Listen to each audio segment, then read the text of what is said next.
Court is now in session. Judge Newman presiding.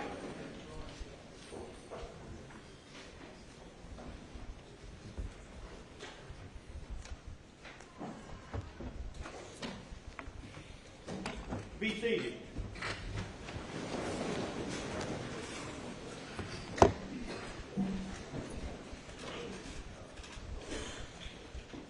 Good morning. Anything before the jury comes? Your Honor, we were informed this morning by the state that there are potentially 7 reply witnesses. And before we get into that, we've looked at the cases on reply, including State versus Prather, which is a 2020 case. And I want the court, and I want the state to understand, and we think many of these witnesses have already testified. These are very few new witnesses. They've already testified in this case, and they're being called to reply to, the way we read the cases, new matters, new evidence, something. We have a right under the case law, State versus Watson, which is a 2003 case, 353 SC 620, 579 SC 2nd 148, to serve rebuttal. So You said a right to? it's discretionary with the court, but I would submit to the court that under the criteria set out in this case, you would determine that if they raise new matters, that we have a right to respond to those. Now, we're told that Dr. Riemer, their pathologist, is going to testify. And if you remember correctly, Your Honor, and I've looked at the YouTube, that's all we can get at this point, which is a video of it. Dr. Riemer's previously testified that she did not believe this to be a contact wound to the head. I submit they're going to try to repeat that testimony or elaborate on that testimony, and that was the only issue that our pathologist raised, but he believed it was a contact wound, and why. She's already testified why it wasn't a contact wound to the head, and why. So are we going to have to get our pathologist back here to counter hers if she raises some new issue? Or perhaps, Your Honor, 7 reply witnesses. It was 2, now it's 4, now it's 7. I mean, this is a process that's got to stop at some point. We're going to be here next week. There are 2 expert witnesses that have already testified in this case. Now, one of them I would concede, Ken Kinsey, they're an appropriate reply witness based on Mr. Palmbeck's testimony yesterday. But the pathologist, again, to testify it wasn't a contact wound to the head, she's already testified to that. And some of these other witnesses, law partner members, to testify what they do or do not remember about the night in question. Again, they've already asked them that on direct in their previous testimony. So this has got to end at some point. We spent 2 weeks on 2.5 weeks of the 6 weeks on financial matters. In my opinion, could have been done in a day. That's just my opinion. But I'd ask the court, as we make objections, to consider and maybe even proffer what they're going to put up before we get in front of the jury, so that Your Honor can make an evaluation before we start down that road for a half-a-day witness that may not add anything to the case. Thank you, Your Honor. Your Honor, the State's certainly aware of the scope of reply testimony as it relates to the pathologists. There are actually a number of issues on which their pathologists challenge the findings of Dr. Riemer, and she's here to explain why those conclusions are incorrect, including his reliance on particular factors, and why ultimately his conclusions are wrong. I think that's directly in the scope of reply testimony. My focus here on reply is not to just repeat testimony, but to focus on specific issues raised during the defense case, that specific witnesses have something that contradicts or puts that in the appropriate context, and that is our focus. And we intend to move very expeditiously through that. But ultimately, as it relates to the pathologist, just like Kinsey, it relates specifically to the conclusions offered by the defense experts. It is not just mere repetition of testimony already received, but comment on factors identified by those defense experts and why those are incorrect. Your Honor, briefly. Let's take Mr. Kinsey, for instance. There was testimony yesterday that our expert believes there were two shooters. Obviously, something that he was not asked. Obviously, something that's a new matter. Obviously, proper for reply. But there are minute details, perhaps, that will be these witnesses will be questioned about. And simply because there might be a hook doesn't mean they get to go into everything. I mean, this is, again, this was an estimate, 3-week trial. We're now in week 6. This will go into week 7. It seems to me the state's position is let no dead horse go unbeaten. This has got to stop. Thank you.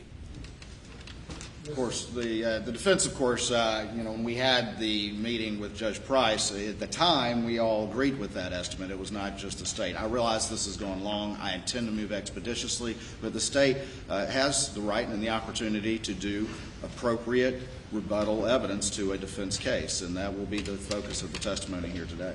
Your Honor, the right they have is the same right I have. It's the right you allow. I just want to make sure he hadn't got a right to do anything. Thank you. Well, certainly the state cannot retry the entire case, but the state has the right to reply to contradict certain issues presented by the defense or certain issues of credibility. It has to be finely tailored such that we don't create a situation where the court will be compelled to allow rebuttal, which is almost unheard of. You mentioned State v. Prather. That was my trial. I was a trial judge in that case in Lexington County, a murder case wherein I allowed reply testimony actually by a SLED agent. The Court of Appeals in a 2-1 decision reversed the conviction. Then the Supreme Court reversed the Court of Appeals and reinstated the conviction that was obtained before me. So it can be a controversial and contentious issue. It almost always is because there has to be a limit to the back and forth. I'm surprised to hear the number of reply witnesses that the state says that it intends to offer. I do not know. The case is so complex. We've had so much testimony. I cannot sit here in advance and rule as to what would be appropriate and what not. I just have to deal with it on an issue-by-issue, objection-by-objection basis.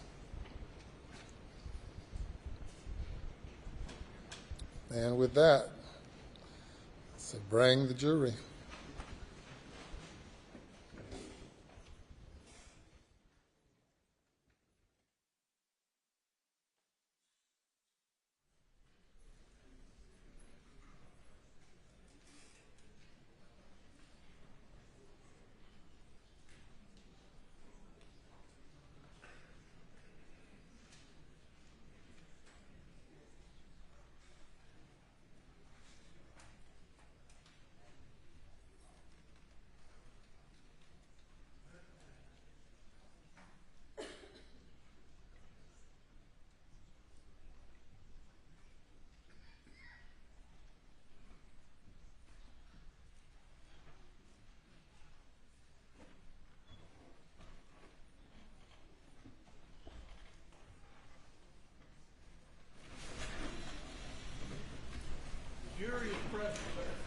Sure, thank you. Good morning.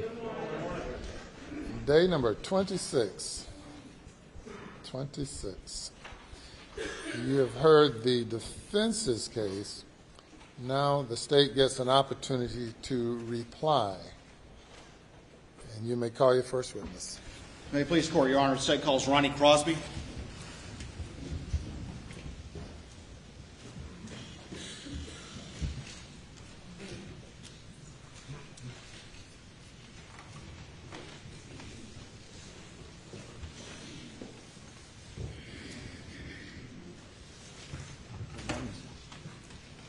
Left hand on the Bible and raise your hand.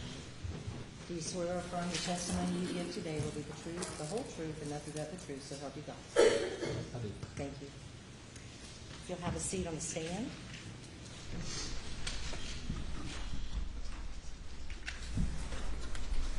If you would state your name for the record and spell your last name, please. Ronnie Crosby, Crosby. Good morning, Mr. Crosby. Good morning. Just want to go over a few things very quickly in reply to some of the defense case. And the first thing I want to ask you is, you had previously testified about your close relationship with Paul, didn't you? Yes, I did. All right. And over the years, did you ever have call to ride around the property with Paul, yours or his? More on my property, but some on one or more occasions at Moselle as well. What, if anything, would y'all carry when y'all rode around the property like that? Why? This is about Paul? In response. Yes, sir. This will be in specific response to the defendant's testimony and in his statements as well. I can be specific. I don't want to do a speaking response, but I can ask another question and maybe put it in focus, Your Honor. Okay. All right.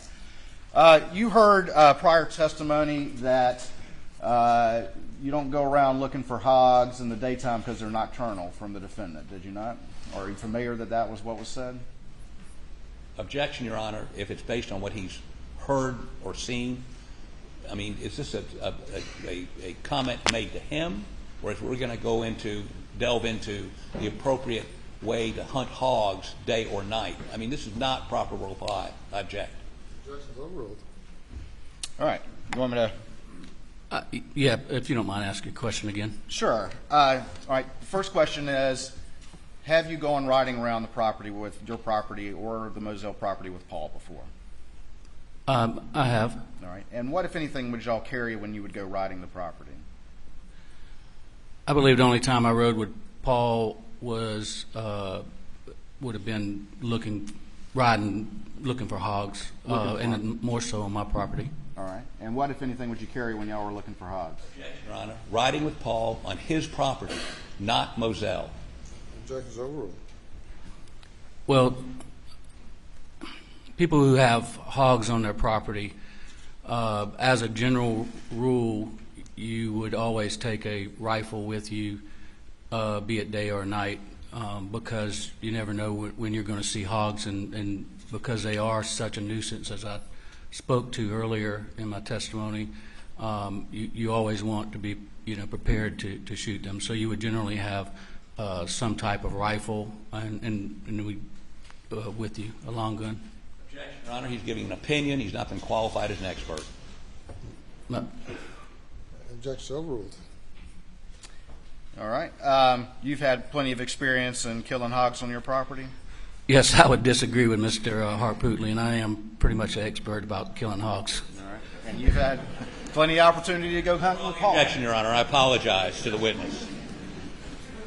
And you've had plenty of opportunity to go hunting with Paul or have him hunt on your property? Yes, I've been with him, and he's been on my property many more times. I didn't go with him every time he was on my property, but that's the general rule, that you would have a rifle of some sort. Paul, as this jury's been told over and over, was fond of that .300 Blackout. I've been with him while he had it. I usually use some other type of AR-framed gun to shoot hogs. A 223? Well, a 223 or a 6.5 Creedmoor, which is on a AR-10 frame.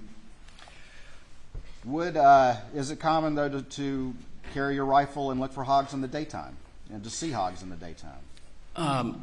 Yes. You don't always see them. Sometimes night's better if you're using a night vision scope, but I've killed hundreds of hogs in the daytime riding. And it's just something, because there's such a nuisance in the low country and really across the state right now and across the South, that we have a rule that you don't ride the property without a rifle, because you want to try to eliminate as many hogs as you can, and we also trap them.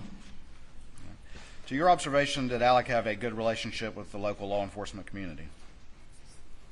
My observation was Alex had a very good relationship with Probably better than the rest of us, saving his father. Did you on multiple occasions go over in great detail Alex's original story as to what he did on the night of the murders?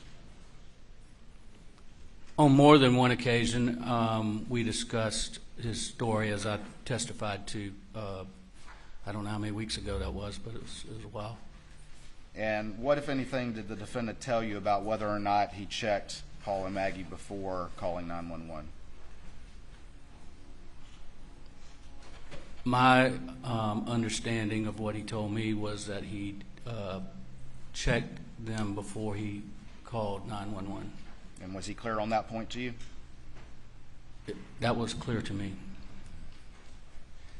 When was the first time you've heard the defendant's latest story admitting that he was in fact at the kennels minutes before the victims were killed? I haven't watched all of this trial like a lot of people have, but when I heard that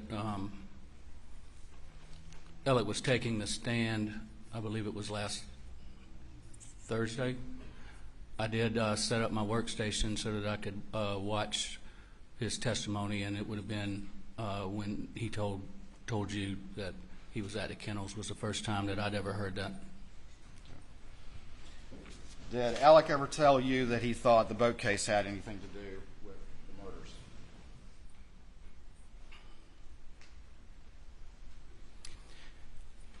Consistent with what Alec told in his testimony, he specifically told me that and told us that he did not believe that anyone on the boat had anything to do with it. I don't recall any other conversations with him related to the boat case, but he specifically did not believe, and I think that's what he said last week, that anybody on the boat. But as far as anybody outside, there was a lot of speculation going on, but I don't remember ever discussing that with him. With him?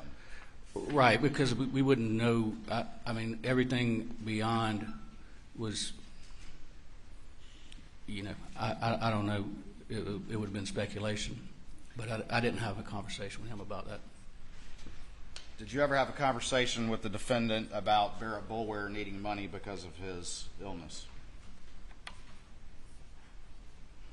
And you're referring to, yes, I did in I believe it would have been June of 2018. What was that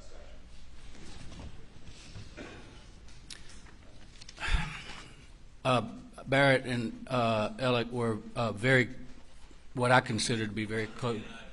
Improper reply.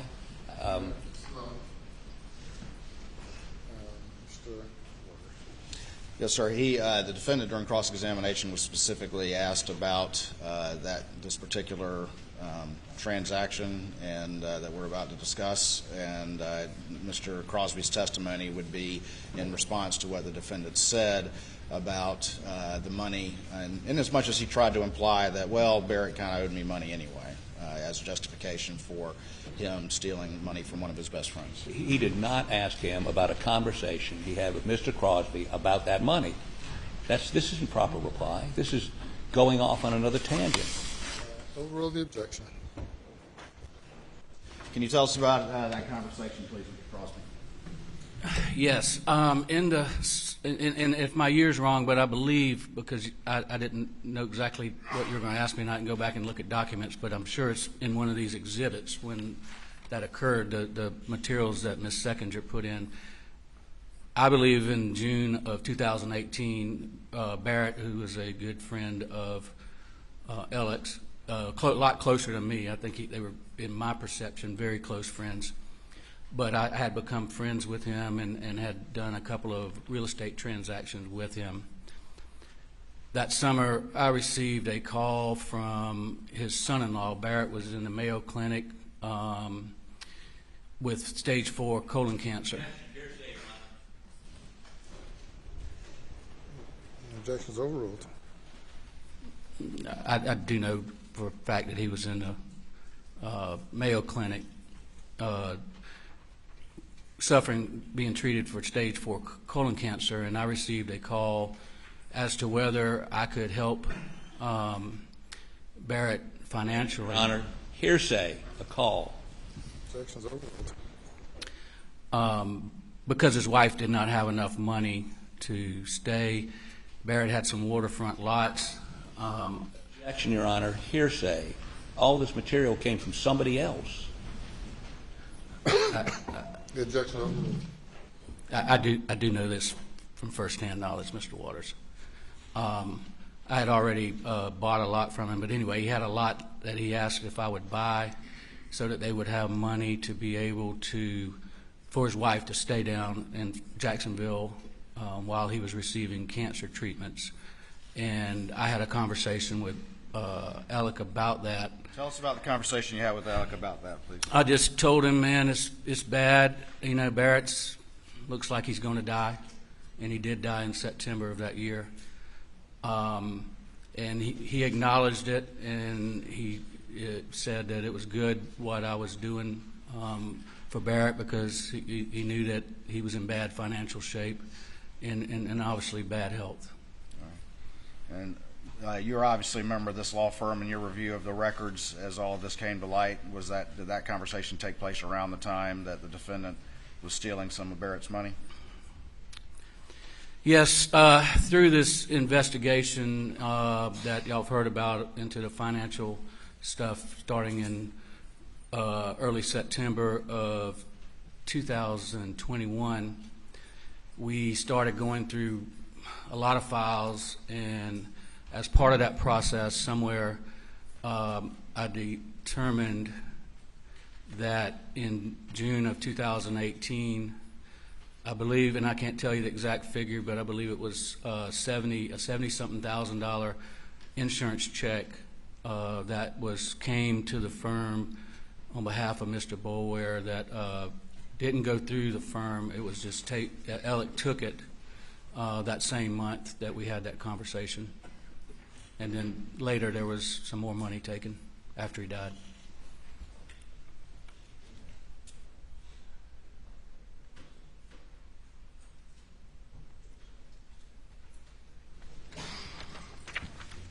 I'll show you what's been marked as Exhibit 575. States 575. See if you recognize that. Is that David? Is that one of the sled agents? Do you not recognize him? Is that David Williams? Well, I'm asking you. I believe that's David Williams. Okay. Your Honor, this time I'd offer States 575 in evidence. Objection, relevance. What is the relevance? Your Honor, the defendant specifically testified that when he had that initial interview with David Owen on June 8th, as he manufactured his decision to lie about such a crucial fact, it was because he thought that David Williams was the guy interviewing him. This is simply a picture of David Williams. The jury can assess the legitimacy of that claim. Your Honor, I object. He never, ever said David Williams. He said David. That's the record. He Objection. never said it was that guy. It's admitted over objection. Can I have the element, please?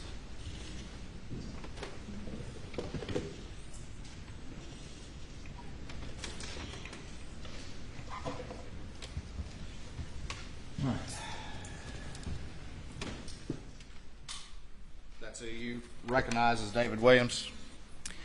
Yes, I didn't know him. I got to know him through this investigation, and I do believe he was the agent that was involved in the case with Mr. Chief Greg Alexander that was referenced. Clearly not David Owen, though, correct? Well, that's not David Owen. Have you ever tried cases with Alec? I handled a lot of cases with Alec. I believe the only case I tried to jury with Alec was actually here in this courtroom. Did you observe him being able to get emotional during that closing argument? Yes, as a couple months ago when we talked and you asked me what kind of lawyer Alec was, and I told you he was a good lawyer, and one of the things that I think I explained to you was that he was a theatrical type presence in the courtroom, and he could get very emotional doing closing arguments in front of a jury.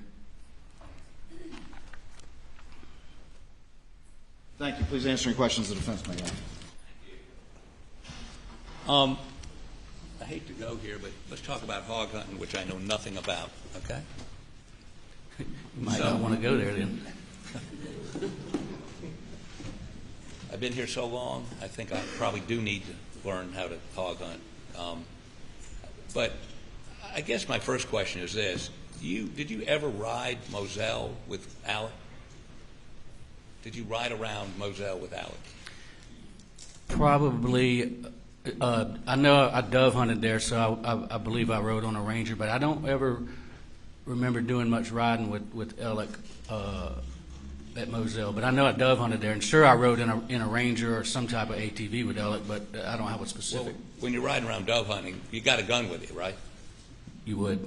Would you take a shotgun to hunt dove? Yes. Would you take an AR weapon too? No. Why? I mean, them hogs are out there, right? Well, they don't usually come in a dove field when you're shooting dove. So Well, I don't know. You just wouldn't, Mr. Hartpootlian, typically. I mean, but daytime, you're riding around the property, you got a shotgun. You got a slug in that shotgun, or are you using birdshot? you would shoot birdshot. Okay. So if a hog came up, nothing you could do. If a hog came into a dove field with a bunch of dove hunters, Well, maybe they you're would on your shoot way. at him regardless. Maybe you're on your way to the dove field. You don't. The dove field's not right next to the house, is it? It's right within a few hundred yards. Bordered by the swamp. The swamp's on one end of it, yeah. Okay. And where do the hogs live during the day, primarily? Well, they can live in a swamp, they can live in a bay, it can be anywhere, but largely in the swamp. The swamp. So a hog could have come out of that swamp, Yes. and you were unarmed. As I said, if a hog came in a dove field near somebody dove hunting, they would probably shot it with birdshot. Would that kill a hog? If it was close enough, but unlikely. But unlikely. So you have, in fact, ridden around Moselle without a gun to kill a hog, appropriate gun to kill a hog. Well, yes, if I was going over to the dove field, I wouldn't have one. But you've never ridden as Paul and Alec did that afternoon, just looking at different, like where deer, what do they call them? Where they plant stuff for deer? Food plots? Yeah. Or looking around at how these fruit trees were doing. Remember the Snapchat video? I've never done that with Alec, and that I recall, but I could have in the past, but I don't have a specific recollection. Or where they planted some corn for, I guess, used corn for deer and ducks? You do, but you don't plant them in the same spot. No, I get that. One would be near a pond or in a pond or around a pond. Correct. They had a duck pond. Right. And then others would just be out where the deer might come out and try to feed. Right. Look, we don't need to go there. Yeah, I don't think, yeah. Okay. But you've never rode around like that with them, looking at different plantings and that you remember. I don't have a specific recollection of doing that with Alex. Okay, but would you? You're not telling this jury that they would do that without a blackout. They could. I mean, would it bother you or offend you or scare you that they're riding around the property during the daytime without the blackout? No, I was answering questions about what's normal if you were looking for hogs or if we were just riding my property. I mean, most people carry a gun, but no, I have no idea what they had with them or what they were doing. And I think Alec testified they were looking for signs of hogs because you could come back. It'd be a lot easier to find those hogs at night, right? They come out more likely at night than they do during the day. They can become nocturnal when they have a lot of pressure, but as I said before, we've shot a lot of hogs in the daytime. Sure. You can ride up on them and yeah. But has anybody testified they were out looking to shoot hogs that afternoon? I don't know what all the testimony's been in this trial. All I'm saying is there seems to be some implication they would not ride around the property without an AR or some sort of blackout. You can't testify to that, right? I cannot. Okay. So let's talk a little bit about what you heard from Alec the night of June 7th. you would agree with me that, well, let's ask it this way. Your practice is primarily personal injury, is that correct? It is. Catastrophic injuries. Well, I handle a lot of catastrophic injury cases. Cases, for instance, where a husband and wife are riding down the road and hit by a tractor trailer. And by way of example, maybe you could give me something more specific. Husband's killed, wife's severely injured. That kind of thing. Yeah. Now, is it your experience in people who undergo, maybe they're not hurt, but their loved one is hurt, maybe killed, in that situation, that's a traumatic experience for the surviving person, correct? To see their loved one killed? Yes. Okay. And so when you sit down with those folks and begin to recount with them what happened that night, oftentimes, I do a little work like you do, oftentimes those folks misremember or get times wrong, or because they went through this very traumatic experience, and the closer to that experience, the more likely they are to get some things wrong. Times, for instance. Is that your experience? They can, but I also find that people who have been involved in traumatic experiences try to be very accurate with the details because they know it's important to me representing them. And typically, you don't go out to the scene of the crime and interview, or the scene of the accident and interview them that night, do you? Typically? Well, typically you don't because you don't know it. It's happened. Well, sometimes in the old days they used to do that, but they don't do that anymore, right? That would be very rare. So you're seeing them in your office weeks later? It can be. It can be days, can be weeks. Okay. And in that atmosphere, it's a little more conducive to them being as accurate as possible, right?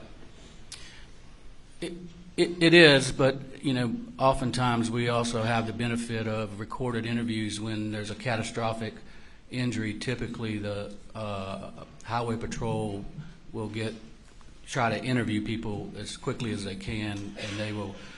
We oftentimes have it on video off a dash cam or sometimes body cam, but and a lot of times written statements. And written statements from witnesses that saw it happen. Correct. And so when you interview those people, they have the benefit of reviewing whatever you have to help them get a better recollection of what happened, correct? That's correct. Okay.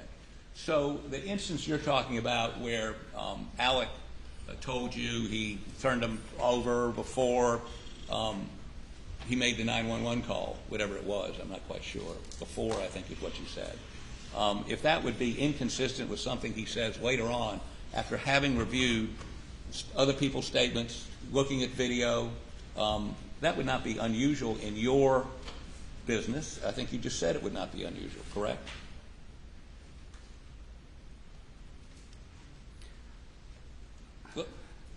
Strike that. You're trying to take me somewhere that you probably don't want to. Oh, no, I think I want to. Answer the question. Withdraw the question. Let me ask you this question. Maybe this gets to the meat of the matter here. Have you had to come out of pocket to pay back the money he stole? Yes, and if you... How much? Don't tell me you don't know. Well, we're still counting, Mr. Hartpootlian. Well, how much have you paid so far? We have had to borrow millions to pay back. No, how much have you had to come out of pocket? Well, when you borrow it, you got to pay it back, and I couldn't tell you how much has exactly been paid back as of we sit here today. But yes, and if you're implying that I would come in here and somehow shade truth in any way because of that, I would take high offense with that, Mr. Hartpootlian. I'm not concerned about your high offense. Are you angry at him for stealing your money? I have no feeling one way or the other. You don't have any feeling about Alex Murdaugh betraying you and stealing your money. I admire you. I don't know that I could look beyond that. Objection, Your Honor. Objection is sustained. It's not a question. The jury is to disregard the argument. You are not angry with Alex Murdaugh?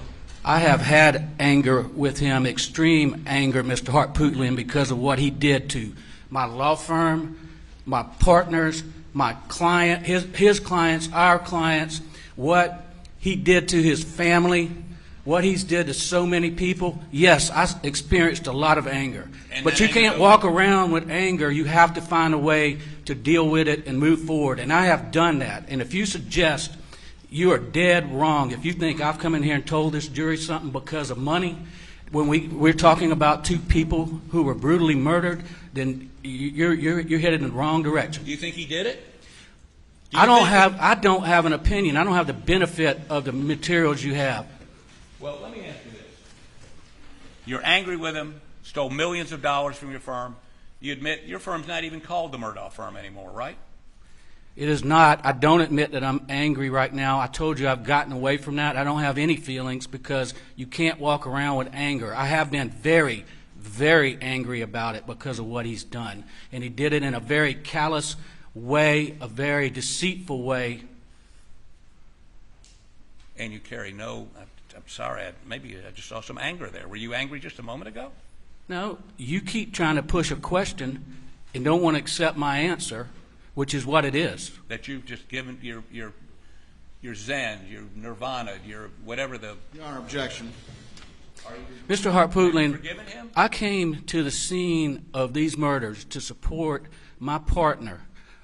I was there. I saw things that hadn't even been talked about in this courtroom. I was there. I love Paul very much. I thought I knew who Alec was. I did not. And it's hard to you might not understand, but it's hard to walk around with anger, and hard to even walk around with it when it's with somebody who you didn't know and didn't understand. So you might have be that way, but you know, I've got to function, I've got a family, I've got to move on with life. Were you aware that he went to rehab in 2017? I was not, Really? other than what was said by Alec in this courtroom. You never were aware he had a drug problem? I was unaware. Okay. Sort of. And if I would have been known, I would have tried to help him. You indicated that he could be emotional in trying a case, correct? He could be. He was theatric, much like his father and grandfather had a courtroom theatrics, and he could be emotional. Any of your other partners that way? Johnny Parker? No, Johnny's quite the opposite. Johnny's very Laconic, I believe, is the best way to describe it. he doesn't show emotion. Nobody else in your firm was theatric or emotional? Not to Alec's level. You don't know any other lawyers in the state that go to that level? You're asking me a question right now. I don't know. You might yourself. I don't know. I don't know what other lawyers do. I'm usually trying cases against defense attorneys, so I don't get to see plaintiffs' lawyers anymore. Okay. Well, I want to thank you for. Well, let me ask you one last thing. This Bullware guy that he stole all the money from, Mr. Bullware, remember him? Yes, I remember him. How much money did you steal from him? Do you remember? He stole $70-something thousand in June of 2018. Mr. Bulwer died in September, I believe, of 2018, and I believe another $270-something thousand after Mr. Bulwer's death, sometime in or around February of 2019. Have you and your partners paid Mr. Bulwer's estate or his folks back? Yes, I met with them personally. Okay. And even though it's cost you your firm and it's cost millions of dollars to you, you have forgiven him? You bear him no ill will? I didn't say I forgave him. You're just not angry about it anymore? I said I have no feelings. And I had to work on that, Mr. Harpootlian. You know, when you go through what we've gone through, not only the trauma of losing people we loved in a double homicide, seeing the aftermath, and then learning that someone you worked with for more than 20 years had been stealing throughout a period of time and deceiving us, there's a lot of emotion there. And yes, it was bad in the fall of 2021, and I have found a way to have no feelings. It's not forgiveness, it's just I don't have any feelings. You're not angry here today? You're not angry at him at all? I'm not angry. Okay. If I raise my voice, it's only because of the implication that you were trying to The make out of it. implication that you might not want to help him in front of this jury here today because Because, let me finish the question, because he destroyed your firm. He stole millions of dollars you had to pay back. He deceived you. All that's away and is not influencing your testimony here today at all. If you'd answer that yes or no, then you can explain. All those things happened, and it does not influence my testimony. I take the oath that I just took very seriously, and if you've got any indication that anything I said was inaccurate, I'll be glad to address it with you. Well, the jury can judge that. Thank you.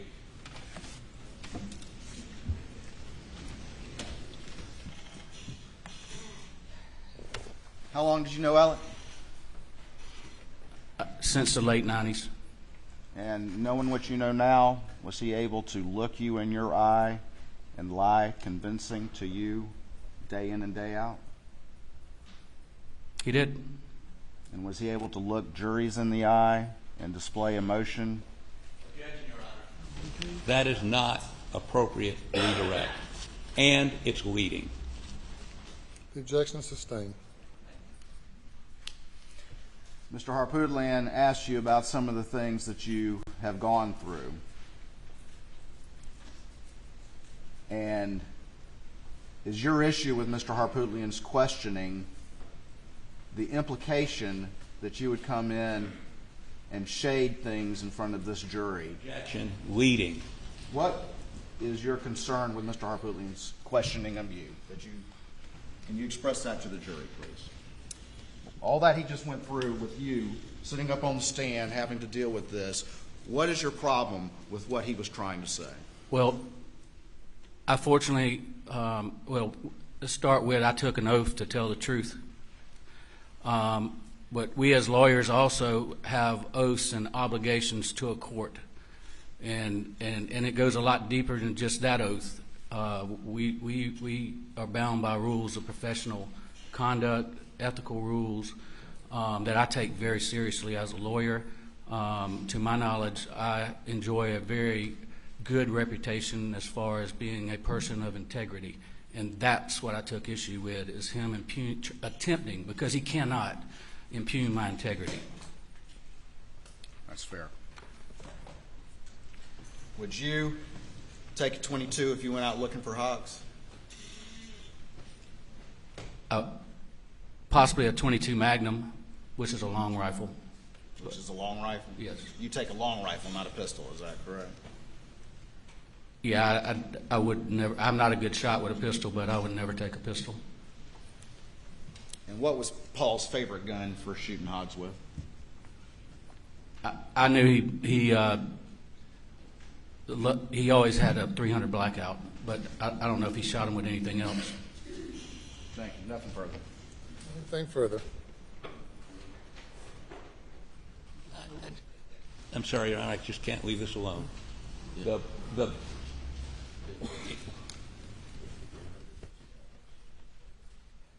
Is the .300 Blackout that's in evidence his favorite? The .300 Blackout with a thermal scope on it? Yes. Okay, thank you. Step down.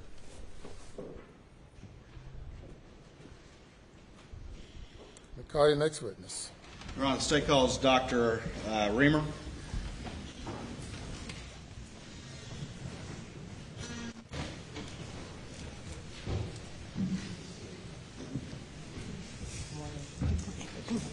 Do you swear or affirm the testimony that you give today will be the truth, the whole truth, and nothing but the truth, so help you God? I do. Thank you. You may have a seat on the witness stand. You will state your full name again, please, and spell your last name for the record. Yes. It's Dr. Ellen Riemer, R-I-E-M-E-R. And just to advise the gallery, if everybody could seal the monitors, please, and the media be advised of that.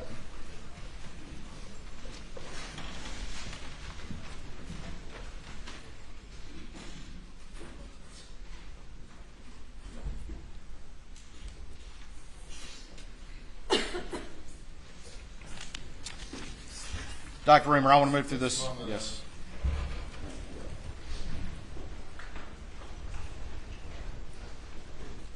And Dr. Riemer, I don't know if I'm necessarily even going to put them up on the screen. I am going to show you some images. I know the jury have seen these, and I don't want to belabor the point, and I want to move quickly. But just very quickly, you've been previously qualified as an expert in this trial in forensic pathology. Is that correct? Yes, And you've done how many autopsies? Remind the jury, please.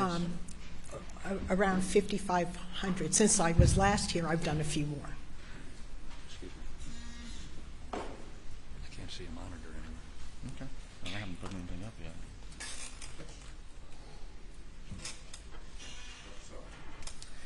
yet. You actually conducted the autopsies of Paul and Maggie in this case? Yes, I did both of the autopsies at the request of the Colleton County coroner, who called MUSC Forensic Pathology, requesting autopsies on 2 individuals that died under his jurisdiction. I was not asked by the prosecution to perform an autopsy. It was an independent autopsy. Your autopsy is independent. You're not hired by the prosecution or law enforcement or anything like that? No, it's just at the request of the coroner. All right. You've had a chance to hear the testimony of the pathologist for the defense that testified yesterday? Yes. All right. I want to ask you a couple of general questions and then move specifically to some of the conclusions that individual reached. But just very quickly, with skin tags, can you tell me the reliability of that in determining directionality just as a general matter? Yeah, well, we look at these things, but just like every other thing at, finding at the autopsy, we take it in the context. So sometimes skin tags support your findings, and sometimes they're not really so reliable. So, skin tags don't tell you necessarily the direction of a wound, especially going through very soft tissue. All right. And I'm going to show you a couple of exhibits that have been previously introduced in this particular case. I'm going to try to be very careful with these.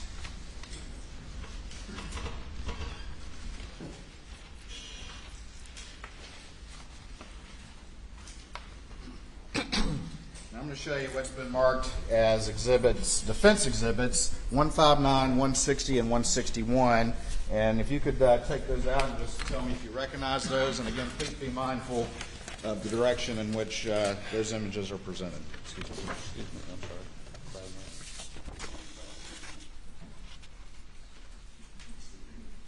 Yes, I've seen these. All right. And what are those images of? They're autopsy photographs of Maggie. All right. You heard the testimony of the defense pathologist who testified yesterday that the directionality of the injury to the side of Maggie's head with the associated injury to the breast and the abrasion actually was coming from the top down as opposed, and I say top down as if somebody's standing upright, as opposed from going towards the bottom of the body up, correct? Yes, that's what I said. And can you please look at the images that you have and explain to the jury your conclusions and why that defense pathologist is incorrect, and who didn't conduct the autopsy to begin with, why he's incorrect? Okay. Do you want me to show the photos? You can, and let's just go ahead and put them up on the screen. So I'll take them. And if you could step down, please, if that's okay with your arm.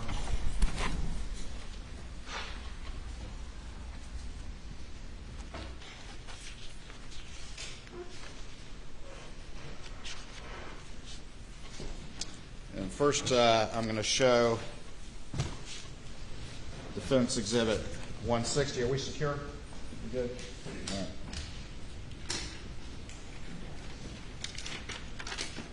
All right, and that's Defense 160. And Dr. Riemer, if you can again explain to me your specific findings and how they relate to the testimony from yesterday.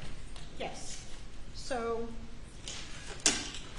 we have the abrasion on the left shoulder, clavicle area, and then we have an entrance defect in this left side of the face. We can see a hole there. It's a hole. And there was a defect in the left temporal lobe of the brain, which was included in my autopsy report. That could only have happened from that being an entrance wound. Okay. And you mentioned during your testimony the concept of a diastatic fracture. Does that in any way relate to your conclusion in this regard? Yeah, well, a diastatic fracture is when there's a separation of skull bones along suture lines which solidify during childhood. And usually it takes a lot of intracranial pressure to fracture a skull along the suture line. All right. And does that relate to the conclusion that this had to be an entry wound? Yeah, well, going up? that's a finding. That doesn't prove that this is an entrance wound, but what I do, I have a path through the left temporal lobe, and there's, that it was associated with the diastatic fracture because of the increased pressure in the brain. All right. And one of the things you're telling this jury is you who actually, Objection, leading. were you actually able to observe a hole associated with an entry wound when you physically performed this autopsy? Yes, I physically performed the autopsy, and the way I determine direction is I have a hole below the left ear, which went into the brain, and so that's not going to happen in the opposite direction. And I understand that people can look at pictures. That's like a two-dimensional view, but doing the autopsy makes certain information available to the pathologist that is not available to an individual not performing the autopsy. And I had that information in my report, which was not, which was, I guess, overlooked. Overlooked by the defense Right. pathologist. Yes, I'm sure. All right. I'm going to show you now Defense Exhibit 161. And there was some testimony from the defense pathologist about trying to determine directionality from this particular image. And can you please tell the jury why that pathologist is wrong? All right. Well, when we have tears of the skin, and this is a lot of tears of the subcutaneous tissue, especially in a very soft area of the body where there's a lot of fat. There's a lot of stretching, and it doesn't necessarily, we can move the tissue of the breast, and sort of, you can even get the points to go into a different direction. This is not very impressive. It's not even really worth observing any of the skin tags. It's really very non-specific, and I think he has a very good imagination for seeing that in this photo. And it's, skin tags can be there. Sometimes they support your findings, sometimes they don't support, but they don't take the place of determining the path of the wound by actually following it through the body. I'm going to show you finally what's been marked as Defense 159, and is this also a representation, sort of the hole that you determined and were able to physically observe as a entrance wound on the side of Maggie's head? Yes.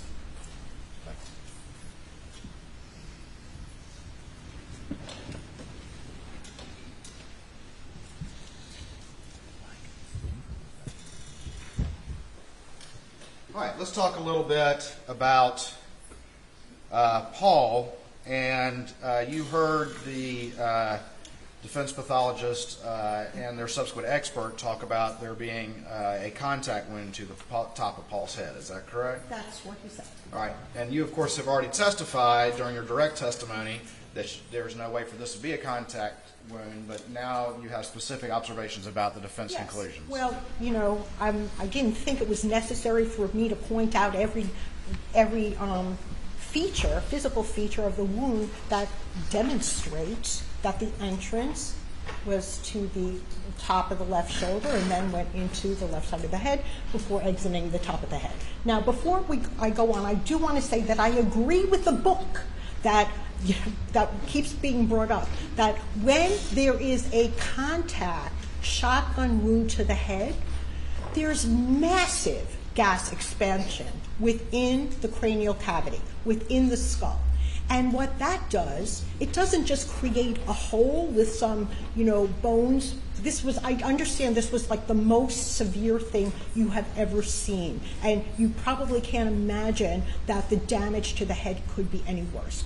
But a contact shotgun wound to the head with the associated gas expansion to the skull would not have, his face was basically intact. We would have had tears of the skin, and his eyes would have been either displaced from the orbital bones. The orbital bones were intact. Anytime there's massive gas buildup within the cranial cavity from a contact shotgun wound to the head, which the book does say is when we have the worst gas expansion. The entire face, he would have not even had a face left. I mean, I know what you saw was awful, and it was absolutely awful, but the damage would have been a lot worse. He would have had, like, the sides of his head would have down, and he would have had, his entire face would have been split open, because there's no way all of that gas expansion could occur and not cause fractures of these delicate bones in the face. His forehead was even still there. So, I agree with the book that a contact shotgun wound would cause severe gas expansion and damage to the head. What we have here is not consistent with a contact shotgun wound to the head. The damage to the head would have been much worse, even though this was already horrible. Okay, that being said, there are photographs. Okay. Yep, and I'm going to put up what's already been admitted into evidence as States 486. And if you could, Doctor, just talk a little bit about this image as it illustrates what you're talking about with the face, but also, if you could, we'll go ahead and talk about with the face, and then I want to talk about the shoulder a little bit as well. There's no skin, like, torn apart of his face. His eyes are still in their correct locations. It's hard to imagine that, anything could be worse than a hole at the top right side of the back of the head. But in my 20-plus years of experience doing autopsies and seeing contact shotgun wounds to the head, which are associated with massive gas expansion in the skull, this entire face, he would have had tears. The eyes would have been either hanging down or lost, blown out.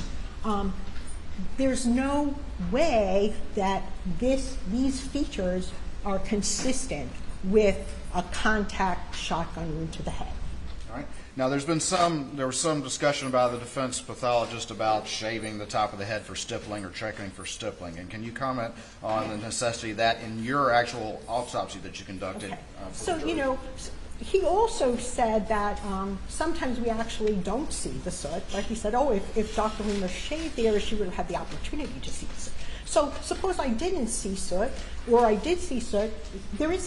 First of all, I'm confident there would not have been soot, because the features of this wound are not consistent with a shotgun wound to that location. First of all, the damage to the head and face would have been far more severe than it was. And then also, the wounds to the shoulder and left side of the cheek have all the features of entrance wounds. All right. And one of the things discussed by the defense experts was sort of the large sort of oblong shape of the shoulder. Can you explain how that does not contradict your findings of that shot coming this way, that we see this injury here? And I'm going to actually put up Defense Exhibit 162 to illustrate what we're talking about. All right. Well, so we've got basically an oblong wound here, and that's because the wound is entering at an angle along the top of the shoulder. It's not hitting the shoulder at a perpendicular angle. So it kind of grazing along the top of the shoulder. Okay, now is this, okay. So, and actually, he said that the pellets are going down. Okay, well, if you look at it as an entrance wound, they're actually going up. So it depends where you're looking at it from. If he's thinking that this is an exit wound, that this is, that the end of the wound path, then it would look to him as if the pellets are going down. But we can see this is actually an entrance wound for a few reasons. First of all, if it were an exit wound, do you remember all those pellet exit wounds on Paul's left arm that came from the chest? The pellets are not just going to stop in the shoulder. There's like no resistance there. The pellets are going to continue going until they exit the left side of the arm. Okay, so they don't just stop there. The reason they're there is that's because they started there. Okay. In addition, you see all of this white material here on the edge of the entrance wound. That's styrofoam packing material that's between the pellets So the pellets are contained within wadding, and there's styrofoam packing material between. And that would never have been deposited there. So I did not think it was when I was telling you the direction, my determination of the direction of this wound. I did not have to necessarily, it was my expert, I'm an expert at determining, forensic pathology includes establishing the direction of wounds. And because of all of these things, this was my determination. Okay, now there's another feature of this photograph. Do you see that this is coming into the left side of the, this is what I determined, left side of the cheek, and we've got all sorts of abrasions around here. Now it doesn't have the classic, what we saw on Paul's chest had those little petals, so we knew that the wadding was starting to open up. But in this case, there was wadding that was probably open as well. So we have some pellets already starting to come out. It's not entering within the wadding, but the wadding is going along and entering them. And we have all this abrasion around the left side of the cheek, the chin neck area. And that's consistent with, we're not going to have that abrasion if it's coming out. It's going to push the skin out. We're not going to have an abrasion. So, all that but even just common sense, we have that styrofoam packing material on the outside of the arm. My determination, this went up through the left cheek, out the right side of the top of the head. If it were a shotgun entrance wound, contact to the head, I don't care whether there's no way his entire facial bones and skin, his ears would have been flopped down. There's so much gas expansion that the damage to his head would have been much worse. So that's based on my experience for doing this. And, I just don't know how. I didn't mention that styrofoam packing, but that's from when the pellets are coming in. And he said, oh, you can see they're going down. That's because he's looking from above. But if you look at where I believed and I determined by doing this autopsy that the entrance wound is, it's actually going upward. So it depends which side of the pellets you're looking at. And if just logically, if this was an exit, the pellets wouldn't have just stopped there. They've got a huge amount of energy. They're going to continue through the arm and have individual pellets. They wouldn't have all just been concentrated right there. So, we can use our powers of logic, which I think, we all have, to understand how this is an entrance wound that exited the right side of the top of the head. Dr. Riemer, having specifically, and you can take a seat now, thank you very much. Having specifically addressed the specific criticisms of the defense pathologist, in your expert opinion, having actually done the autopsies in this case, is there any way that could have been a contact wound to the top of the head? No. And having addressed the specific concerns and testimony of the defense pathologist as it relates to Maggie, is your conclusion still that the shot went in the direction as you described before this Yes, hearing? I disagree with his conclusions. All right. Thank you very much, Dr. Riemer. Please answer any questions the defense counsel may have.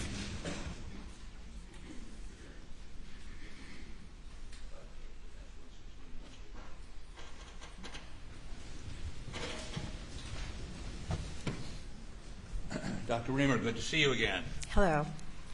So, you took pictures, correct? I took pictures. I wish I took more pictures now, but I took pictures. I'm sorry. Yes, I would have. I wish I took even more pictures. So do we. So, you made notes, which you converted into an autopsy Yeah, report. it's a standard operating procedure. Yeah, no. But so, and that's done so that somebody else can look at your work and see if they agree or disagree with you. 'Cause, No, correct. the notes are a work product for me while I'm preparing, doing my examination. I don't always, I take notes, I write numbers, but that is really for me so I can incorporate findings into an autopsy report that I'm going to write. And I don't write it the same while I'm at the table. I need to go away. Maybe I'm going to do it the next day, that night. So, but it's not done. People say, oh, can I have a copy of the autopsy diagram? Well, these are not autopsy diagrams that are meant for other people to look at, and sometimes they're not even completely accurate because I mark things on the outside of the body that later on during the course of the autopsy I determine, I'm like, oh, well, that's what that is. And it may not be what I initially wrote down. But by the time the autopsy's over, I've put it all together. And that a diagram or notes do not necessarily reflect everything, that I concluded. Do you still have your notes in this case? I imagine they would be in the file, but as I told you, this is my notes are not necessarily the conclusion that I came to. Did you produce them to the state?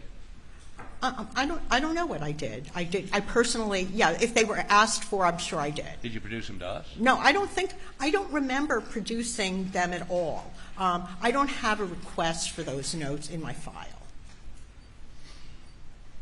But those notes would be your present sense impression as you're doing the autopsy, correct? Well, they can have a lot of things written down on them. But we don't know because we didn't get them, right? Well, they're not important. What's important is they're my notes. They're for me. They're an aid to the pathologist. So even if I thought something initially, and then while I do the autopsy, by the time I get to the end, it could disagree. I don't necessarily go back and change the diagram. It's my work product. It's for me to aid me in writing my autopsy report. It's not for public view. It's not a statement of my conclusions. Okay. Did you review those notes before your testimony previously or today? No. Okay, so you just go with your report. Well, I reviewed my report, correct. Right, but you don't go back and look at your notes. No. So let me ask you some basic questions here. You previously testified that the muzzle of the shotgun for this wound here that goes through his neck and out the top of his head was about 3 feet away. That would be about right. Okay. Now, you're familiar with this page from, I believe you've described it. Oh, yes, I've seen it many times. Okay. And as you see, the gas comes out, right, in the first shot, the top Yes. shot. And then actually there's sort of a blowback of gas as as we can see right here, the projectile, which is the pellets, are extruded from the barrel, right? I mean, the gas pushes the pellets out. Well, there's gas expansion, and that helps propel the pellets, yes. Okay. I agree with the book. This was not a contact shotgun wound to the top of the head. Okay, well, the book doesn't say that. But what the book does say is that as the pellets come out, at some point they begin to, the container opens and the pellets expand or move out in a pattern, a circular pattern. It becomes bigger as the further away you get, correct? Yes, and that's what we have here. Okay. But this is actually demonstrating specifically a contact shotgun wound to head. But we do have splaying outward of the pellets. We can see on the left shoulder they're fairly clustered together because they're first starting to be released from the wadding. And they did spread out. We have some of them down in the neck, some of them in the brain, and so they are spreading out. I don't see how, yes, it's a respected treatise, but this is specific to a contact shotgun wound to head. This is what this is describing. Really? Well, it's fine. It doesn't matter. I can look at my photos. I can look. If you're going to talk about theory, the photos. Doctor, Your Honor, I would ask you complete his to answer. tell the witness to be responsive. She is going on a diatribe. Excuse me. I'm asking the court to instruct her to answer the question as specifically as she can. She goes off on tangents, and I'm sorry. I'm sorry. All right, Pruitt, you may continue answering the question. You remember what the question was? No, that's your question. Is this series of shots from the book depicting a contact wound? I think that's what I understood. Yes. You said. Yes. Okay. So where, if you step down here, show me, please, where the contact is with the body or the head. Here, let me give you this pointer. Well, the contact would be at the first area. Right here? Yes. Well, what's it contacting? It's not, it's just a theoretical depiction. It's a theoretical Is that what the book depiction. says? Yeah. Well, go ahead. I don't recall the exact. Why don't you read it to me? Well, why don't you tell me, is that a contact wound? I don't know what this is. This is. That's a shotgun. That's a shotgun. That's a shotgun being fired. Those are the pellets coming out. Object Those are counsel the pellets. testifying. Yeah, I think this is a book showing the series of steps after a shotgun is fired.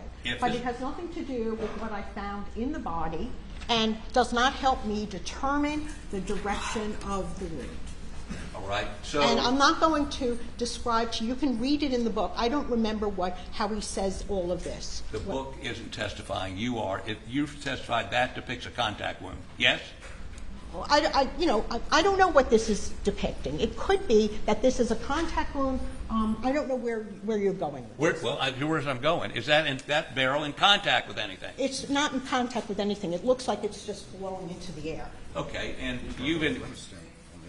That's fine. And your testimony is that barrel is at least 3 feet away from Paul's shoulder. Is that correct? It could be, depending on the weapon, it could be, it's not closer than 2 feet because we don't have the sibling. But we do have packing material. Okay. So, as we see here, these pellets are beginning to separate. Is it your testimony that those pellets had separated when they hit Paul's shoulder at all? They are starting to separate. We don't have the complete, widening of it. They're still relatively clustered together, but they're not as close as they would be if they were still contained within the wadding. Okay, now, at 2 feet, is there any gas left, or is it all dissipated like this picture shows? Well, what we have here, if there was more gas, if there was a contact wound to here, it's not a contact. I understand. The gas, you're wanting me to say yes or no, and yes I can't because I have the knowledge to explain how this relates to examining the body. Okay, I don't give theoretical talks or I don't start looking up in this book while I'm doing an autopsy. I use my practical reasoning and my experience and knowledge of things. If there'd been gas in the wound, or when it hit his shoulder or his neck, would you expect to find some physical manifestation of that? Well, there would have been, a lot more expansion, shoulder expansion. This was fairly contained on the left shoulder. Your testimony is there would have been little or no gas going to his shoulder, to his neck. Well, there is always some gas, but it's not the kind of gas that we get in a contact shotgun. Exactly. So, and you can go ahead and take the stand again, please.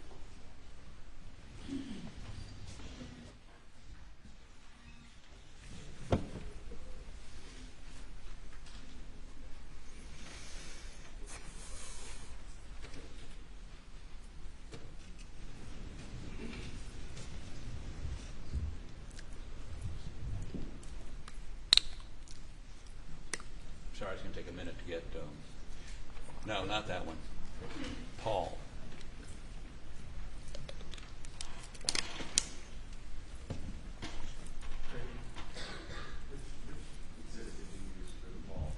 Paul Wayne, that one.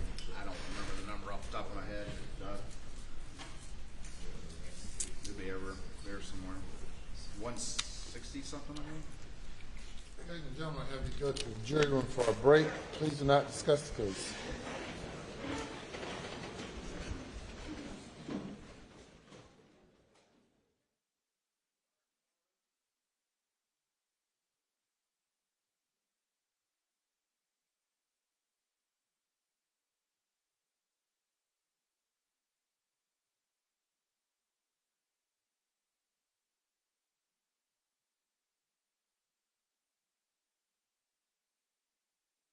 down, please do not discuss your testimony with anyone. It'll take about 10 minutes.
All rise and come to order.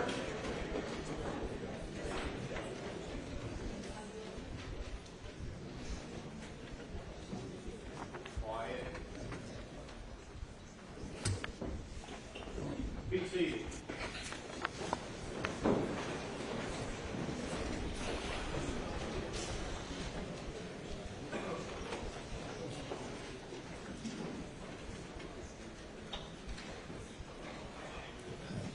You may bring the jury.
Jury is present, sir.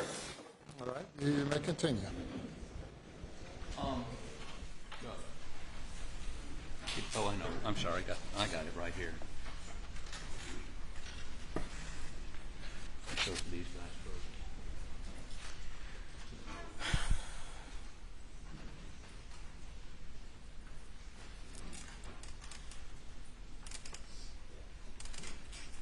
We have her idea.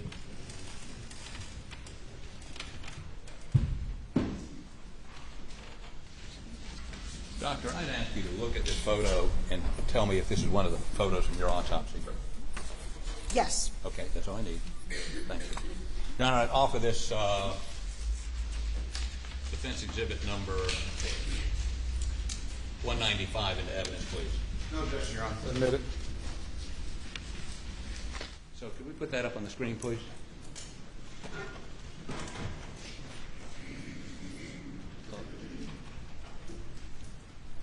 Before I lose it, let me hand this to...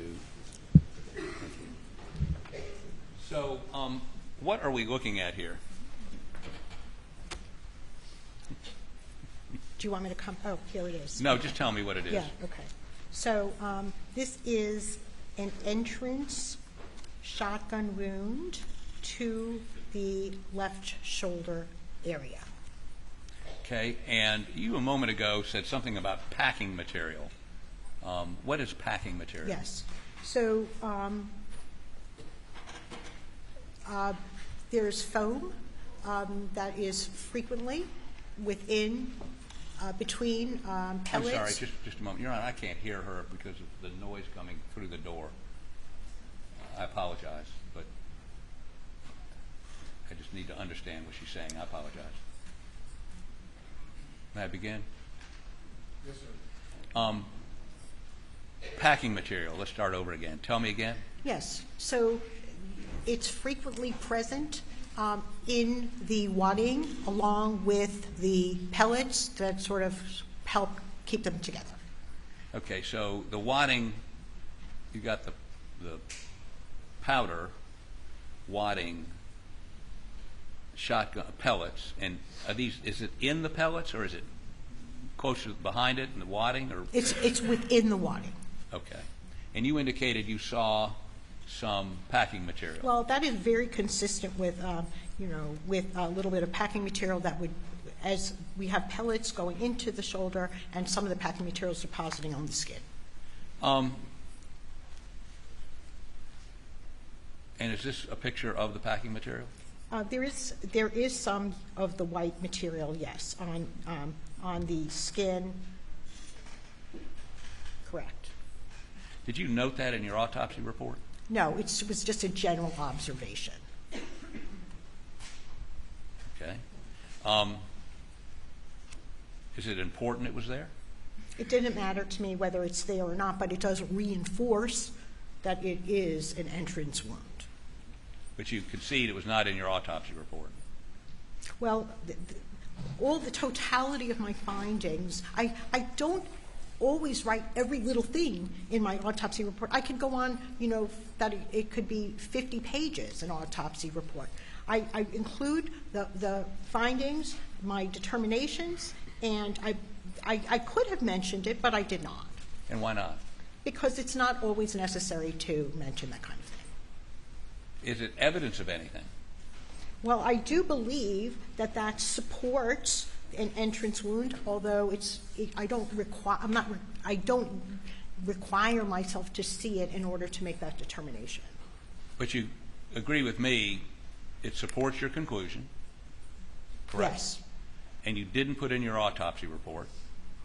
That's correct. Would it be in your notes? No. Okay. So, and could you step down here and show me what the packing material looks like?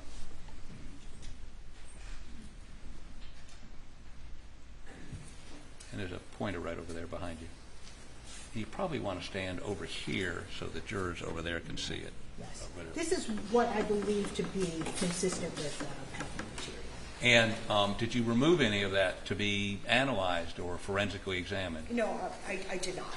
Okay, and while we're looking at this picture, you can actually see some shot in there, right? Yes. And that shot is that, I mean, that's pretty, that area right there is much wider than this entrance wound in his cheek, is it not? Yes. This entrance wound is larger than this re-entrance wound here.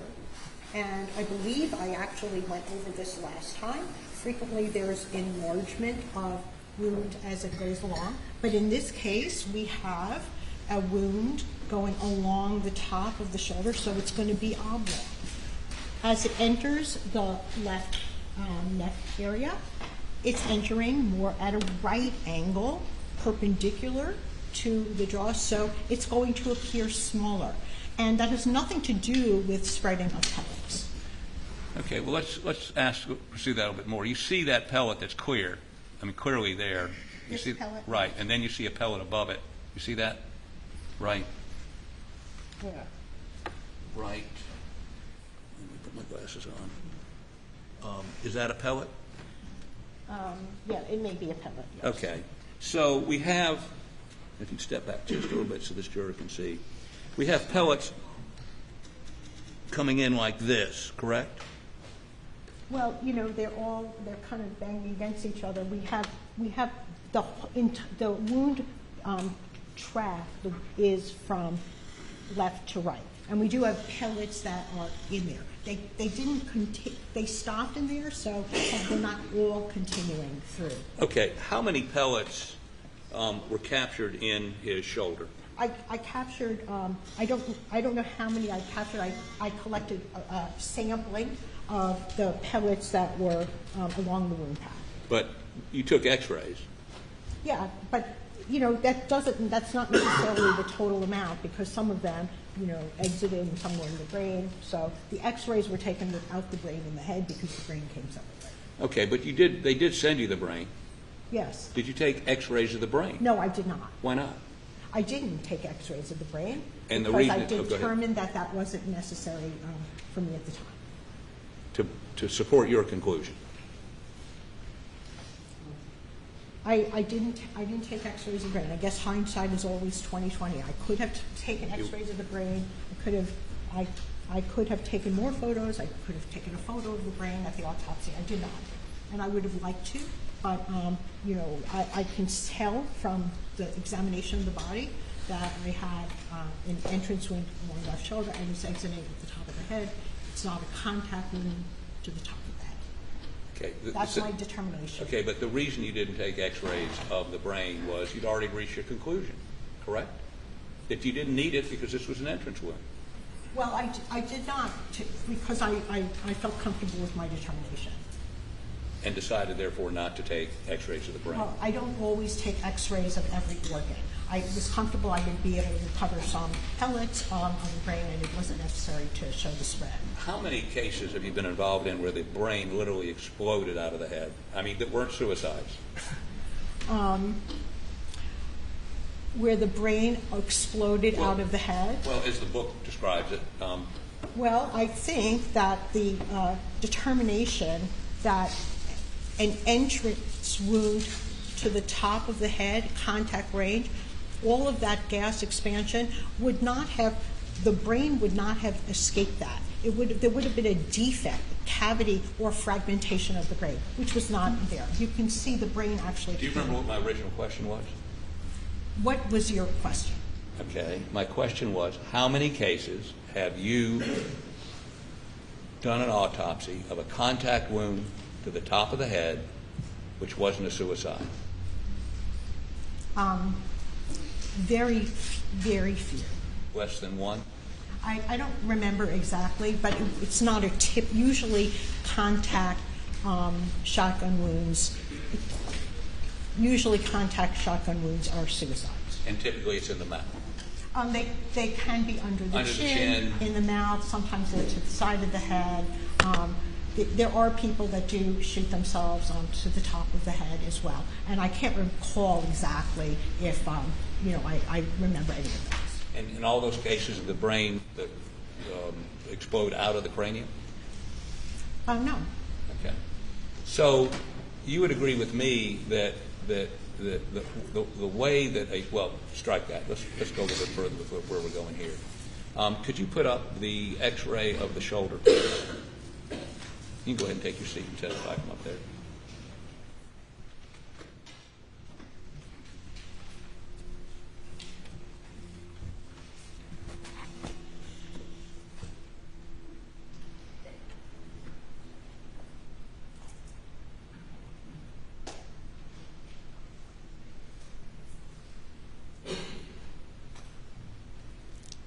Okay, tell us what this is.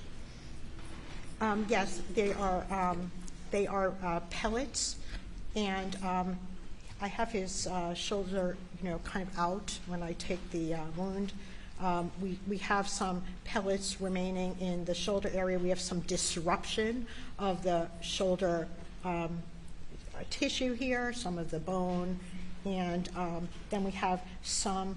We actually have less. We have more spread. They're more spread out as they're going closer to the neck. So there are pellets in the top of the arm, the shoulder. Where is this? Right up in here? Yes. Okay. And then there's additional pellets, it looks like, down below that, like near his ribs, correct? That's because it's starting to spread, yes. And it's starting to spread to get to this place right here. Is it, what place? is this where the, No, it's in the neck. It's in the neck. Okay. I indicated that I recovered. It's over here. Then some of it is actually in the trachea as well. So that's the windpipe of the neck. So we have some in the neck. This is the chest area. It did not go into the chest. Okay. Let me see another X-ray, please.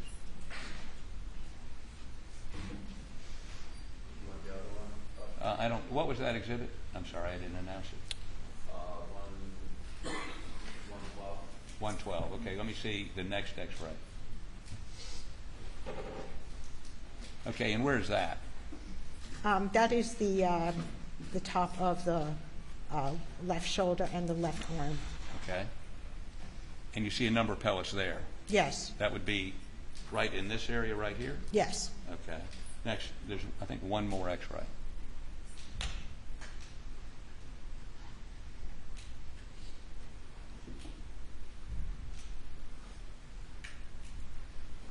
Okay, and are there any pellets here? Or are those the same pellets down there at the bottom? Yeah, well, we have, you can see, there are pellets here. You can see them in the head. There's some pellets in the head. The brain is not within the cranial cavity, but we do see some of the pellets ended up over here on the right side. See, R for right. There's the hole at the top of the head, and some of the pellets they're spread out on the right side of the head. How many? Well, I can see there's 3 here. 3? On the right side of the head. Okay. Yes. So if well, how many pellets are there in a 12-gauge shotgun shell, and these are used primarily for duck hunting? I don't know. I don't know the answer to that. I'm an expert at examining human bodies and determining the injuries that occurred, and I don't know how many pellets would be. When I took my boards, I may have had to actually know that, but I don't. This is not. I don't use this information in order. You can ask your ballistics expert. Well, we did, and I think they said something like. Objection, Your Honor. I don't really know the answer to that. I'm not going to disagree with the ballistics expert. I do have a trajectory and exit wound on the right side of the back of the head. How many pellets were in the body? I did not count them. I just collect a representative sample of it. I don't collect all of them, and I don't count all of them. And we know you don't know how many were in the brain because you didn't X-ray the brain, correct? That's correct. But if there were 70 pellets or 75 pellets in his shoulder, his chest, and his neck, and hypothetically there are anywhere between 135 and 160 pellets in the normal duck shot, I mean, that's 40 pellets that travel on, for the sake of argument, correct? Well, my math. I don't use really. My math. I don't feel comfortable answering these questions because it's not. The specific ballistics are not my area of expertise. I'm not going to ask you about. I really don't ballistics. feel comfortable answering them. I examine human bodies and come to my determinations based on the wounds. And I can see I was correct that this is a shotgun wound to the left shoulder that's going up to the right side of the head. And questions about numbers I really don't want to just, I can't answer that because, I don't know everything. I'm an expert, I'm a physician, I'm an expert at examining human deceased individuals, determining cause and manner of death. Okay, let's go back to the original question, and I assume. I don't know the answer to the shotgun, how many pellets there would be. We're not asking you how many pellets, but if there are 75 pellets, let's do some math here. This is simple math. Okay, I can do math. Okay, 75 pellets we can count in the body, the chest, the neck, and there's anywhere from 135 to 165 pellets in the normal duck shot, 12-gauge shot. All right, so 75 plus 60, that would be 135. And then what did you say, 70 or 80? 75. Okay, 75. So we started with 75 plus 75 is 150. So that's your answer. If your question is you're asking me to do the math. So my question is this. After those pellets have gone through the shoulder and hit bone, apparently, correct? Yes. And then they go through the neck. Do they hit more bone there? There was some damage to the cartilage of the trachea. It was in the tracheal wall and some muscle. There's not a lot of bone in the neck. The only bone really in the neck is the spinal column. Well, I guess what I'm saying, when you were talking about Maggie a moment ago, and you talked about a shot that I think grazed her skull, you said there was a lot of intracranial pressure.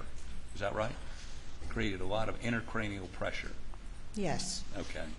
So I'm trying to figure out, and maybe you can help me, your testimony is there was enough from the less than half the load that goes through to, was it one place it hit?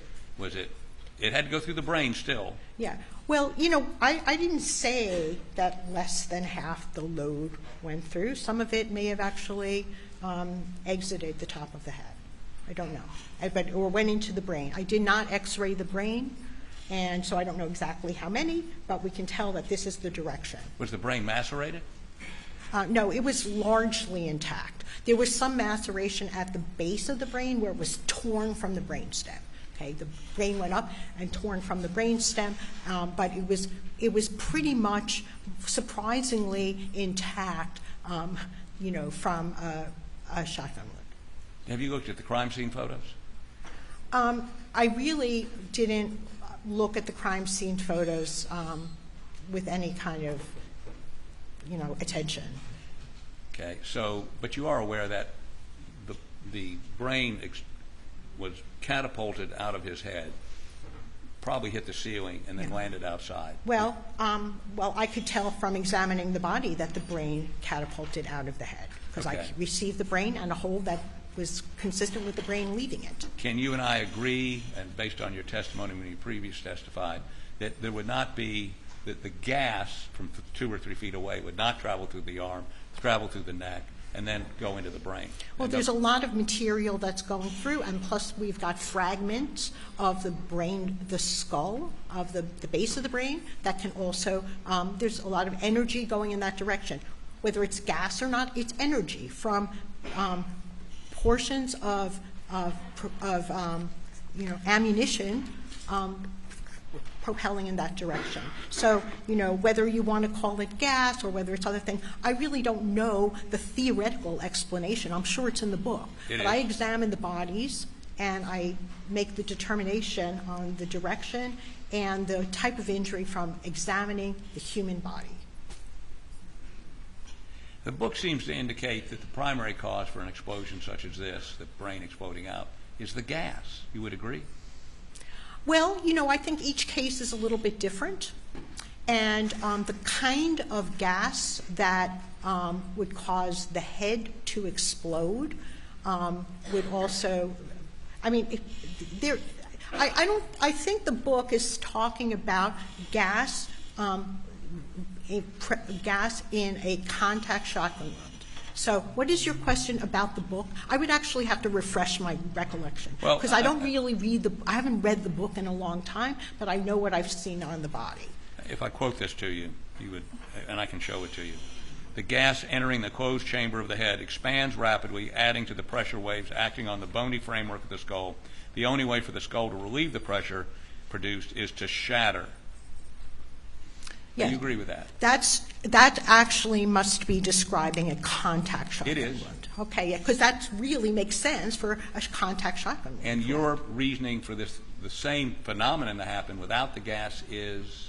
Well, we've got injury coming from beneath. The skull is, like I told the jury, that is not shattered. We do have some horrible injury, but the shattering of the skull, much of it is still up intact. We don't have shattering of every bone. We don't have shattering of the face. Why didn't you shave the head? Why didn't I shave the head? Right. Were you looking for any, if much of the skull was still there? Look, my determination, I didn't shave the head because I was confident that that was an exit wound on the right side of the top of the head. It wasn't necessary for me to shave an exit wound.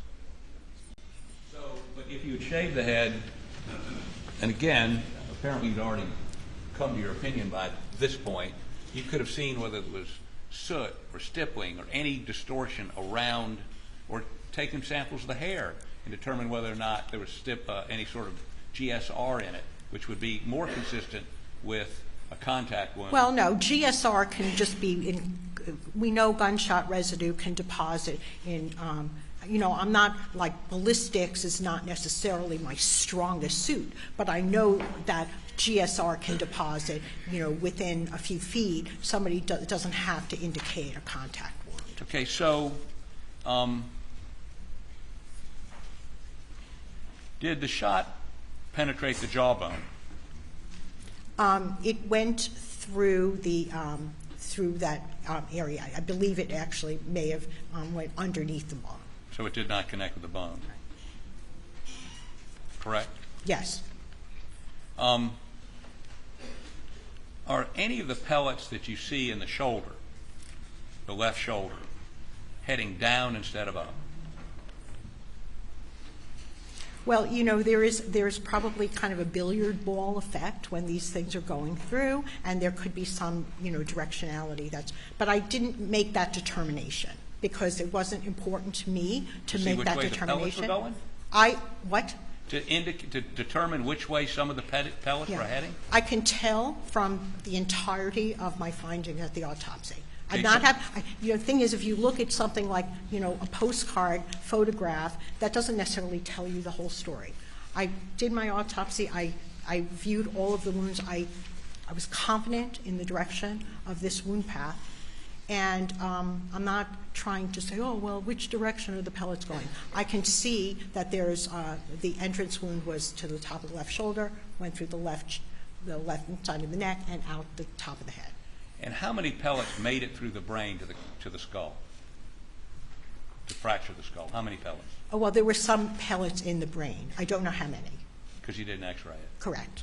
So since you don't count the number of pellets, tell the jury, please, how you know how many pellets hit the skull and fractured it and allowed this eruption to occur. I don't know how many pellets. I never said that I did.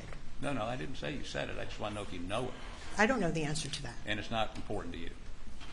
It doesn't really matter. It's really very theoretical. I examined the bodies, and I made my determination based on examination of the body. Is it true that an autopsy report should be able to be read by an independent pathologist to come to a conclusion? Yes. Okay. Are you ready? Okay. How about put that up for us, please? Noises. I'm sorry, sir? Some strange noises. Who's talking? You're questioning the witness? Proceed. I'm asking Doug to put up exhibit number. I didn't hear you talking. I heard I'm you were sorry. questioning the witness, and then a I strange voice I comes from. apologize. What's the exhibit number? Stage 487. Okay. So, how about step down here, please?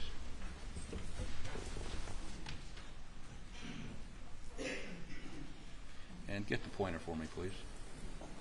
And stand over there, please, so the jury can see. So you indicated there were, I asked you if you shaved the head. You said no. You said there wasn't, I think your words were there was enough of the skull there to determine what happened. Is there? Well, I know this is an exit wound from examining the entirety of the findings, and I did not need to shave the hair. That was my opinion and determination at the time of the autopsy. Yes, ma'am, we understand that. But what did you look at this to confirm or question your opinion, or had you already come to your opinion? Well, I always am questioning it myself during the autopsy. It's not just I look at take a long time to look at everything before I reach a conclusion. Okay, so the totality of findings here told me this was an exit wound. The brain came pretty much intact. It was propelled out of the top of the head. I believe and I'm confident that this is an exit wound, and I did not do further investigation to rule out an entrance wound because I was confident it was not. So you just said you were confident and you did not look further because you were confident you were right. Well, I looked at it, and in fact I took a photograph of it, and this is consistent with an exit. It's what? Consistent with an exit. The brain came out of that defect. If it were a shotgun entrance wound, there would be a lot more destruction of the head. And again, you've never seen a contact wound to the head that wasn't in a suicide case. You know, I don't honestly remember. So you don't remember? Let me just rephrase. You don't remember having a case involving a contact wound to the head that wasn't a suicide case. You just don't remember it. I may have. It's possible. I did not survey. I may have seen one where somebody was shot at point blank range with a shotgun, and then the entire head is gone. So when I get that kind of if there was a contact shotgun, whether it's suicide or homicide, the entire head would have been basically blown off. And so in every case, well, there's no reason for us to go there because you don't remember ever seeing a case where there was a contact wound and to the back of the head. Objection asked. I think it's honestly whether it's self-inflicted or inflicted by somebody else. Well, the features of the body are going to be the same. So that's my answer, and okay. I can't, whether I remember it or not, I've done a lot of autopsies. I don't necessarily remember how many or if I've done one, but I imagine people are shot at close or contact range with a shotgun. And in a contact shotgun, whether it's by suicide or homicide, the entire head would have been basically blown apart. This is terrible, and I know it's terrible. It's probably the worst thing you ever saw, but there would be a lot more damage with a contact shotgun. And that's my professional opinion based on my experience. And if other people disagree with me, that's fine. I don't have to convince them. This is my determination based on my education and multiple years of experience doing autopsies and being a forensic pathologist. And I think in your testimony, whenever that was, weeks ago, you conceded that reasonable pathologists can differ, correct? Yes, I think I said, you asked me if a reasonable person, you didn't actually ask me if a reasonable pathologist, you asked me if a reasonable person could have a different opinion. And I remember that because I was sorry that I didn't say, well, of course, reasonable people can think that. But a reasonable pathologist could also think that, but I would disagree with that. Okay. I don't think all opinions, a reasonable pathologist could have an opinion like that, but I think it would really be wrong. Okay. You go ahead and take the stand, please.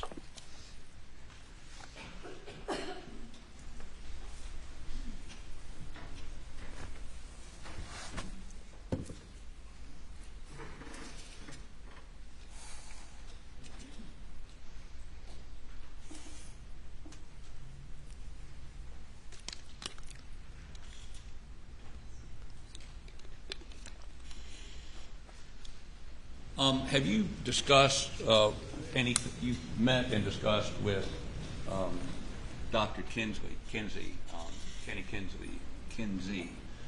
about his findings? I did meet with him once when a couple of weeks prior to the autopsy. I really never, prior to this trial, I met with the prosecution's team. And I would have been available to meet with you if you called me as well. But Ken Kinsey was responsible for the crime scene. What he had to say was, I really wasn't, I had already written my autopsy report. I already came to my decision, my determinations based on my examination of the body. And whatever it was, he's going to do the crime scene. So I don't remember having any specific conversation. You don't remember talking to him about vectors and where the blood spatter would have gone? And yeah. Well, he asked me, he said, do you know anything about this? And I said, that's your department. I really am not a blood spatter expert. So I had nothing to offer, and I really didn't encourage listening to it because it's not my area. And let me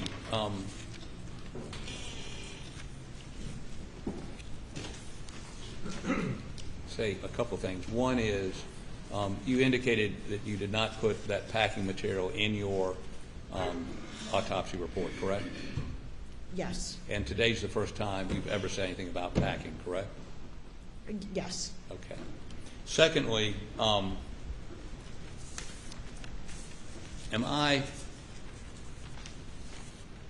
me just sort of summarize this and see if we can get this over with. There are certain things you did not do in this autopsy because you concluded it wouldn't be helpful in reaching your conclusion, correct? I agree with that.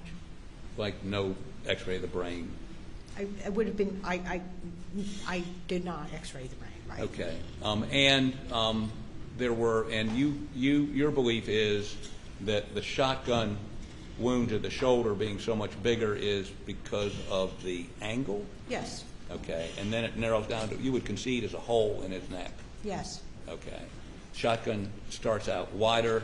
That shot starts out wider. I think we confirmed that. The defect on the shoulder is Right. wider because it's kind of going across the shoulder, so it's going to create a defect on the shoulder that's wider than something entering at a right angle or perpendicular. So that's, and I think that makes sense to me. It's consistent with what I've seen in more than 20 years of my practice, and there wasn't anything that seemed odd about that. And you would concede you're not a ballistics expert. I know the kind of ballistics. Some forensic pathologists know a lot about ballistics. I know probably an average amount. Okay, and so when you say it started out wider and then came down to this hole, have you discussed that with any ballistics experts? It doesn't require, that's forensic pathology. That's damage to the body. I don't need to be a ballistics expert, and I've done enough autopsies on shotgun wounds to make that determination without requiring additional ballistics knowledge. But we can see that the shotgun starts out, the shot starts small and then the pellets expand. Objection asked and answered, Your Honor. Objection sustained. Why are there no shot? Why there's no shot in his cheek if it's expanding? Why are there no pellet holes here? Because they probably we have some wadding going in there. Probably. Yeah, I think that is consistent with the wadding. And there are, there's some pellets remaining in the wadding as well. The wadding going where? That's an entrance wound. Okay, it's entering perpendicularly. Why do we have the pellets? Did not terminate in the cheek. They continued upward. But a number of them terminated in the shoulder. Yes. In the chest, up here, right? Yes. And then not the chest. Then they the neck, stop. Not the chest. I'm sorry. Not the chest. The neck. But the neck, the shoulder and upper neck, right? Yes. And then, if they stop expanding here, so the cheek isn't. One of those pellets is. Objection asked and answered to the former question. Your Honor. It's been asked and answered. I sustain the objection.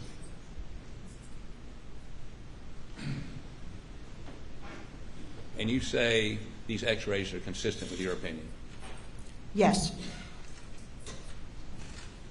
Beg the court's indulgence. Oh, let me ask you one question about the Maggie wound. Your position is that the tags don't indicate anything. Well, they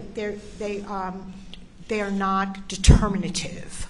They are something we look at, but the tags on the breast are very non-specific. They're not very good tags. We happen to have nice tags on the back of the skull. Frequently, the tags are more reliable when the skin is tighter over an area. So on Maggie, you're saying one shot's going up and the other one's going down? Yes. Okay. Beg the court's indulgence.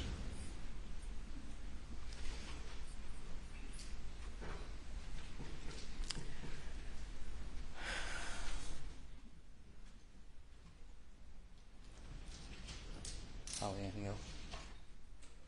Thank you. That's all I have. Thank you, Doctor. Just two questions.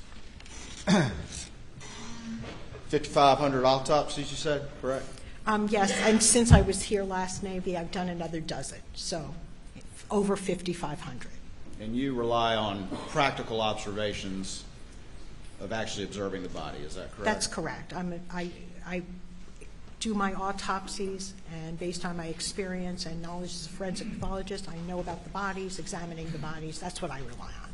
And your... Those are two questions. You have more? Just a couple more, Your Honor. In your opinion, is there any way Paul's face would have remained intact if he had suffered a contact wound from the top of the head? No. And in your opinion, is this obviously a wound in this direction as you've described? Objection, Your Honor. Repetitive.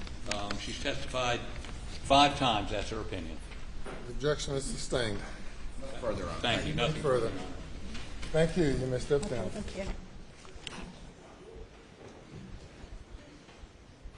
Your next witness. Your Honor, state calls T.C. Smalls.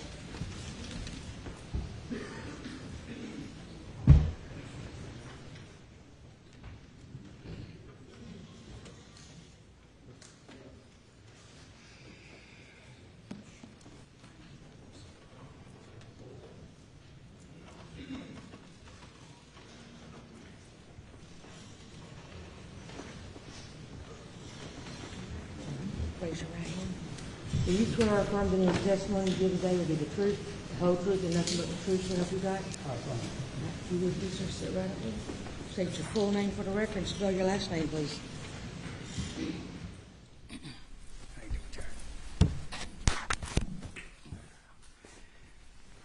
My name is Thomas C. Smalls. Folks call me T.C. Smalls. S-M-A-L-L-S. Sheriff Smalls, how you doing today? I'm doing good. All right. Tell the jury just a little bit about yourself, and I called you sheriff, so if you could just kind of explain that to them a little bit. Okay, in law enforcement for 39 years, 8 months. I retired in December. 16 years of those 39 years was, I served as sheriff of Hampton County. Been in Hampton County all my life. I'm a pastor. Pretty much married, 4 kids, 7 grandkids, and just trying to enjoy some retirement. I retired December 31st day of December 2022, yeah. Well, I'm sorry to pull you back in. You said you just retired, huh? Yes. All right. Do you know the defendant, Alex Murdaugh? Yes, I do. Have you known him for years? Oh, yeah. Did you ever have a conversation with Alex Murdaugh about him asking you permission or even telling you about installing blue lights in his private vehicle? No, sir. I never had a conversation with Alex Murdaugh. Matter of fact, I never had a conversation with anyone in my 39 years about installing blue lights in their personal vehicle. That's not something that's done, is it, sir? Oh, no, no. Did you know anything about the defendant claiming that you permitted him to do so until he testified to that last week? Correct. Mm-hmm. Didn't know anything about Didn't know anything about it. And he never approached you at any point about that? No, sir.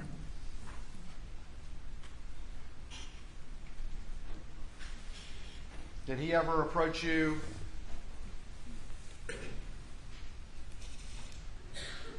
about any threats or anything as a result of the boat case, the boat wreck case? No, he never have.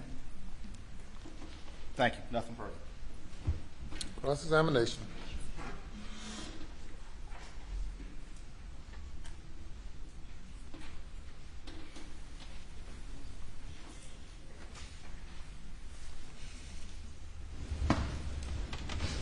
Well, it's 12:01. Good afternoon, Sheriff Smalls. How you doing? My name's Jim Griffin. Okay. I'm a little hoarse. This pollen's getting to me, but it won't take long. You've known Alex Murdaugh for many, many years, is that correct? Correct. And he was a volunteer solicitor in Hampton County, 14th Circuit, for a number of years, correct? I realized he worked along with his father. Right. As a, I don't know whether, I thought he was an assistant solicitor, but he worked along with his father as in Hampton County. But he held the position of assistant solicitor of the 14th Circuit. Yes, he did. And he worked with his father, Right. trying cases in Hampton County and perhaps Colleton County and other places. You aware of that? Correct.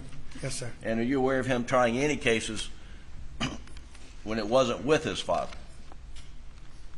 Not to my knowledge. Okay. And his father was, we're talking about Randolph Murdaugh. Correct. And he was previously solicitor, is that correct?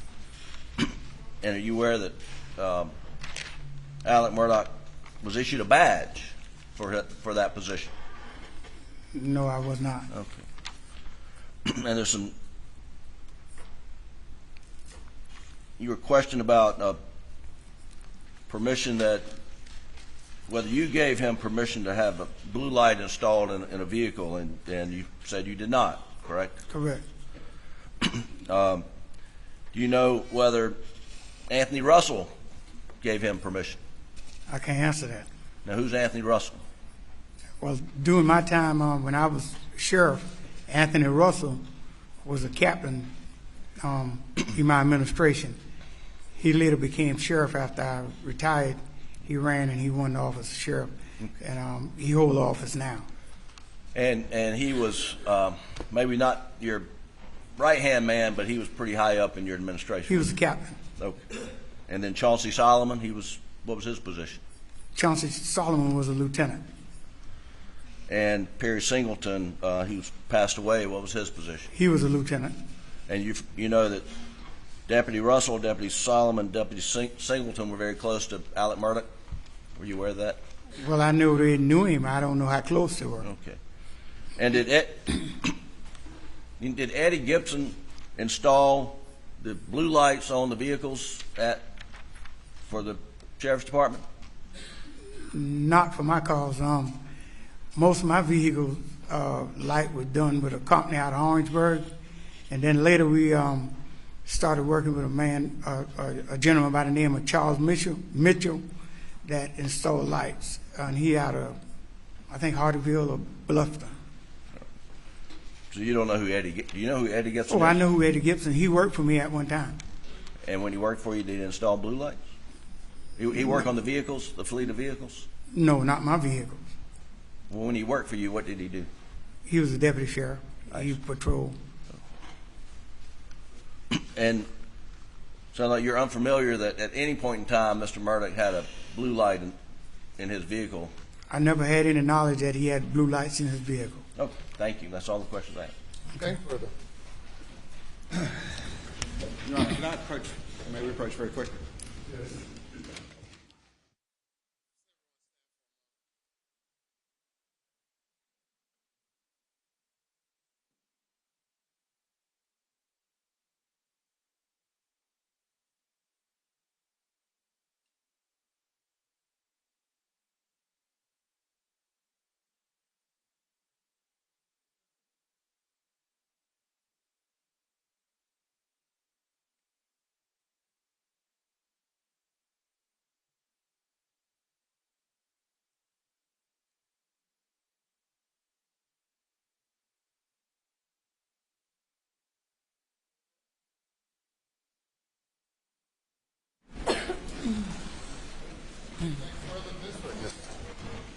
Sheriff Smalls, when did you retire again? I retired December the 31st, 2022. 2022, so just a couple months ago. Right. Thank you for coming today. Thank you, sir. No, Your Honor. Thank you, sir.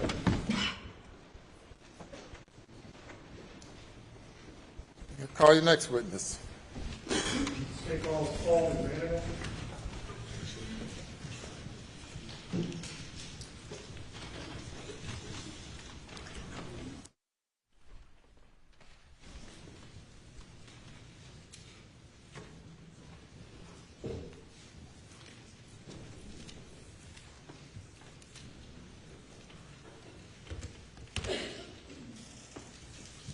Do you swear or affirm that any testimony you give today will be the truth, the whole truth, and nothing but the truth, so help you God? I do. You would, sir, please be seated. State your full name for the record and spell it. Last name, please.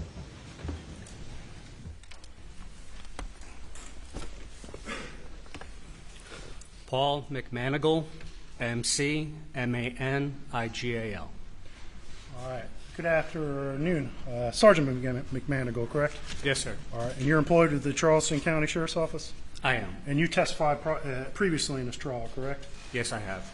Just briefly remind the jury exactly what topic you testified on earlier. Briefly, please. I was tasked with redacting Alex Murdaugh's cell phone records to remove any possible client-attorney privileged information. All right. And during that testimony, you were not qualified as an expert, correct? That is correct. All right. But you have been qualified in previous trials? Yes, I have. And approximately how many times have you been qualified as an expert previously in other trials? About 10. 10 times. Okay. And is that in cell phone forensics? Part of it was about, refer to my notes. 1, 2, 3, 4. 6 times of that was in cell phones forensics. The other was crime scene investigation. Okay. All right. And just let's briefly go down as quick as you can. Let's go through your training experience in cell phone forensics, please. Okay. I'm currently assigned to the United States Secret Service Cyber Fraud Task Force, which is where I received most of my training. I have been trained in basic computer evidence recovery, advanced computer forensics, oxygen forensic suite training, blacklight examiner, advanced mobile device examiner, Celebrite physical and logical examination, XRY certification training, Macintosh triage and imaging, Apple iDevice forensics, Celebrite advanced JTAG extraction, network intrusion response, vehicle forensics, digital video recorder evidence and recovery, ransomware investigation response training, and several other webinars. At this time, State would seek to admit Sergeant McManigal as an expert in cell phone forensics. So qualified. All right. Sergeant McManigal, last week you were present when a gentleman named Micah Sturgis testified for the defense, correct? That is correct. And specifically, he testified about this feature in iPhone known as wake. Raise to wake. Raise to wake, correct? Yes, sir. And briefly explain to the jury what that function is and what it serves as in the cell phone, for the iPhone, excuse me. Raise to wake is when the cell phone is laying down and you pick it up.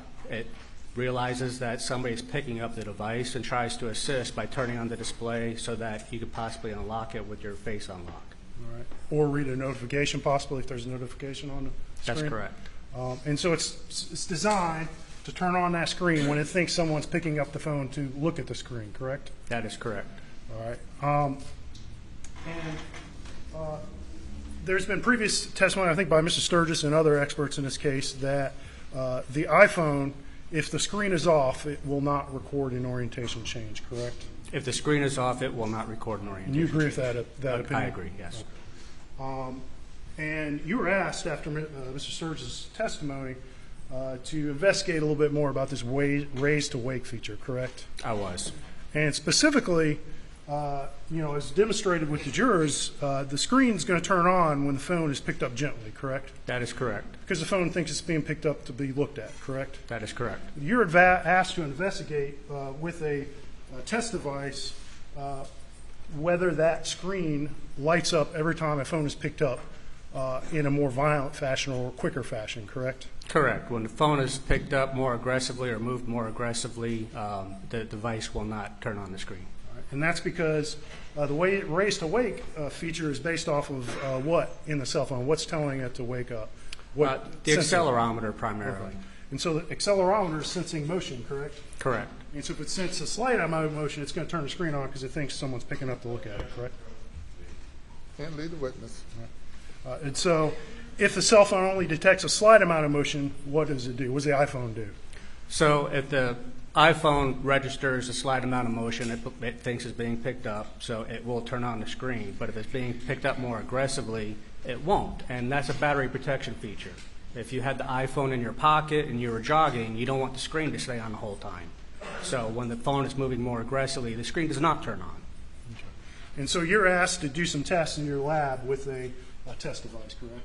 That is correct. I obtained an iPhone 11 Pro Max, which is the same make and model as the phone that Maggie had. All right. And what software version was on your test device? The software that was on my device is iOS 14.8. The one that was on Maggie's was iOS 14.6. So the iOS that was on my device that I tested was slightly newer. Okay.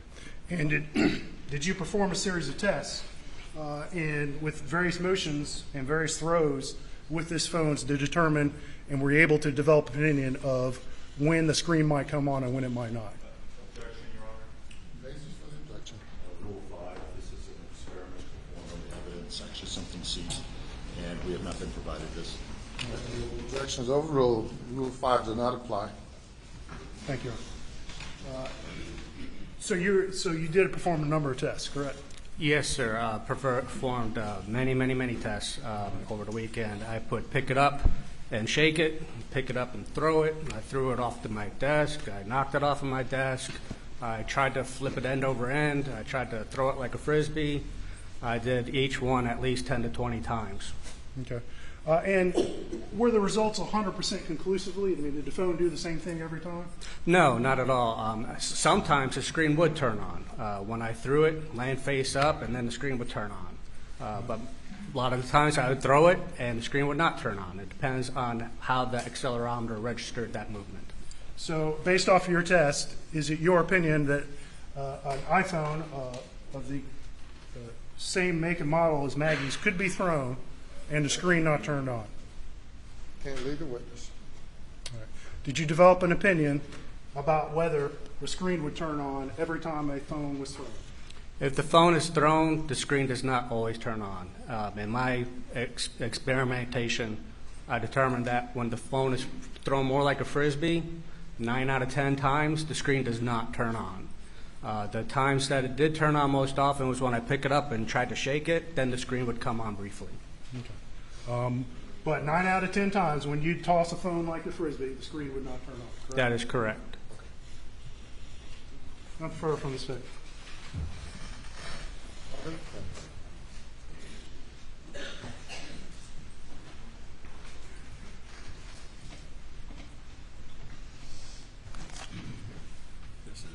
Good afternoon. Good afternoon. When you performed these experiments, did you record them in any way? I did not. You didn't video record doing any of this? I did not. Did you consider video recording any of these experiments? Actually, it never crossed my mind. You just did the experiments and then just sort of orally relay when you could have had a video to show us? That is correct. If you were going to throw a phone out from a moving vehicle, wouldn't you need to pick it up, to toss it? Certainly. And if I understand the previous testimony, when you pick it up, the screen comes on. When you pick it up gently. So if you pick it up to toss it out the window while you're driving, you got to pick it up. Is that correct? Correct. And if you pick it up aggressively, it will not. But not always. Not always. Sometimes will, sometimes won't. Correct. According to the experiments that you conducted since, when did you do these experiments? I started it Friday afternoon and into Saturday. So you did these experiments this last weekend. Correct. You did not record any data. I did not. You just played with the phone and are coming here to express your observations. That's correct. Do you have the phone that you used to do these experiments with you? Not with me.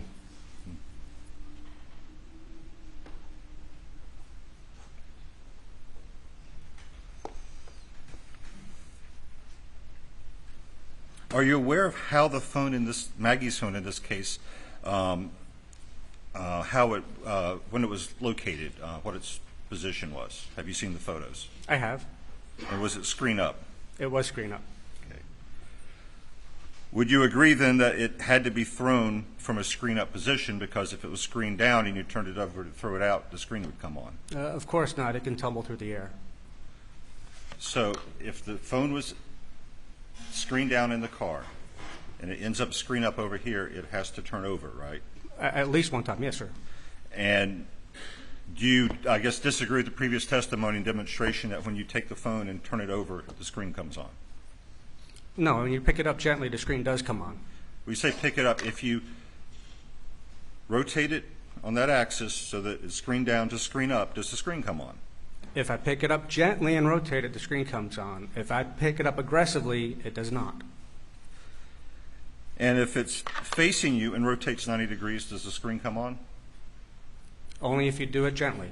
Again, if you do it aggressively, How it will gently? Not. Did you measure any of these forces? I did not. You just threw the phone around in your office?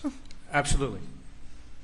So you didn't record what you were doing, and you did not measure any data. Was this because you were afraid that you would have to disclose that data if you recorded it? Of course not, no. Do you normally do experiments and don't record any data or video record anything? It never crossed my mind to record video. Do you believe that you would have to have disclosed that data if you had recorded it? Objection, Your Honor. Overruled. I believe so, yes. So the reason you didn't record data was that it would have to be produced, and then we could examine it and discover whether or not it was accurate. No, you sir. avoided that by not recording anything, correct? No, sir. That's not correct. Why didn't you record any data? It did not cross my mind to video record my experiments. I just did the experiments to determine whether or not And the screen would you turn didn't on. occur to you to measure how fast you were moving the phone, maybe to even find out what is that threshold you claim where the phone goes from turning on to not turning on? Exactly when does that happen? You have no idea, do you? No, sir. It would take me much longer to do these experiments to determine the exact speed and force required to turn the display on versus not.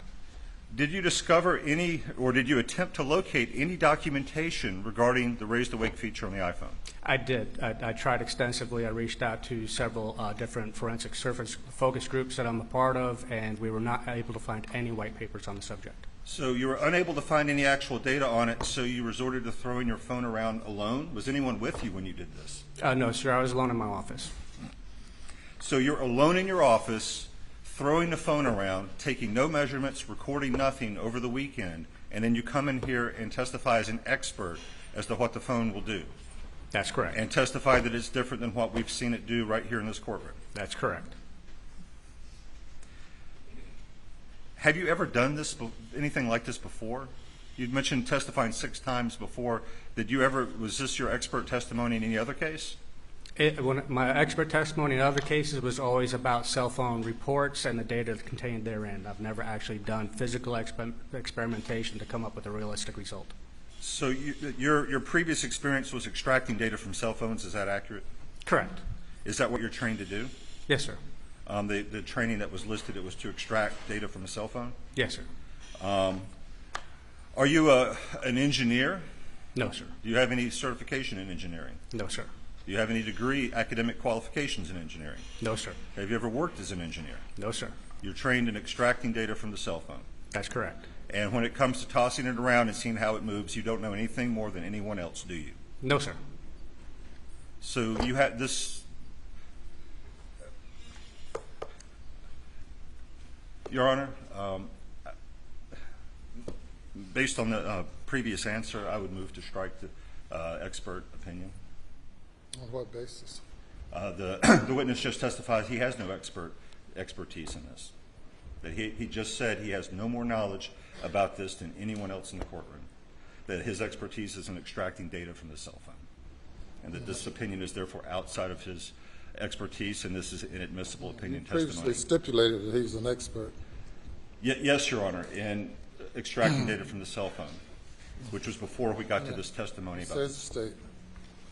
Your Honor, this witness performed a series of tests. He's reporting on, I'm sorry, Your Honor? We know that. He's testified to that.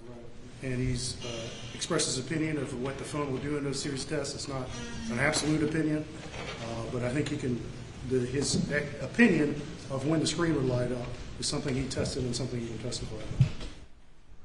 Anything further? Your Honor, simply that when he was proffered as an expert before this testimony, it was in extracting data from the cell phone, not in engineering, electrical engineering, which is where he's gone now. Objections overruled. So you just testified you have no more knowledge about engineering the iPhone than anyone here, correct? I know more about how the iPhone works, but no, sir, I'm not an engineer. You're not an engineer. When you said that the accelerometers are what trigger this feature, how do you know that? That's from data that's on Apple's website. So you found something on Raise the Wake that says that the accelerometers are what trigger this feature? No, sir. That's the only thing that is capable of detecting motion on the phone, besides GPS.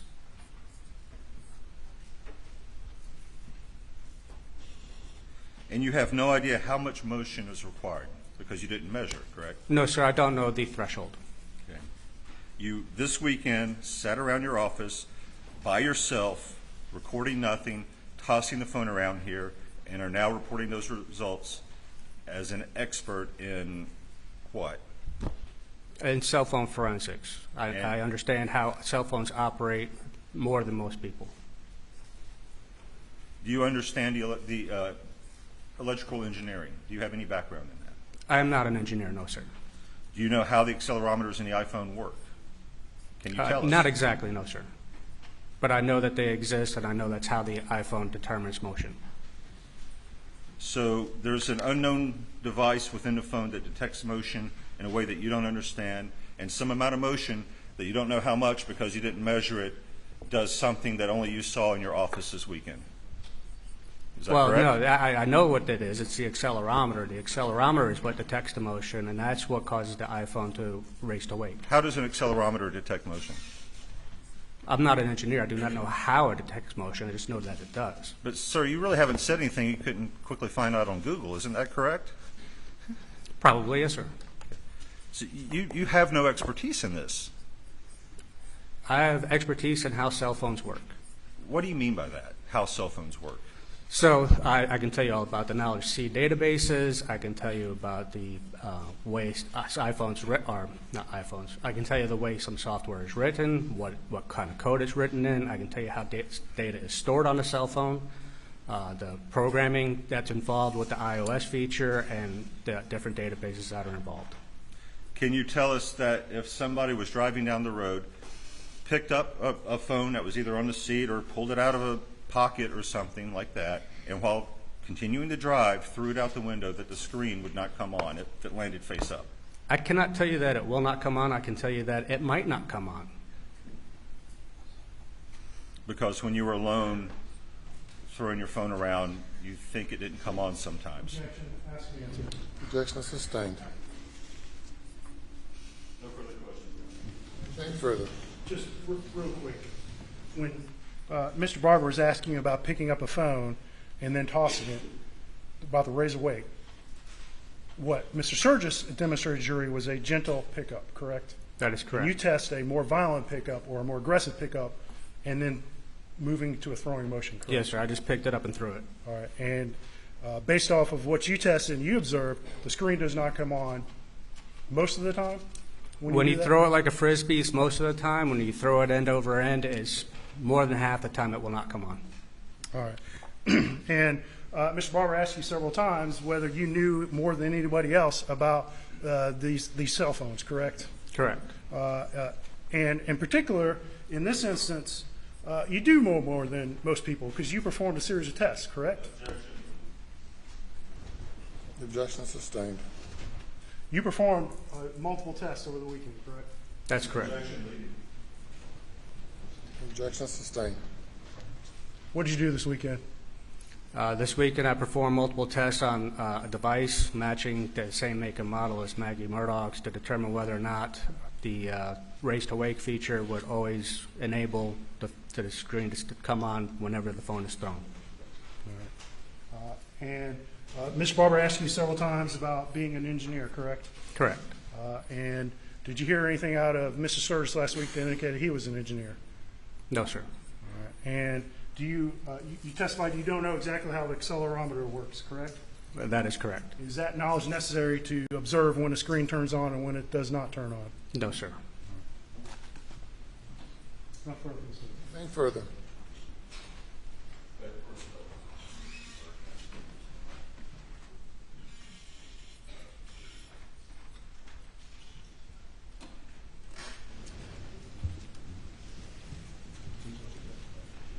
One question. How many times do you have to run this experiment for your results to be statistically reliable? I'm sorry, say that again? How many times do you need to run this experiment for your results to be statistically reliable? More than 10? What your basis for that is? Does it take that long to figure out that sometimes it turns on and sometimes it doesn't? Do you know how to measure reliability using statistics? I took statistics in college, yes, sir. Do you know how to measure reliability using statistics? Yes, sir. How do you do it? Well, you have to have a performative sample. You have to have a default group that has no change to it, and then you have to have your sample group where you actually perform a change. You take the data, you put it into a formula, it gives you a degree of reliability. Did you do that here? No, sir. No further questions. Step down.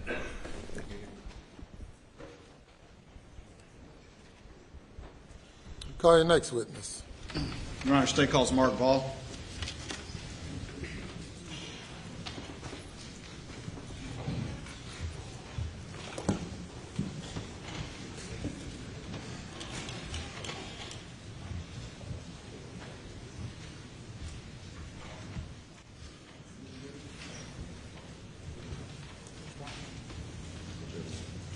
Do you swear or affirm that any testimony you give today will be the truth, the whole truth, and nothing but the truth, so help you God? I do. All right. Mr. Mark, you'll just, thank you. You'll be seated and state your full name for the record. Your last name, please, sir.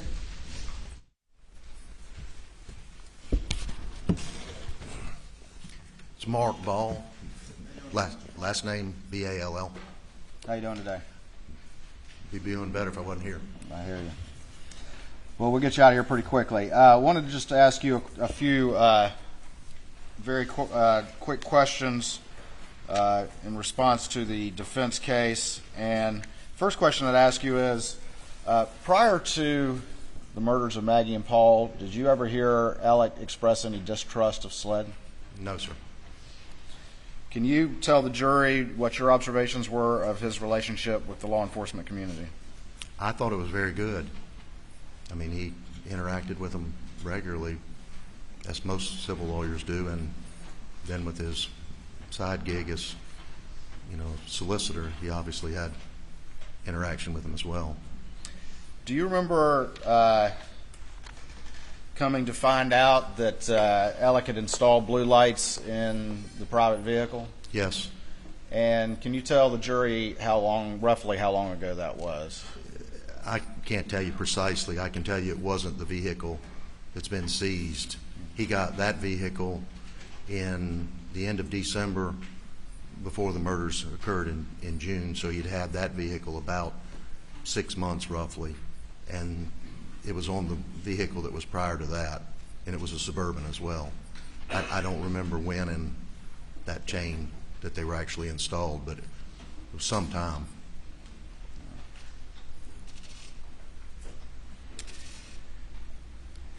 Do you have some property around in this area? I do. And are you a hunter and an outdoorsman and shooter? I am. All right. Do you ever shoot hogs and other nuisance creatures? A bunch of them. And when you're riding around looking for hogs, what can you do that in the daytime? Yes. And is it not uncommon to see hogs during the daytime? I shot 2 weeks ago. I shot 5. During the daytime? During the day, 4:30.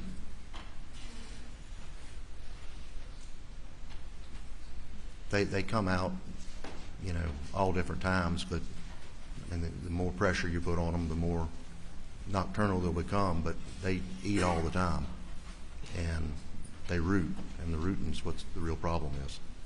They root up your roads and fields and everything else. Have you ever known the defendant? You've known the defendant for how long? 34 years. You aware the defendant and his family had a number of long guns, rifles, and shotguns? Yes. Have you ever known him to talk much about target shooting a pistol? No, sir. Do you know what Paul's weapon of choice was when shooting hogs? Shooting hogs. The 300 blackouts were bought for hog hunting. I assume Paul would have shot them with anything he had, but that's what the 300 blackouts were bought for. Did you have any conversations with the defendant when he was purchasing the original 2 blackouts as it relates to hog hunting? I did. I'm not a big 300 blackout fan, and I told him that, and he bought them anyway, and I think his cousin actually put them together, who was a game warden. In the time after the murders, did you have a number of conversations with the defendant about his activities that night? I did. I had that night and in subsequent days. And did you go over those in fairly some sort of detail? Yes, sir. At times, sometimes it wasn't detailed. It would just be checking on him to see how he was doing and to see, if they'd come up with any leads or where things stood. I mean, everybody was trying to figure this out. I mean, this is one of those lightning strikes in life that just jolts you, and there's no rhyme or reason. What, if anything, did he say about whether or not he checked Maggie and Paul before he called 911? As I testified before, my recollection of it was that he testified, or he told me, not testified, but he told me that he went to Maggie and then he went to Paul, rolled Paul over. His phone, I didn't hear the phone the first time he said that. I think that was about the second or third time. But I also wasn't really listening. I was listening to what occurred. You know, who did this? Why would they have done this? But the second time he went, it was reversed, where he went to Paul and then to Maggie. And like I told you before, I don't know whether that's just a slip, you know, from one to the other or vice versa. But he definitely went, checked on him, then called 911. When was the first time you heard his admission and claim now that he did go to the kennels around 8:44 p.m.? Thursday. Last Thursday? Yeah. And was he clear prior to that he did not go down there in his conversations with you? Never said anything about that or any reason for it. It just, he'd never been there. You said you've known the defendant for how long? 34 years. Knowing what you know now, was he able to look you in the eye and lie convincingly and effortlessly to you? Yes.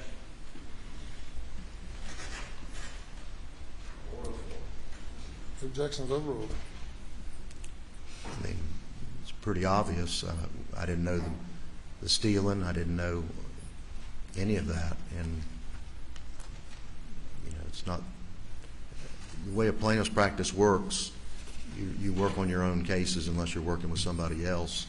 And so you wouldn't necessarily be talking about his particular cases. So it's sort of yes and no. I mean, obviously, a lot of things that I was told and a lot of things just weren't there. I mean, the blue lights, the reasoning for the blue lights, the money missing from our account when he cashed the 2 checks, all of those types of things.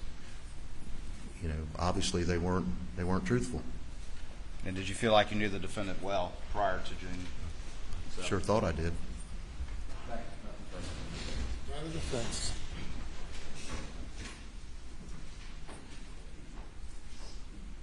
Good afternoon, Mr. Wall. Good afternoon. Just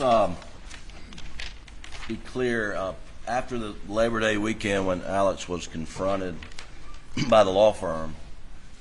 Well, it was before Labor Day. Yeah, it was Thursday. Friday or Thursday Right. before?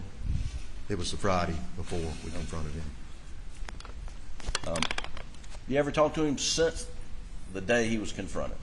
I talked to him on that Monday when I believe that he and Randy and John were going to, I believe, Atlanta, to the facility down there.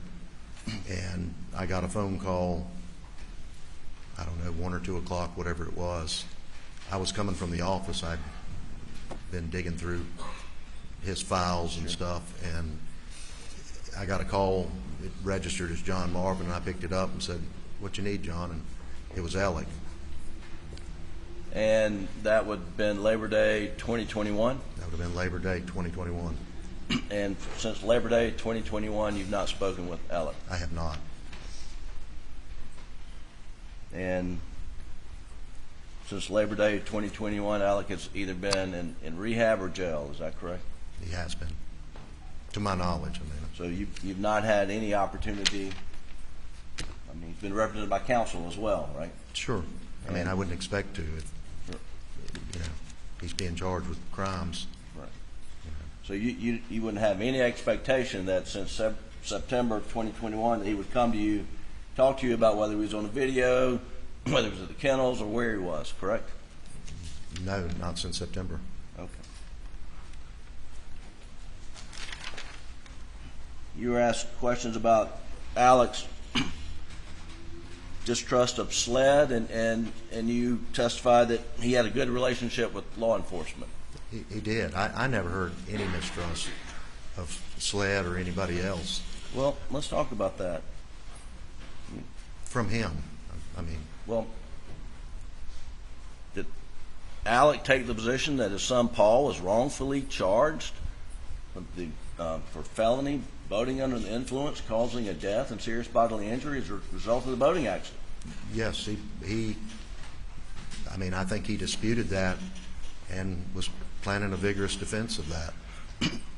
And that happened, those charges have been pending since 2019, is that correct? 4 years ago, a couple of days ago. Right.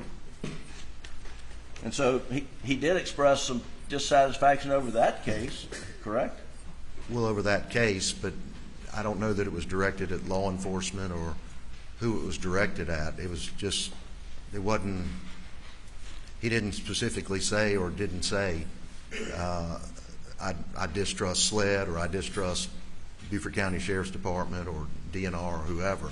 It was just, he thought that there was defensible, it was a defensible case, the criminal charges against Paul, and you know, there was this back and forth as to whether it could have been one of two people driving. And you were informed, I believe, sometime in the spring of 2021 that SLED was actually investigating Alec for obstructing the boating accident investigation, right? No, sir. You were not aware of that? I was not aware of that. Do you know whether Alec was aware of that? I have no idea what he was. He never said that to me.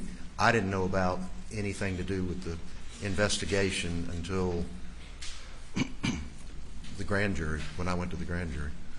Were you aware that he and his father sat in on the criminal prosecution of his good friend Greg Alexander? I became aware of that. Well, back up. Yeah, I knew they went over there.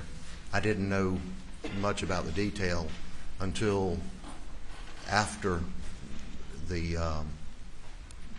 SLED came in after the 3rd of September 2021. And Chief Alexander was prosecuted after SLED investigated him, correct? I think that's the case, yes. And that Alec and his father thought that Chief Alexander was wrongfully accused. Are you aware of that? I don't know what they thought about it. I know that they were close to Greg Alexander, and Greg Alexander ultimately got off on a jury trial. Now we do know that the Colleton County Sheriff's Department in this case recused themselves because Alec was... Let me correct something. I said that he got off. He was found not guilty. Right. I mean, I don't want there to be a negative implication. I know Greg as well. Sure. So, well, thank you for clarifying that. And we do know that Sheriff Buddy Hill and the entire Colleton County Sheriff's Department recused themselves in this case because of Alec's close relationship with the Colleton County Sheriff's Department and law enforcement. Is that right? I know they recused themselves, and I know they called in SLED that night. I wasn't privy to the reasoning, but I would make that assumption. And there are different levels of law enforcement agencies, right? There's the, sure.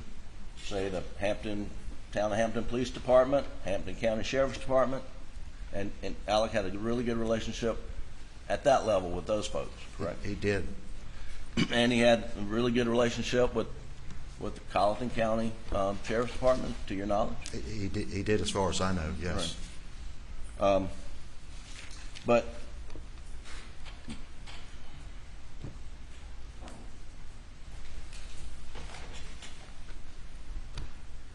I think I covered that. So you mentioned that Hobbs become nocturnal when there's a lot of pressure on them? They can. They But can? It depends on a lot of things. Like right now, the swamp's up. They're much more on the hill. Right. Then when times are dry, they go out into the flat swamp and root up everything out there. And the pressure that you're referring to is hunting pressure. Yeah. And are you aware that Paul put a lot of pressure on the hogs at Moselle? I knew Paul hunted hogs a lot of places. At one point, Paul had hog dogs and would hunt on people's property. He came to my property. He went to Ronnie's. But how much pressure they were putting on them, I don't know because I wasn't over there. I mean, I'd ridden around their property several times, but it wasn't about hog hunting. Sure. And I want to ask you about the Moselle property tract. So, we've all seen drone photos of the house and the kennels and Moselle Road. That's sort of right in front of the residence. Yes. And then if you're sort of looking from a drone, and we've seen some aerial photos, I guess if you're headed south, there's the Dove Field right adjacent. Is that south, I would think? Yeah, at least east. Okay. And then back behind the Moselle residence, I think there's a river. Well, there's a swamp. The swamp and then begins. the big Salkehatchie is back in there. So the swamp begins behind the house and goes, I don't know, is that west? Sort of south. Right. If the runway's running east and west, Okay. then it would be south. But the swamp is behind the house. It's behind the house. Okay. And across the street from the house is duck pond and shooting range and no swamp. Correct. And timberland. And all the hogs are going to be behind the house. Mm-hmm. They're all over. They follow. There's a watershed ditch in there. They follow wherever, but predominantly they seek refuge or whatnot in the swamp. But they can be anywhere. I have them. There's gum ponds and every place else, and they just trample wherever they want to go. But you're right. By and large, they're in the swamp because it's wooded, right, and thick. And in the month of June, pretty warm, is it not? It usually is here in South Carolina. Yes, it is. And do hogs stay in the swamp more in the heat of the summer? I haven't noticed that, and I've killed probably well over 1,000 hogs. All right. And so we trap them all the way through. I mean, I've got 2 traps, well, actually I got 6 traps. But I mean, I trap them, I shoot them. They're just a scourge. They eat everything. They root up your roads. They get in your pine trees when they're little. They'll root them up. They're a teetotal nuisance. I carry a gun with me most of the time. Do you have a gun with a thermal scope, so you hunt them at night? I do have a thermal, and then I have others. Yeah, Mr. Mall, is there ever a time when you don't have a gun with you when you're traveling around? Only if I forget it. Oh, right. But that's what I thought. Usually I have one. And you understood that Maggie and Alex got 300 blackouts from Paul and Buster for Christmas one year, and they came with thermal scopes. I do. And are you aware that Paul had his lost or stolen? I was. And then he received a replacement without a thermal scope. Right. My understanding was it had a red dot. And that he didn't use that one very often. He used Buster's that did have the thermal scope. You've learned that? I've heard bits and pieces. I haven't been watching everything, but I did. Right. Somebody told me that, or I heard it, one or the other. And Buster's was sitting here in the courtroom. Were you aware of that? I didn't. I assumed y'all had. Okay. I know that the black one was taken from the house because I was standing there. Right. That's fair.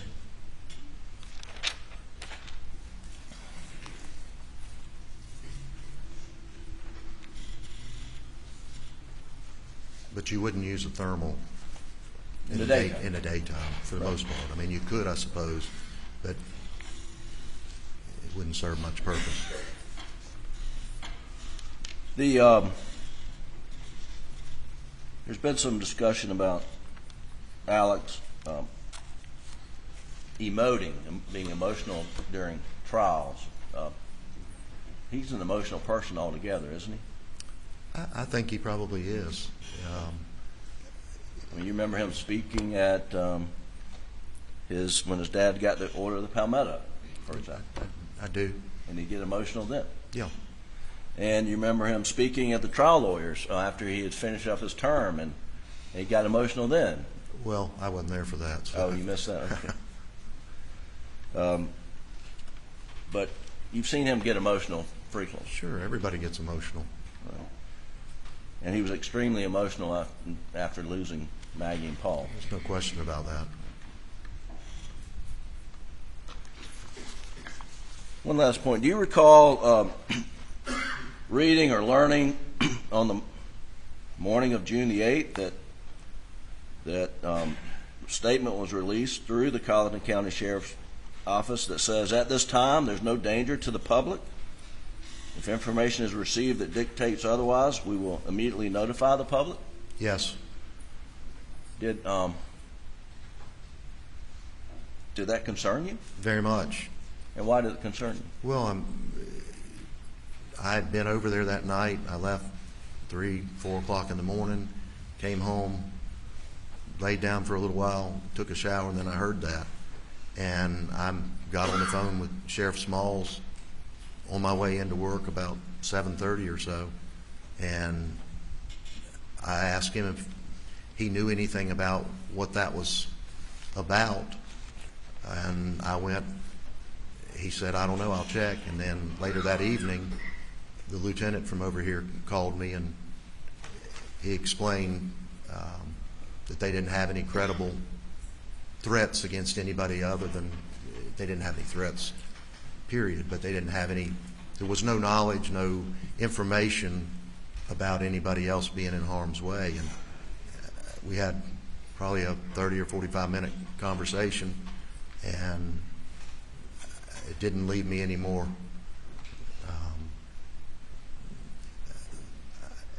I guess I still had questions because we have 60 or 70 people that work for us.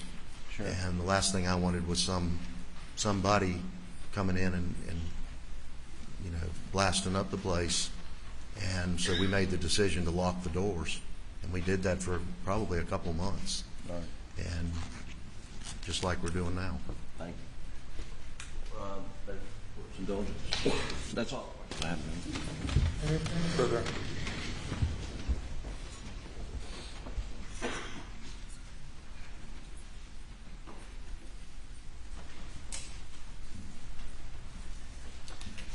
You were asked a little bit about Colleton Sheriff's Department recusing themselves. Are you aware that they continue to assist on the case? I know they were out there, and I wouldn't. The internal politics of who's lead and who's not lead. I mean, I know that they were there because one of the deputies called me the next morning and asked me where Paul's truck was, and I called Alec and verified where it was, and told I had several interactions with them. So yeah, they were still involved. They weren't. And for the first few months of the investigation, the local solicitor's office was still running the investigation, to your knowledge? As far as I know, they were out there. Mr. Stone, his chief assistant were out there, and an investigator were out there the next day. And I want to say they were out there maybe 2 days, but to lend whatever assistance they could lend, I guess. And that'd be the same and solicitors? then I think it was August. I saw it like everybody else in the paper that Mr. Stone had recused himself. And that'd be the same office for which the defendant had a badge, is that correct? Correct. He was an assistant, and so was his father. All right. Thank you. Nothing further. Just briefly, Mr. Ball, isn't it correct that law enforcement does the investigation, solicitor's office does the prosecution? That's the way it normally works. Thank you. That's all I have. Thank you, Your Honor.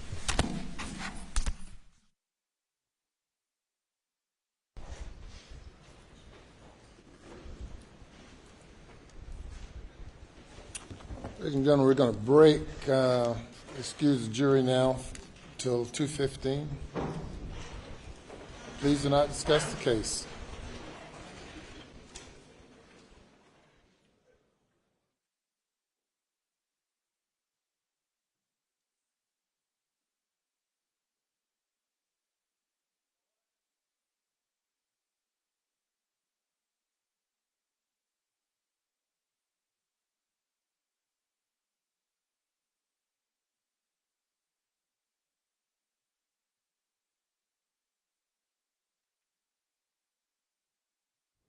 So everyone be seated. How many more witnesses do you have, Mr. Waters? I believe just one, Your Honor. At lunchtime, there's one more that I might talk about, but I believe just one, Your Honor. And that would be Dr. Kinsey.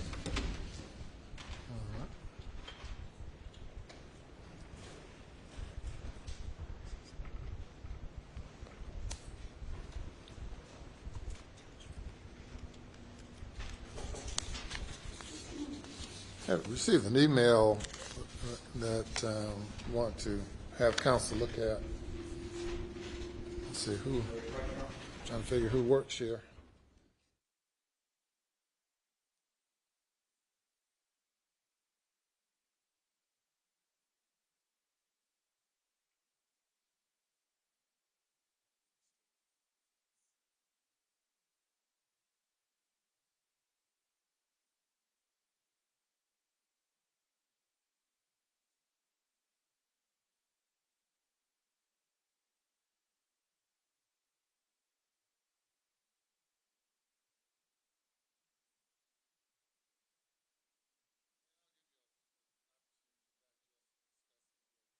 About it on the other side of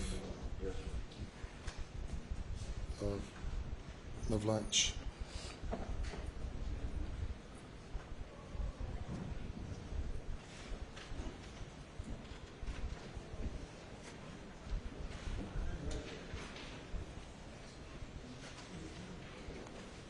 Anything else before we break for lunch? Your Honor, very briefly, I know that there had been a request by the defense for a jury view, and for planning purposes, I didn't know if Your Honor had if we had some plan for that, to do that, I guess, after this last witness, or at what point? Yes, after the state rests. All right. And depending on what time you rest today, it might be this afternoon. Just, Your Honor. Yes, sir. And it could be now or after lunch, whatever the court prefers, but I would like to make a counsel motion for the record regarding the cell phone testimony we just heard. Okay. Your Honor, and the previous objection was that it was, which you overruled, which I was objecting to it being beyond the scope of the expertise with which it was offered, but the Supreme Court and counsel... That wasn't your objection. That was the objection. I'm now making a motion under counsel, Your Honor, for the record. And counsel, the Supreme Court said that when admitting scientific evidence, the trial judge must find the evidence will assist the trial fact, the expert witness is qualified, and the underlying science is reliable.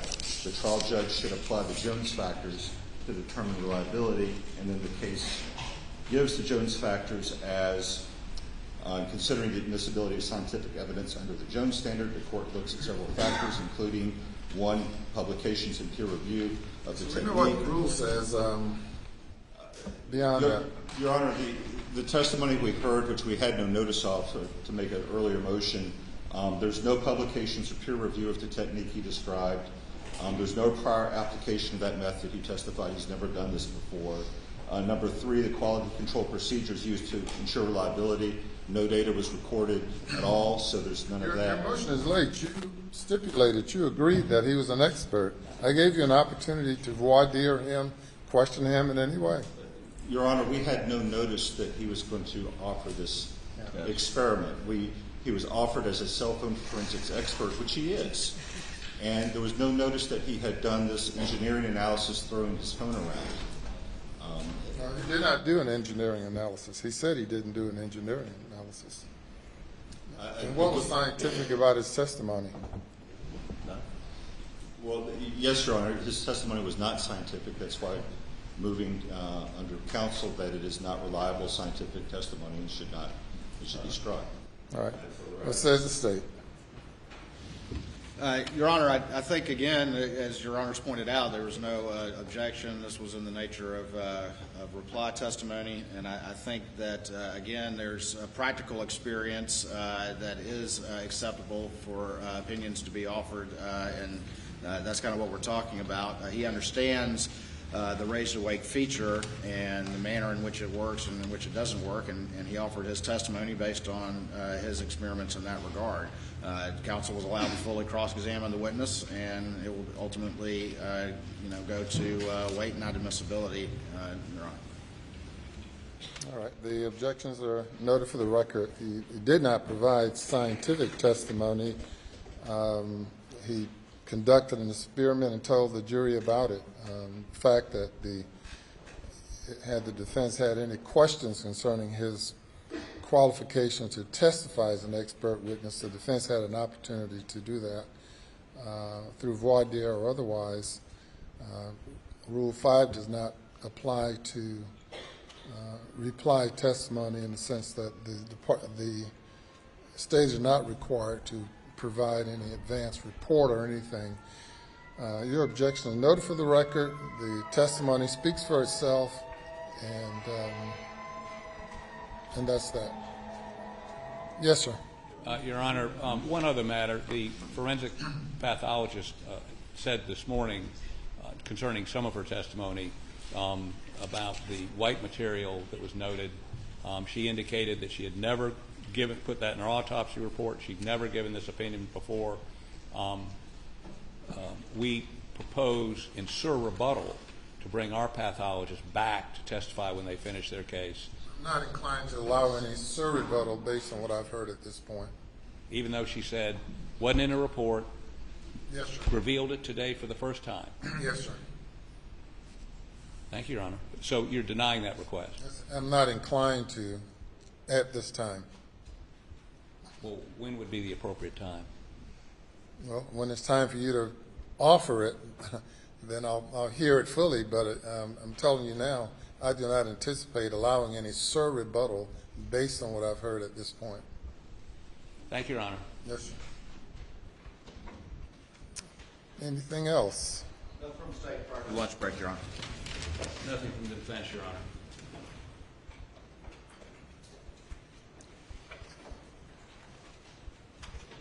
All right, we'll be in recess till 2:15.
come to order.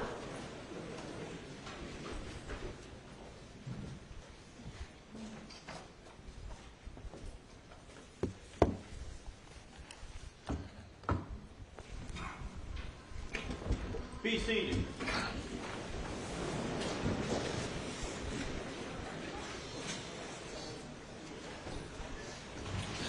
Yes, sir. State's Exhibit 521 is a worksheet showing steps and time steps were taken, along with some calculations about how many steps per minute. It's come to my attention that there's a math error contained in the previously submitted exhibit, and I think the error bled over into the defense's exhibit. I think it's 156. And so at this time, with the state's consent, the state would like to just simply substitute a worksheet with the correct math for the previous incorrect worksheet. And defense would also ask you to do the same. Okay.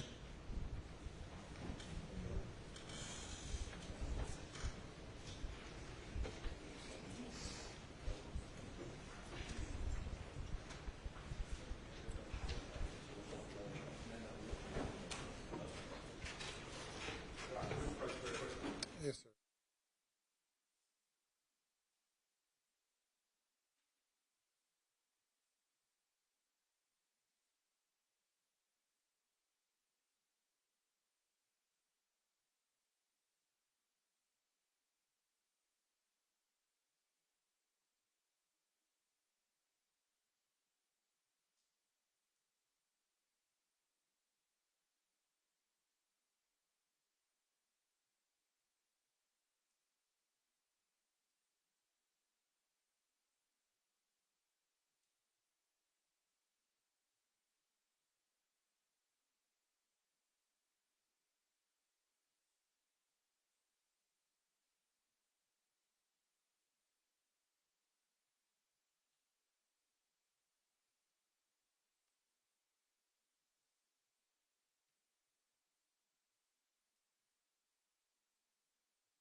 If you'll bring the jury.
All right, thank you. Your next witness. Thank you, Your Honor. The state calls Dr. Kinsey.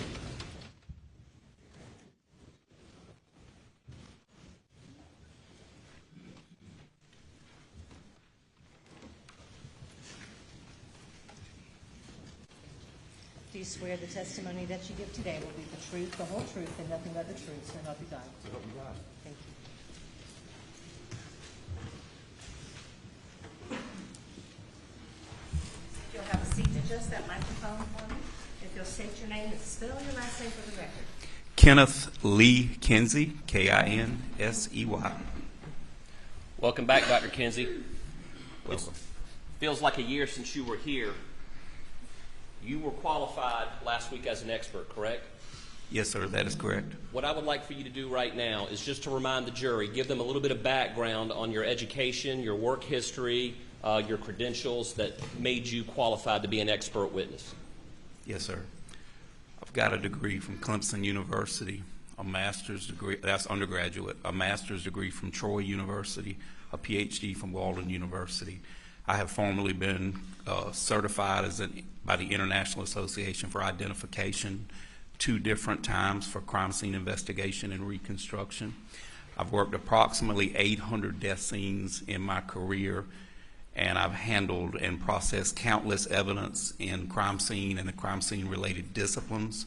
I have completed and passed proficiency in those disciplines as recommended by the International Association for Identification, which includes oral exams, research, technical work, and also I worked under a qualified examiner for a determined amount of time.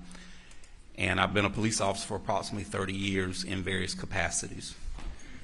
And just to remind the jury, you were qualified as a forensic or crime scene forensics expert in this particular case. Yes, sir, I was. And real quick, what other types of qualifications as an expert do you possess? I'm also a firearms instructor for handguns, shotguns. They call them patrol rifles, but that includes subguns, fully automatic and semi-automatic platforms. I have endorsements through the South Carolina Criminal Justice Academy. I'm also a SLED concealed weapons permit instructor, and I'm formerly a law enforcement firearms instructor through the NRA. Now, you've had an opportunity to review the case file for this particular case, correct? Yes, I have. And you have actually been out to the crime scene, correct? I have. Beg the court's indulgence.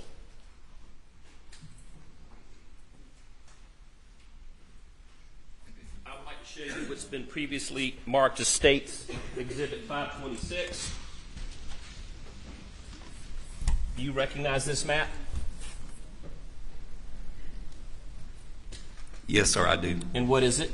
That's a satellite map from the Moselle property. I would like to offer this into evidence. I assume no objection. No objection. Submitted.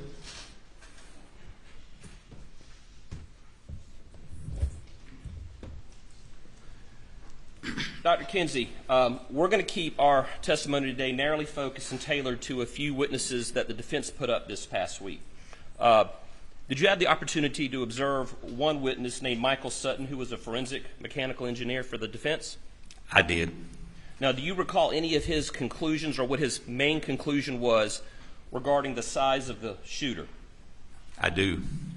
What was that conclusion? 5'2" to 5'4". I would like now, Doug, if you would, I would like for you to publish or cut on Defense Exhibit 140. Go to page 49.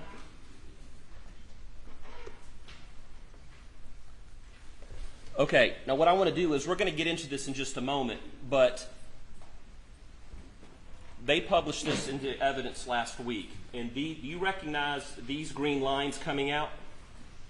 Yes, sir, I do. Okay, and what do those green lines represent?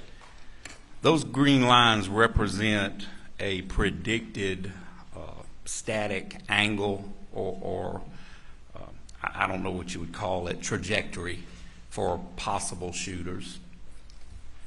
And Doug, if you would go to page 74 of this presentation, please. Do you recognize this photo on page 74 of the defense exhibit? I do. And what is it? It is Mr. Sutton pointing a pump-action shotgun into the feed room at Moselle. Okay, and did Mr. Sutton develop his conclusions as to the height of the shooter based on math that he did in this particular case? He said it was trigonometry, but yes, sir, he did. Based on your many years of law enforcement experience, education, and training, what is your overall opinion on his conclusions? I think his intentions are well, but I think his methods were flawed. So what I want to do is I want to go back, and there were 3 previous angles that we just looked at in the previous slide, correct? That is correct. And then he also determined an angle here in this photo, correct? That is correct. And those are the angles that he used to determine the height of the shooter, correct? That is correct. And Mr. Wilson, I don't know the totality of what he considered, but that was one of the elements, one of the criteria he used. Okay, just to refresh the jury's recollection, Doug, if you go to page 4, it should be State 62. It's a picture. What is that a picture of? That is a picture of what's been described as a quail pen. Go to page 5, please. And what is that a picture of? That is a close-up of that quail pen, and it has weathered cardboard on one end.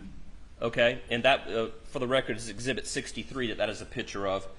And go to page 6, which should be State 64. And what is that a picture of? That is a close-up of what appears to be a bullet defect or bullet damage in that cardboard. Okay, now, they base their angles, of at least 2 angles. Let's back up. There were 2 angles taken from this particular one bullet hole. Why is that? There were. I believe the original crime scene agent gave a possibility of 2 angles of the angle of impact in the cardboard. Okay, and what are some things that someone can determine from examining a bullet hole in this cardboard? Well, the first thing is direction. It lets you know that you had one or at least one projectile fired from that direction. It's a pretty good indicator for direction. Okay, what's another thing that you can determine? Sometimes you can determine the angle of impact and whether that bullet was affected before it struck that object. And what I mean is, was it deflected by flesh, or did it hit its target, or is there an internal problem with the weapon that would cause that bullet to be off-center? Are you comfortable with the direction that was determined by Special Agent Worley in this particular photo? I'm very confident of that direction. Okay. The defense determined that there were 2 potential angles. How confident are you that the methodology used to determine those angles are accurate? I have 0 confidence from this piece of evidence as far as establishing angles. So that's interesting. You feel good about the direction of the bullet going into the quail cage, but you have a concern about the angle, correct? That is correct. Do you have a concern about the angle? The angle of impact, yes, sir, that is correct. What are 2 things that could affect the angle of impact on a surface like this cardboard?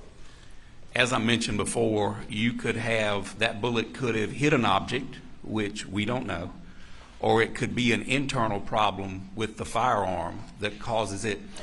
When you think about, if I could explain, yes. When you think about a quarterback throwing a football, they spin that football and it makes it stable in flight.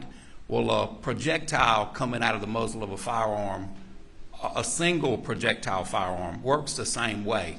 You've got little lands and grooves in that barrel. And as that propellant pushes that projectile down the barrel, it twists. Now, there's different twists depending on the firearm, but that twist, called rifling, most commonly, that's what my grandfather called it, but it makes that bullet stable in flight. Anything that can throw that projectile off of battery, whether it be striking something or a firearm problem, maybe fouling too much lead in the barrel, those kind of things will make that bullet off-center. Now, it still may go the general direction, but the rotation of that projectile could be off just a little bit when it strikes a target. So a good analogy would be a lineman getting his hand on a football and making it go wobbly, but it keeps going, correct? That would work, yes, sir. I'll leave the witness. Doug, could you zoom in on this hole real quick?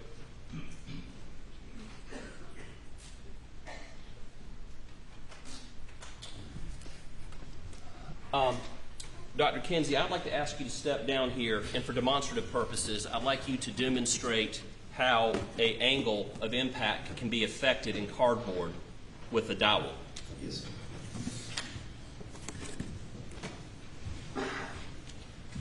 Describe to the jury what you've done with this box.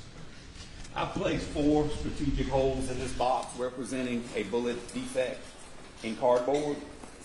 As you probably saw in the photographs, as a crime scene investigator, we use dowel rods to help determine direction and angle of impact. Now they can be as simple as a wooden dowel rod like you get at your hardware store, or they make some real complicated ones made out of fiberglass if you can afford it. You know, most agencies and most crime scene teams will use a fiberglass rod, but the wooden rods, as long as they're pretty straight and true, they work just the same. So if this represents a projectile defect in cardboard, and may I say weathered cardboard, because this has been out there at least a year and a half since this incident took place, you place that dowel rod in that defect, and then you can get an approximate angle or angle of impact on it, but you can definitely get a more confident direction. If your shooter's over here and he's shooting this direction, or over here, or up or down. But it's not the end-all, be-all, and I can explain that to you also. Okay. So how could you demonstrate how, well, back up a second, and step away so the jurors can see this photo, if you would. You saw the, I might need you up here. Call and I will come. You saw the defense expert's testimony, Mr. Sutton, I believe, last week, describing this hole. Can you explain to them how he determined the angle of impact based on what he was observing in this bullet entry? I can, Mr. Wilson. Please do so for the jury. What Mr. Sutton did with geometry and trigonometry and a whole lot of tools, but basically a protractor, as we used when I testified previously, if you had a confident bullet defect, you can run a string and then put a level or it's a type of protractor, it's a bullet angle finder on top of that rod, and you can get a general angle of impact in a fixed object. However, this isn't a fixed object. He referred to that little mark around 3 o'clock. What did he call that? I think he called it a bullet wash. Could it be a bullet wipe? Bullet wipe, yeah, something like. It's not a term I use. Okay. I'm familiar with it. And what was he assuming that bullet wipe was caused by, based on the testimony you heard? From the angle. He's assuming the angle of what? The angle of impact. Okay. What else could cause that? As we mentioned, striking the surface beforehand, fouling in the barrel, something internal. It just throws the bullet off course a little bit. It's not spinning the way it normally spins. So when it strikes, it doesn't strike. It doesn't enter the way it normally would. It wallers a little bit, like that football we talked about. What about the dowel rod? Well, the purpose of inserting the dowel rod is to try to get the best angle or the best direction you can. And in a perfect world, the angle would be fairly confident, like another bullet defect we're going to talk about. Remember, this is weathered cardboard. So once that examiner, and these rods are not caliber specific either, because a crime scene investigator or an examiner can't look at a bullet hole and guess what caliber it is. That's nonsense. So you try to pick the one that fits the hole the best. And with some of the fancy kits, you get a little shim kit with some little rubber grommets that you can place in there, make it fit a little bit better. But more typically, you just pick the dowel rod that's closest to the hole. Could a dowel rod affect the angle of impact? Upon me inserting this dowel rod, I can do damage to that bullet defect. But more importantly, when I remove it, I could do damage. And it's very deceptive damage. It's not intentional, but it can damage the angle of impact, especially in a soft, unreliable object like cardboard. You can return to the stand. Thank you. Yes, sir.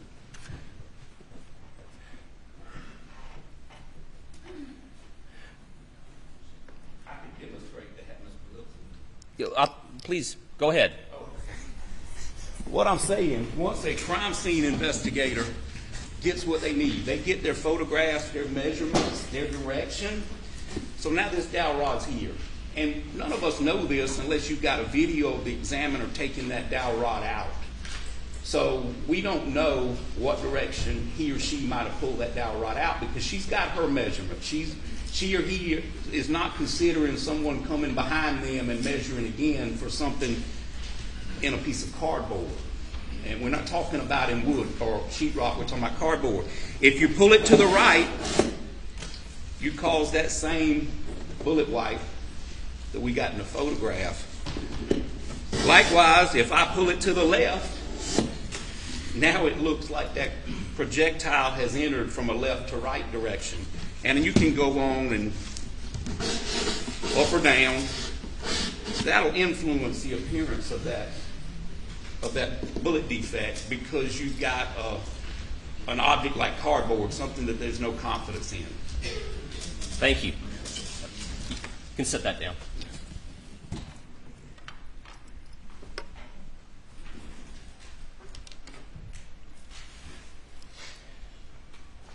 So do you recall what the defense expert testified to the direction and angle of that particular angle of impact? I do. And what was it? I think 1 and 3 degrees. But do you remember, like, was it left Going to right, up. right to left? Going up. And from what way to what way? What direction to what direction? Left to right, or right to left. Right. Yes, sir, right to left. I have to think about the quail pen in my head. Are you confident that the direction was correct on this? Yes, sir. I have no reason not to believe the direction. I mean, that would have to be a huge defect hole for it to throw the direction off. How confident are you in the angle of this? I have zero confidence in that angle of the bullet entry. Doug, if you could go to page 21, which I believe is State's exhibit, a picture of State's Exhibit 38. Can you describe for the jury what that is right there? Like the first defect, this is also a defect in a wooden, it's been described as a doghouse. Now, you can also determine the angle of impact and the direction here, correct? I can. What degree of certainty do you have that they were right in the angle of impact and the directions in the doghouse? I place a lot more confidence in this angle because that wood is fixed. It'll show a much truer projection of the angle of impact.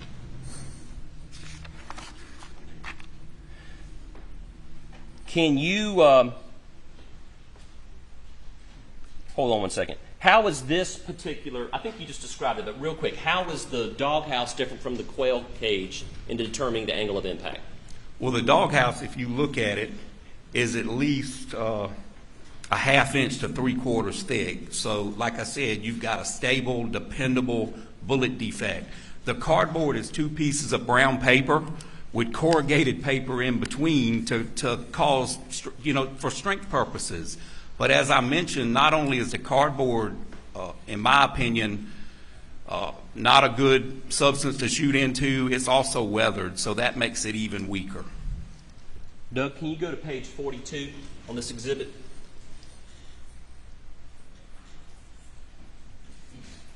All right, can you, it doesn't have an exhibit number at the top, but this is page 42 on Defense Exhibit 40. Can you describe what this photo is? Yes, sir. That is a computer animated drawing of some potential trajectories into that quail pen. And the 2 gray boys here, what are they? They are, they're 2 figures that were placed in that CAD presentation to represent shooters. Go to 46 of the same exhibit and describe what this is. This is one animated suspect, I guess, or shooter placed in a similar CAD drawing, photograph, animation. Okay, now go to page 49.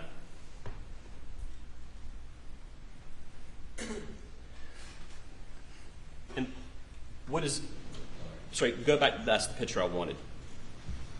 So there's 3 angles represented in this picture, correct? There are 3 angles. 2 of them are from the same hole, correct? Yes, sir. One of them is from the doghouse, correct? That is correct. You are you believe that the doghouse angle is fairly reliable? I do. You question the quail house angle, correct? I place no confidence in that angle from the quail pen. explain for the jury, and you observed the defense expert last week talking about this, how did they come to determine, based on these lines and where these gray figures are placed, how did they come to determine their heights were between 5'2" and 5'4"? We'll get to your opinions about that in a moment, but just explain for them how the defense expert got to that decision. The defense expert said he tried plugging in different heights, and he had to place those animated figures on a plane, that line, that laser line, and he determined that they go back and forth on that plane to achieve the defects that are documented by the original crime scene examiner. Doug, go to page 51 real quick. Let's see if that's the... So there's some yellow placards here on the ground. You see them? I do. And what do those yellow placards represent? Cartridge cases that were found on the ground. They're markers, so once you find the cartridge cases, you put them there for documentation purposes, photography, and sketching purposes. And why? Explain to the jury what the defense has determined that their angle is based on those static lines, those green lines, correct? That is correct. Back and forth on that one static line for one angle and one static line for the other angle. And they've placed them right there at that particular location. Why? I think the defense expert was taking into consideration the location of the cartridge cases, and he was showing how it would fit those 5'2" animated figures that he placed in that presentation. Is it your understanding, and I'll demonstrate, the gray figures are holding the firearm, and those gray lines represent like a string. They would run up and down, correct? Yes, sir. That was the testimony. You go back and forth on this green line. Okay. And that they would be right here because this is where the shell casings are. The shell casings are ejecting, correct? That is how I understood his... What? Restate the question. I'll restate the question. Why would they be placed right there in that particular location along that static green line? Because they were in proximity to some of the shell casings. Okay. Can you explain for this jury why their assumptions on the math they did are incorrect in determining that the shooter had to be between 5'2" and 5'4"? Well, there's a bunch of variables. Variables do matter. There are a bunch that you would have to consider. First, you'd have to consider this to be a static crime scene. Very little movement, and when it is movement, it's controlled movement. Second, you would have to place some confidence in that angle of impact on that cardboard. Third, as I testified in my previous testimony, we're not able to test fire or with confidence what we know to be the weapon used in this situation with the same ammo. And they don't throw the ammo the same place every time. It may be in the general vicinity, but as I said, I believe in my previous testimony, if you knew exactly where it was going to throw that cartridge case, you could carry a bucket with you and sit that bucket, and all your cartridge cases would go in the bucket. But like we see in the sketch and in the animated drawing, those cartridge cases are throughout. They're in a pretty large little area. And what I also saw that I noticed from this CAD drawing is there's cartridge cases to the left of these animated shooters, which means that sometime at least two of these shots were fired with the shooter far to the left and not on this static green line. Could you come down here real quick and point out what you're talking about as it relates to the location of the shell casing? Yes, sir.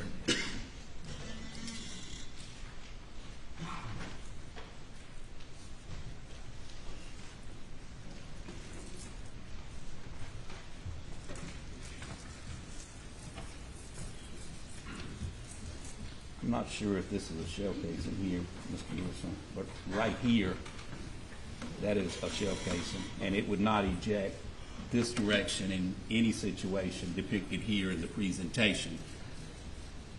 It's not a left-handed, nobody's ever testified it was a left-handed AR-15, and like I said, they're kind of uncommon, and if it is, and that's a left-handed, then we couldn't explain the majority of them being to the right. So that's what makes this static line flawed. Thank you. And in another photograph, you can actually see a larger area of cartridge cases back here. Thank you. Let's assume for a minute that the angles are correct. And they very well could be, correct? They could be.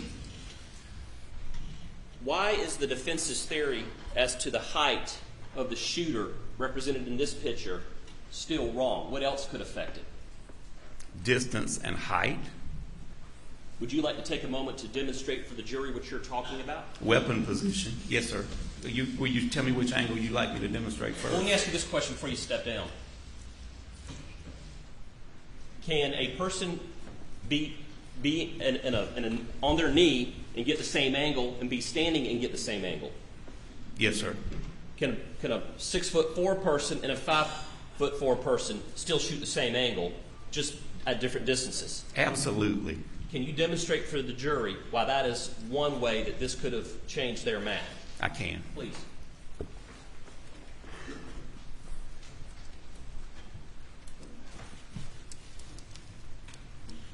I measured this depth on the witness box during a break. It's 8 inches. I used to be 5'11", but as I get older, I'm about 5'10". But if I'm here, or I could be 5'8", or 5'2", or 5'4". Here I'm 5'10".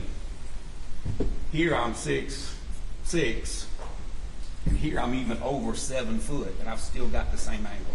I have just added a little bit of distance to it. And as far as the quail pin angle, I'm 21 inches from the floor to my knee. I measured it. I believe it was testified that the defendant is 25 inches between the floor and his knee. So there's 4.5 to 5 inches difference in our heights. Here, I'm probably at 4'10" if I'm shouldering this weapon. And I don't know the mechanics or how it got this way. I'm just saying it's possible. Here, I'm at 39, 38 and some change. Or I can even take it lower or higher. And please don't ask me to demonstrate that twice, because I don't think my knees can do it again. I think I heard him crack. Yeah, but that takes me to 36 inches, 37 inches. With the defendant, it would be about 39. So it's definitely possible. Even from a shoulder weapon, it's possible. And we do not know how the weapon was being held.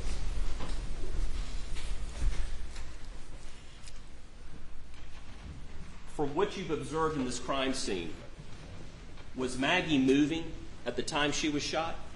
This was a very dynamic crime scene. I believe everything was moving. The victims and the suspect were moving. And how do you know that? Well, suspect would be the different firearms evidence, the cartridge cases. Like I said, there's no absolute. They're not going to throw them the exact same spot, but they will throw them in a similar direction. We've got cartridge cases in a pretty nice sized perimeter. We've got them at different locations from where Miss Maggie Murdaugh's body, the final resting place, and different angles and different positions in different directions. So that tells you it's very fluid and it's very dynamic. So if I'm holding a gun and I'm moving and shooting, what is happening with those shell cases as I move? They are moving as they're ejected.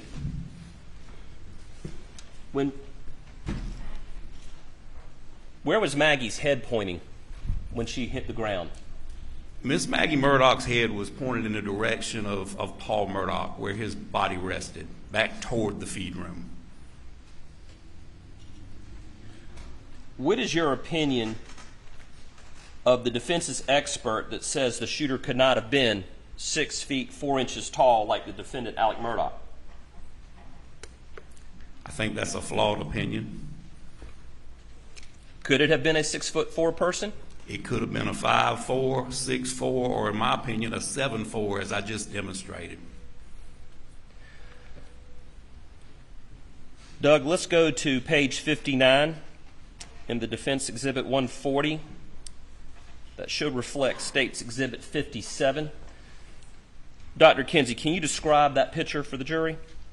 Yes, sir, I can.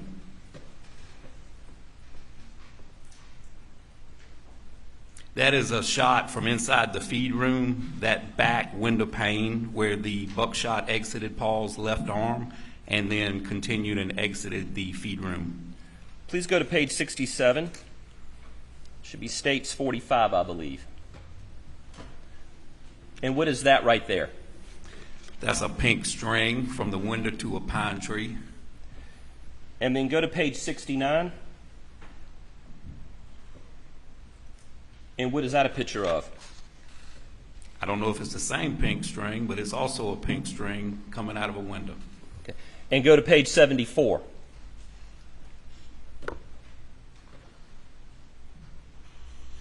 And that is labeled Exhibit 54. And what is that a picture of? That's a picture of Mr. Sutton with what looks like a pump-action shotgun pointed down into the feed room. And what do you notice about the angle that he's holding the shotgun and the angle of the string? Well, the string is parallel. Let me correct you. I'm sorry. Let me rephrase that. What is the defense's theory right here, represented in this picture? I've heard so many theories, but I really believe Mr. Sutton was trying to show that the angle wouldn't match if it was a taller shooter shooting into the feed room. Okay. Doug, I'm not quite sure what page it is, but I think it's 2 back. Go back one more. There you go. That's it's labeled Exhibit 53, and what is that a picture of? That's a picture of Mr. Sutton holding, I believe, the same shotgun, more parallel to the floor. And what is he trying to demonstrate in this photo? I believe he's trying to follow that pink string to that pine tree, or whatever got him to that pine tree. Do you recall from his testimony how he got that angle? I do, sir. I do. Mr. Sutton testified that he got to where he believes Paul was standing, and he got down and he peeped through the hole in the window, the one that he thought would match that corresponding defect in that pine tree, and he ran a string to that defect in that pine tree. Are they trying to determine the angle of the shot is exactly the way the shotgun's being pointed? Well, I believe they were trying to determine trajectory path of that projectile. What is flawed about this? Guys, with a rifle, you're talking about a single projectile, and most people understand the distinction. If you can find where it was fired and you can get a perfect impact, sometimes that'll give you an idea of the path of that projectile. With a shot shell, you're talking about 9, 12, or 16, in this case 9 buckshot pellets. They're packed in a shot shell with filler, it's like a styrofoam material. They're packed in a shot shell. When that cartridge, the primer of that cartridge is ignited and those pellets exit the muzzle of that firearm, they start to spread. We've heard a lot of testimony about that. They start to spread, and they spread in a cone. Okay, you got some at the top, some bottom, some left, and some right. And the more the distance becomes, the greater they spread. They're not like a mother duck with the ducklings right behind it and all the buckshot are in line. So you can't get a true trajectory on this shotgun. You can't even measure a true pattern, not even close to a pattern, with one pellet. So it's my opinion that that pellet that definitely impacted that pine tree, that's the top of the cone. So you've still got a bottom and you've got two sides of that cone, and unfortunately none of those pellets were located.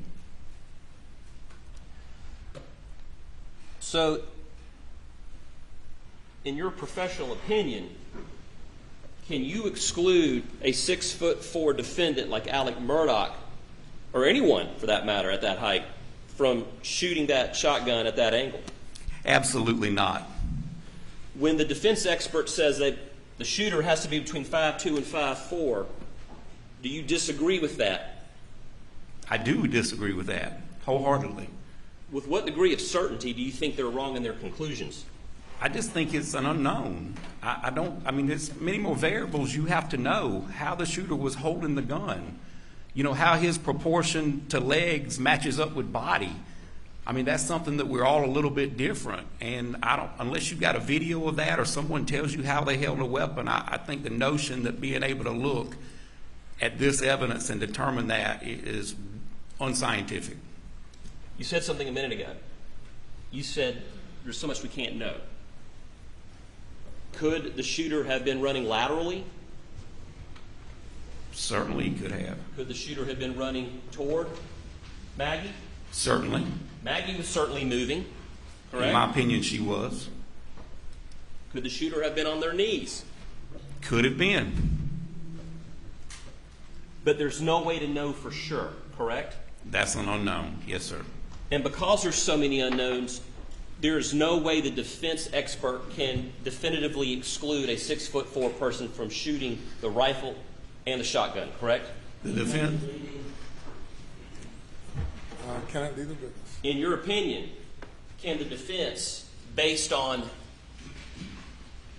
what you just testified to, exclude a 6'4" person from being the shooter, and with either weapon? In my opinion, no. The defense witness is relying on math and absolute, and in crime scene investigation, sometimes there are no absolutes.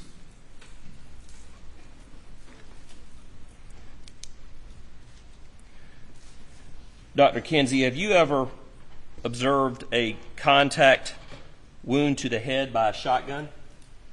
Yes, sir, I have. How many times have you observed a contact wound to the head by a shotgun? After the fact, I've seen several dozen, maybe 3 dozen. But I also had a gentleman that committed suicide in front of me, probably from me to you. How many times have you actually seen either photos of a contact wound to the back of the head with a shotgun in your professional career? Probably a dozen. Out of that 3 dozen, probably 24 of them were suicides or someone taking their own life, probably a dozen execution killings.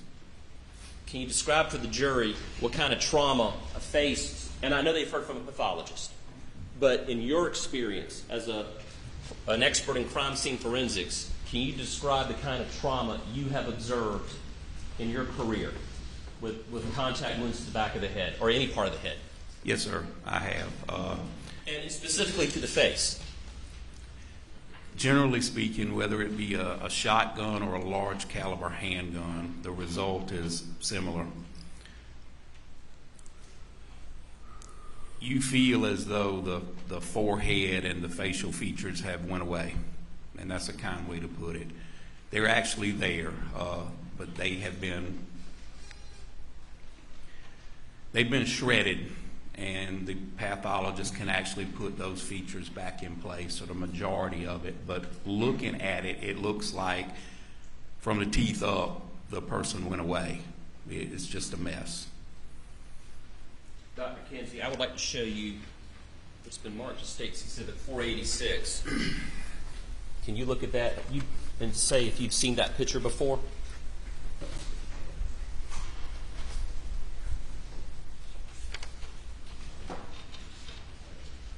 Yes, sir, I have. And what is the picture of? It's a picture of Paul Murdaugh at autopsy. And what part of Paul Murdaugh is it a picture of? His face and his forehead. Does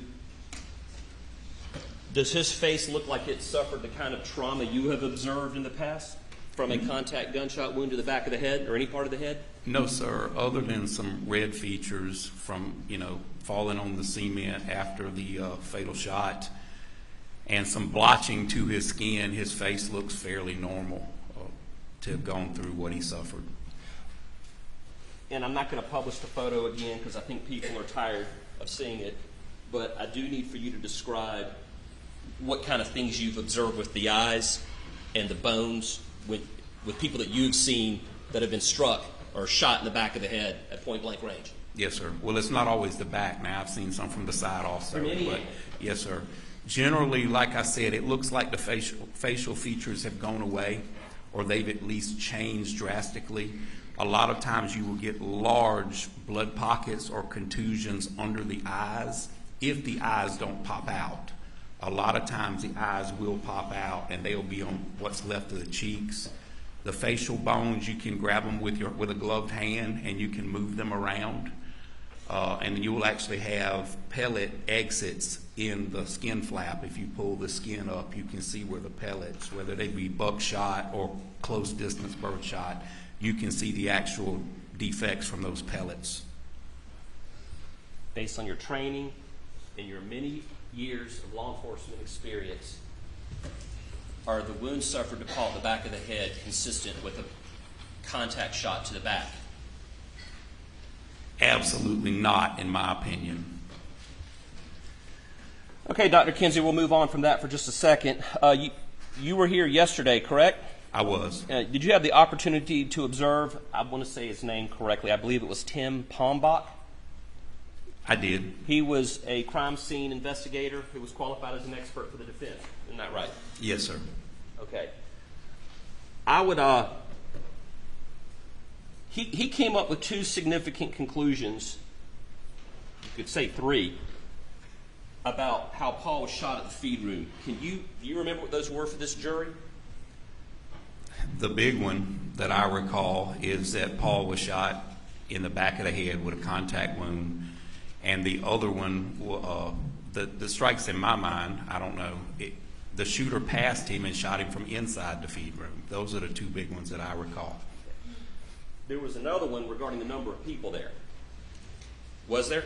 The thing about two shooters, yes, sir. Okay. We'll get to that in a minute. I would like to... Doug, can you get the Elmo up?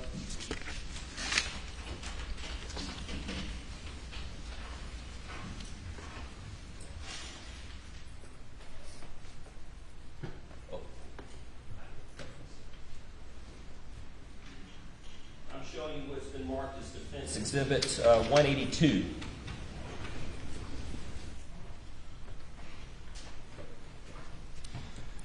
What's that a picture of? That's a picture of that expert with his hands cupped opposite the hinges on the door frame. Okay. I want to leave this picture up for a moment because what is the direction that the picture was taken from? From inside the feed room. Facing what direction? Outside the feed room. Okay. Now, you had an opportunity to hear the defense's theory on how Paul was shot, correct? Yes, sir, I did. I would like to demonstrate that with you right now. Yes, sir. Can you walk us through the defense's theory as you understood it to be? Yes, sir, I can.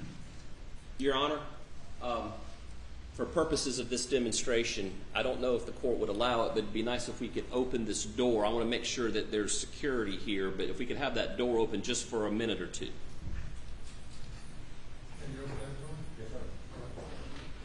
Thank you, Your Honor.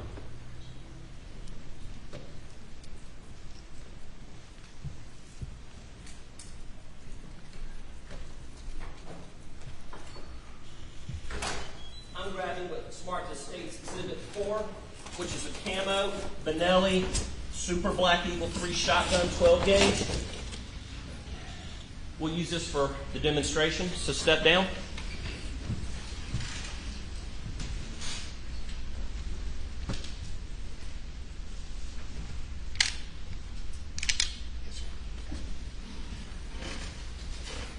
Now, is this door the same width as the feed room door? It's a couple inches wider than the feed room door.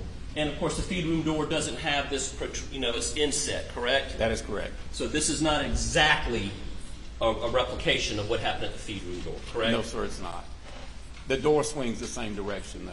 Now, you have given me permission. I'm very careful about muzzle velocity. Muzzle awareness. But you have given me permission to point this at you, correct? I have. Okay. You actually asked me to, correct? Yes, sir, I did. All right. So go in there and stand a couple of feet back. It doesn't have to be 5 feet. But you have since testified that Paul was 5 feet inside the feed room, correct? Can we demonstrate the first shot out here? I am. I believe they are. All right, stand back a little bit because you got to stumble toward me. Yes, sir. So I'm going to point like I'm pointing at you. Yes, sir. Paul is shot. Where's the shooter approximately outside the door? The reach face or the ejection port of the shotgun is just past the door frame. Okay, Paul has just been shot. Yes, sir. And then in the defense's theory, you tell me what to do, and you act this out, and I'm going to do what you tell me to do based on the defense's theory of the case. The defense agreed with the assessment that Paul stood there for a moment, bleeding down his injured left arm, and he slowly walked toward the door. Okay, and what does the shooter do? The shooter's coming in the door. And then what does the shooter do? He shoots Paul in the back of the head after he passes him. Okay, and then shoots Paul in the back of the head like this, and where does the blood spatter go? The blood spatter, the pellet defects, and one that I didn't know about that the expert collected was in the door frame at the top of the door. Now I understand this is a little different than the feed room door. That's the best we can do. So what did you find odd about the theory, first of all? I think the theory is preposterous, in my opinion. Can you walk me through why you think it's preposterous? Absolutely. Number one, that dry lock number 2 shot shell fires a projectile at 1,450 feet per second once it leaves the muzzle of that weapon. As was mentioned, that's a millisecond. That's fast.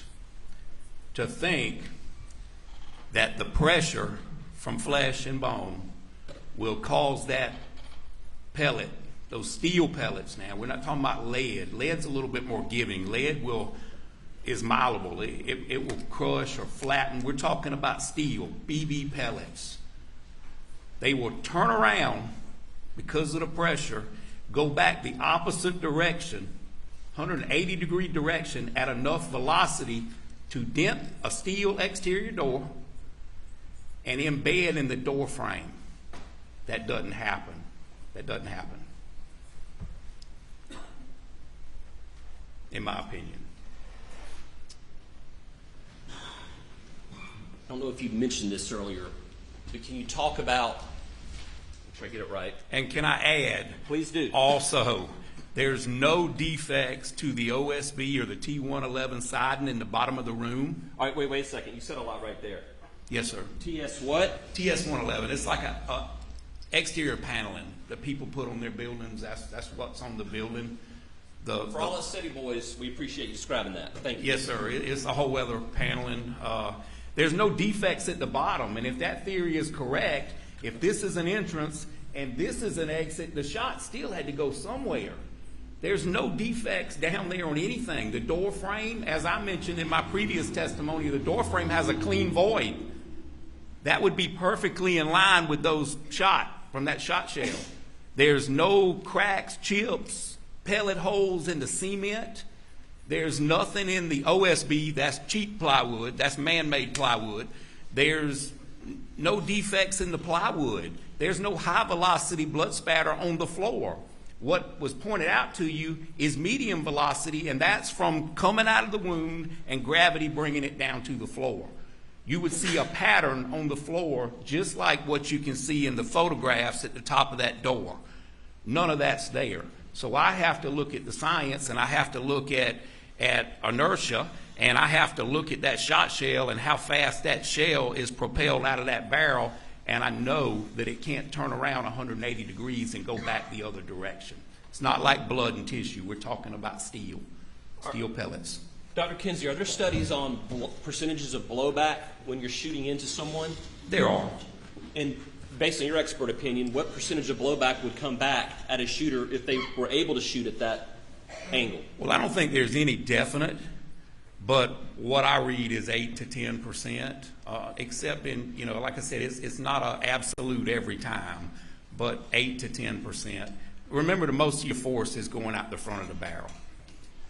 And a moment ago, you were just talking about the defects and all of the trauma that would have happened to the paneling and the floor. Can you point on this photo with the dial stick behind you for the jury? I just want them to see in this photo.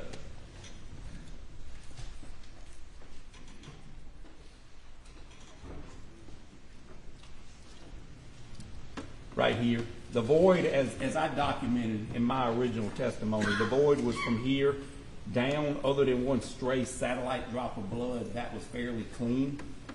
From here to at least right here. But there's no defects here. There's no defects in that cement outside. There's no defects in the inside cement and none in this OSB right here. And that was still there when I did the tour. They ripped out all the shelving and some of the insulation, but this was still there.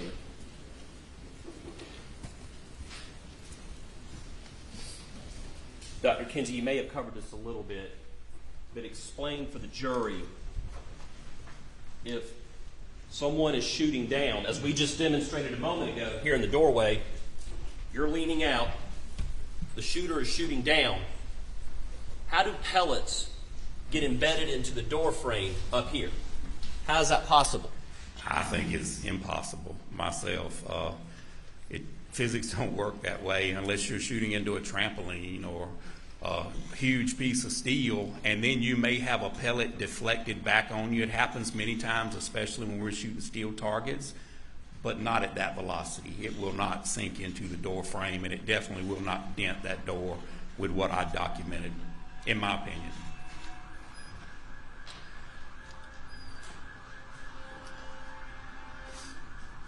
What is the restate for this jury what the defense's theory based on that blowback that would have exploded into the shooter's face here behind Paul? Explain for this jury what the defense's theory is about how that shooter would have been injured. The defense expert testified that that shooter would be most probably incapacitated from blood, bone, and body fluid, and there was a high likelihood that he was injured by those pellets. Dr. Kinsey, in your expert opinion, is there anything awkward about a shooter standing outside going into an enclosed area to turn around to shoot someone from enclosed? Is there something weird about that to you?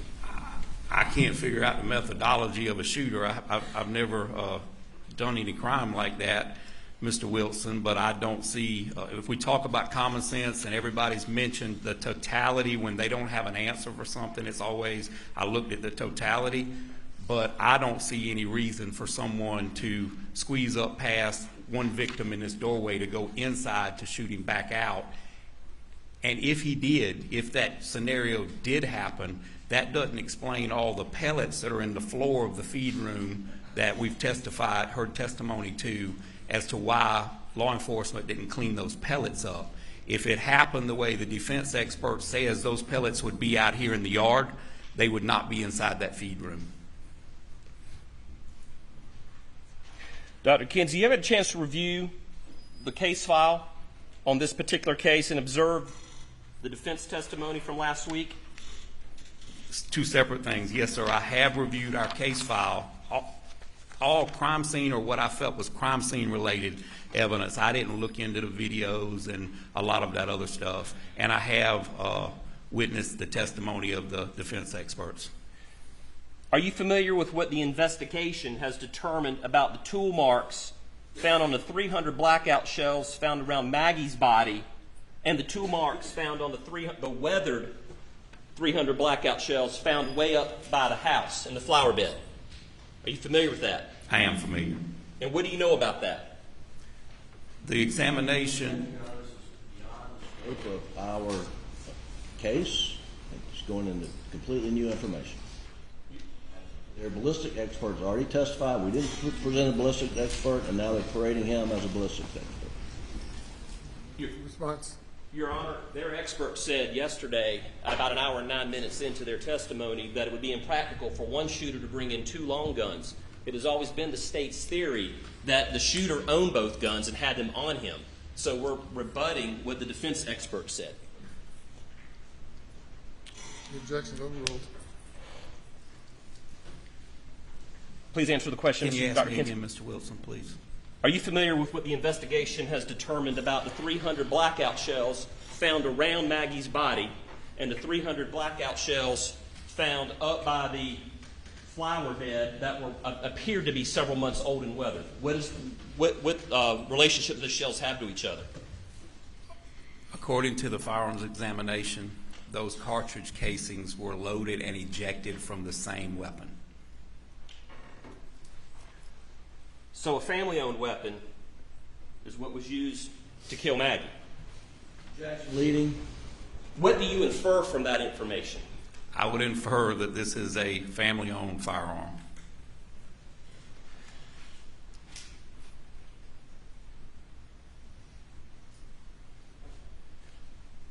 There was some testimony yesterday, Dr. Kinsey, about, well, it was from the defendant's brother, Mr. John Marvin Murdaugh. And it related to the following day, he came upon the crime scene. It had been cleared, and he saw how the crime scene was left. Can you explain, you've been in law enforcement for how many years? 30 years. Well, over 30, but 30 years getting paid. And you're the chief deputy at a sheriff's department? Yes, sir, Orangeburg County Sheriff's Office. Just to clarify some things, can you explain normally or traditionally how crime scenes are cleaned up for this jury? Is it the responsibility of law enforcement, in other words? No, sir. There are private companies that are contracted through SOVA. Well, it used to be SOVA. The name's changed now, and I'm sorry. What does SOVA stand for? It's Victims... State? It's a State Office of Victims Assistance, but it's now changed. I can't tell you what the new acronym is, but it works through our victims advocates, law enforcement victims advocates. Almost every department has them, and there's funding provided from taxpayer funds to work through your victims advocates, and you go out and you clean these crime scenes for the family so they don't bear the burden of cleaning those crime scenes. Law enforcement in particular cannot collect and dispose of and transport sounds terrible, body parts or body fluids. That's something the coroner has to do because it's actually by permit through DHEC. But to make it easy on the family, these companies can collect those items and then they will turn them over with a chain of custody, or they will properly dispose of those items. Dr. Kinsey, is it your expert opinion that a 6'4" shooter cannot be excluded from the murder of Maggie and Paul? I see nothing that could exclude a 6'4" shooter. In your expert opinion, can you tell this jury, is it right for the defense to say that there had to be two shooters based on the testimony you heard yesterday? In your expert opinion, can you exclude two shooters?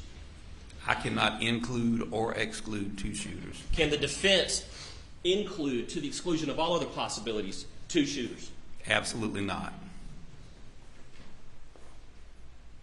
Beg your court's indulgence. Please answer any questions the defense has for you. Mr. Griffin. Thank you, Your Honor.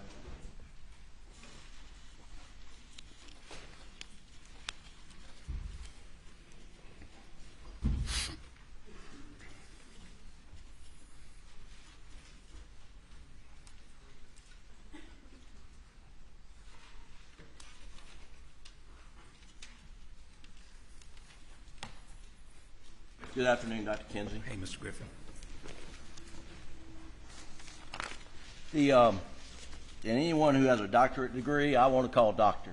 It's all right if I call you doctor? I'll answer to anything you call me, Mr. Griffin. I understand. I appreciate that. But now, your degree, though, is in criminal justice. Is that correct? That is correct, yes, sir. You're not a doctor of pathology?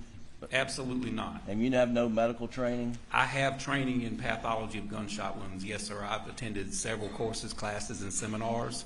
It was also included in the criteria for the certifications I mentioned for the International Association for Identification. I've also conducted extensive research on police officer use of force cases and the injuries that result from therein. Your doctorate is in criminal justice, and I believe your dissertation research is in use of force and perceptions of public attitude held by police trainers? That is correct. What was that? Well, with the current atmosphere or what's been going on the last 5 or 6 years in our country, I was just trying to help. I wanted to figure out something that would assist with, because we've seen some law enforcement officers do some terrible things on video. We've also, we've got a segment of our society, the minority segment of our population, a lot of those citizens are in fear of law enforcement, and I wanted to study if the media perception as held by the three types of law enforcement trainers, if the media perception and the way they portray law enforcement, if that affected the way we train our officers, if we're too hypervigilant, or if we tell them, look, there's death waiting for you around every corner. Is that going to make law enforcement more prone to use force or use less force, or those kind of criteria? And that's what I was interested in. I was laying the groundwork with a scientific quantitative study to allow someone to come behind me and do some further research just to expand that topic. Right. But you've said you also have done some gunshot wound training as part of some certification? Yes, sir. The IAI, as I mentioned, I was formally certified 2 different times. I think it's a 5-year certification. And I did let it lapse in 2015 because that's when I started my PhD and I couldn't study for both. But that is an extensive process where you do research and you have to do a written test, and then with my proficiencies throughout SLED, and then I still do some with our sheriff's office now where you have to pass proficiency, and that is practical examinations, testing, and that kind of thing. Okay. Now, in this case, the state did have a pathologist, Dr. Riemer, correct? Yes, sir, they did. And you reviewed her autopsy report as part of your work, correct? Not so much as reviewed her report, but I went and spoke with her in Charleston at her office. Well, did you review her report? I have access to her report, Mr. Griffin. I can't tell you I looked through the whole report. And you understood that her opinion was it was a shoulder shot through the neck and then up out of the top of the head. Is that correct? Yes, sir. I believe we agreed on that. Yes, sir. And your reconstruction opinion is that's the exact same angle that Paul was shot by the shooter. Shoulder, neck, out the top of the head. Yes, sir, but I didn't just rely on her information. I also looked at the crime scene photographs, and I went to the scene myself. I understand. Yes, sir. But, and then did you hear Dr. Eisenstadt, his testimony? I did. Now, you worked with SLED, did you not? I did, yes, sir. Dr. Eisenstadt worked for GBI, correct? Yes, sir. SLED does not have its own in-house division of medical examiners, do they? No, sir. There are several fine medical examiners throughout the state. I've done autopsies in a lot of the bigger cities in South Carolina. Dr. Eisenstadt worked, and he was the chief medical examiner toward the end at GBI, correct? That's what he testified to. I don't know that doctor. You didn't know of him before this case? I did not, no, okay. sir. Now, he says, his opinion is, it was a gunshot wound, contact to the back of the head. Is that correct? That is what he testified to, yes, sir. And if he is correct, then your opinion is incorrect. Is that right? I don't share the same opinion as that doctor. But yes, if he would be correct, that would make me incorrect. Okay. Now, in your training, are you familiar with Mr. DeMayo's book on gunshot wounds? I have read DeMayo. I've heard it described as the Bible. I don't consider, nor do my cohorts consider that as the gunshot Bible. There's 4 or 5 different versions out. There's one called Terminal Ballistics by Dobb, and there's also one, Gunshot Wounds by Doherty, and those are the ones that I'm more familiar with. But I'm not saying it's a bad textbook, and I'm not saying that the information in it's not correct. Okay. Now, and we'll get to more of that in a moment. What I'd like to do is first address Mr. Sutton's work that you had criticisms of. Well, I didn't have criticisms. We just have different opinions. He's an engineer, and I'm a crime scene investigator, okay. Mr. Griffin. Well, seems like you said that the angles of to the quill pen were unreliable. Absolutely. Okay. And And I have several more criteria that I didn't mention earlier, but I mean, if you want me to go into those, I will. Well, I want to ask you first, what's your understanding as to how those measurements were taken? Who took those measurements in the quail pen? The original angles were the original SLED crime scene agent that responded to the scene, right, and took those angles. And you understand that Mr. Sutton relied upon Agent Worley's measurements? I do. Okay. I do. Now you were putting a dowel, shoving it in a box and taking it out of the box as if Mr. Sutton went back and tried to remeasure it. No, sir, that's not what I was insinuating. I said when the original agent removed her dowel, it wasn't nefarious, but depending on how she removed that dowel, she could have altered that impact. Well, let's take a look at that, Doug. And this is Defendant's Exhibit 140. And can you pull that up? Yeah, the one you were showing with the state. Excuse me.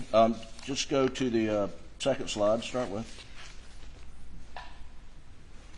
There you go. So you understood from this exhibit that Mr. Sutton relied solely on the shot trajectories measured by Agent Worley.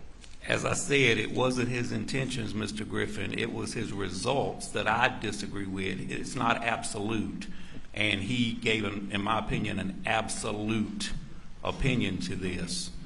Well, why would Special Agent Worley take measurements if someone should not rely upon them? I can't answer that. You'd have to ask Special Agent Worley. But in my opinion, the direction, even though she can't obtain a perfect angle of impact, or even if that weathered cardboard was damaged, it's not a good substance to depend on because it's just not hardy enough. And she was showing direction. I'm not saying the direction's wrong. I'm just saying I wouldn't put confidence. Reviewing this case or work in this case, I would not put confidence in anything that angle of impact tells me because it's cardboard. All right. So if you can go to slide number 7, I believe I've numbered them correctly. And do you recognize that as being one of her measurements? I do, yes, sir. And do you think she took the dowel out and then put it back in to put this measuring device? No, Mr. Griffin, I didn't say the angle. I said the angle of impact. When he was talking about the bullet wipe and that part, that's what I was referring to, and that's what I'm saying, that hole can be altered when you remove those dowel rods. That shows direction, but that direction, I don't place a lot of confidence in it because we have more cartridge casings and we have injuries on Miss Maggie Murdaugh. We don't know if this bullet struck Miss Maggie Murdaugh. If it struck anyone else, we don't know that the defect in that doghouse struck Miss Maggie Murdaugh. Those are unknowns that we don't know. So all this proves to me is that the shooter was moving and more than likely Miss Maggie Murdaugh was moving. All right, hang on. So Doug, if you'll back up one to number 6. So are you suggesting that this photograph, number 6, taken by SLED, Agent Worley, that was taken after the dowel was removed or before a dowel was put in there? Mr. Griffin, I don't know. That's what I'm telling you. I don't know how it was altered when she removed the dowel. I wouldn't place confidence in this before inserting the dowel because it's paper.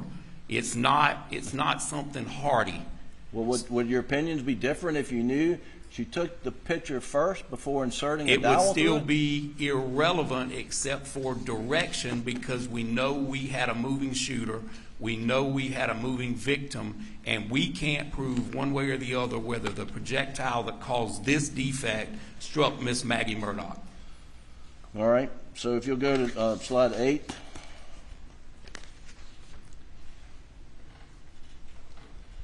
Again, this is Agent Worley's measurements of a dowel in the hole. Is that correct? Same picture, yes, sir. Well, let's go to number 9. It's a little closer. And is this measuring up and down or left and right? horizontal or vertical? That is up and down. Okay.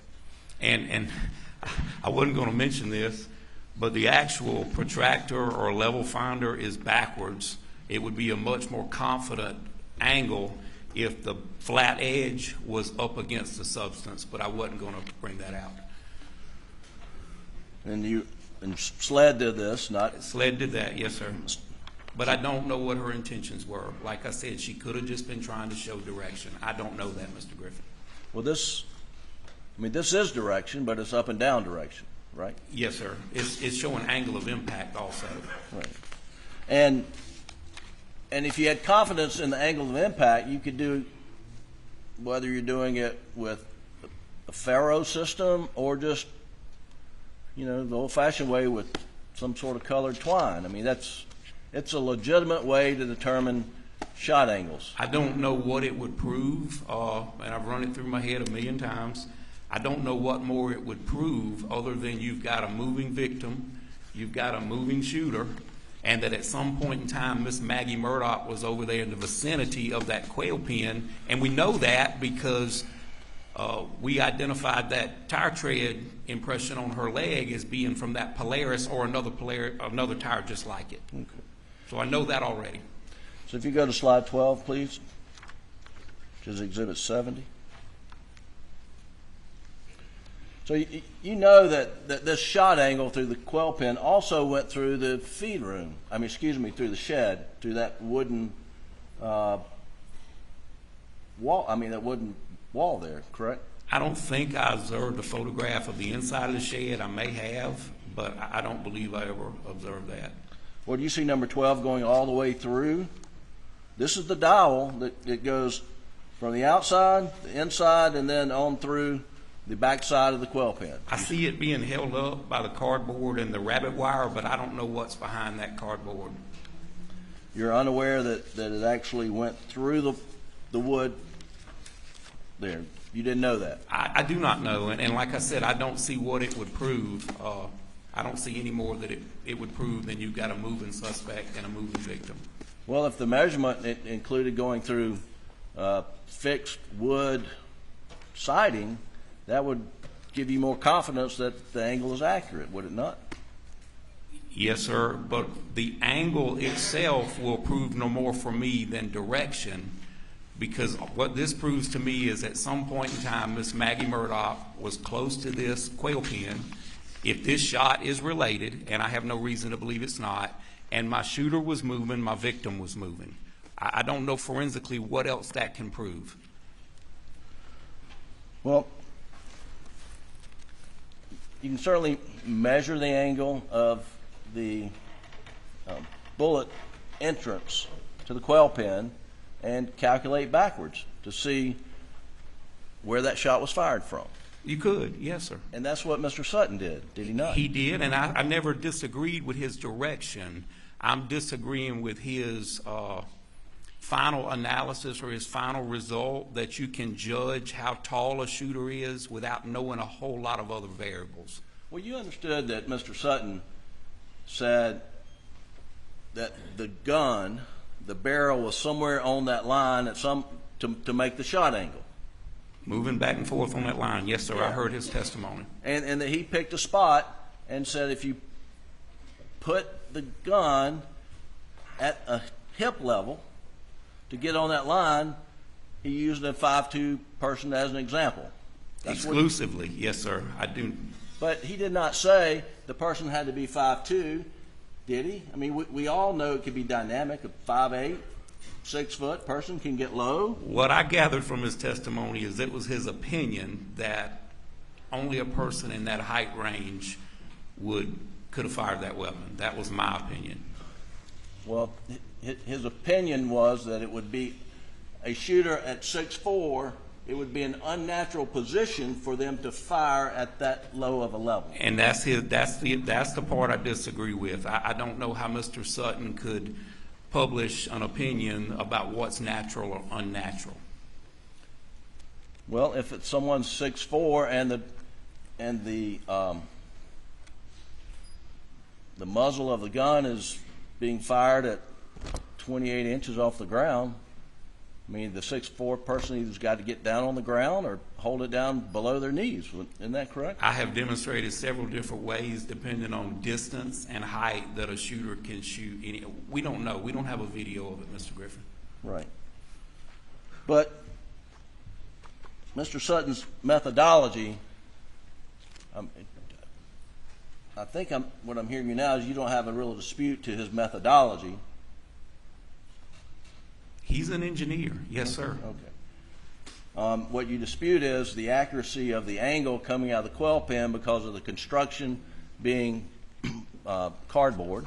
Is that right? Yes, sir. I said that if I was investigating that and even reviewing that case as a consult, I put little or no confidence in that angle of the impact of that cardboard.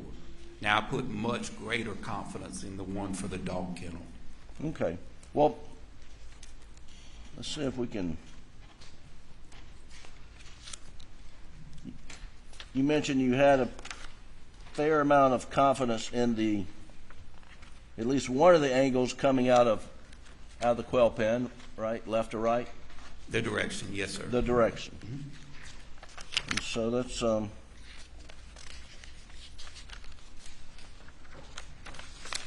take a look at that right quick. And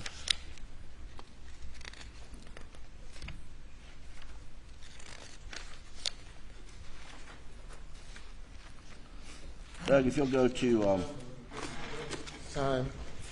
Please go to the jury room. Please do not discuss the case.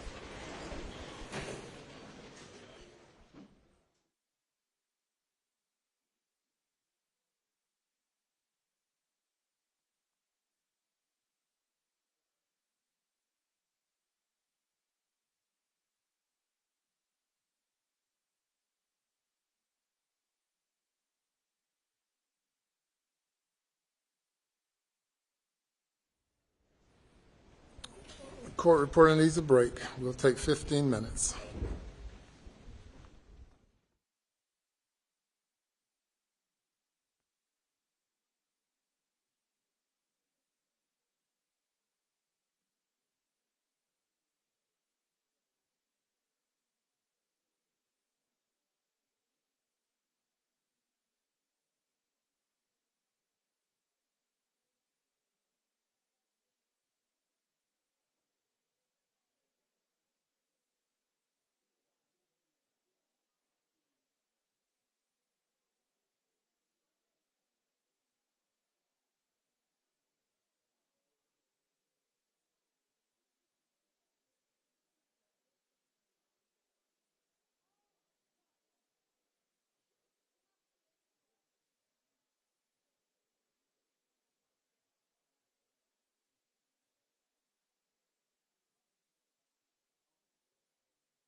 Be seated.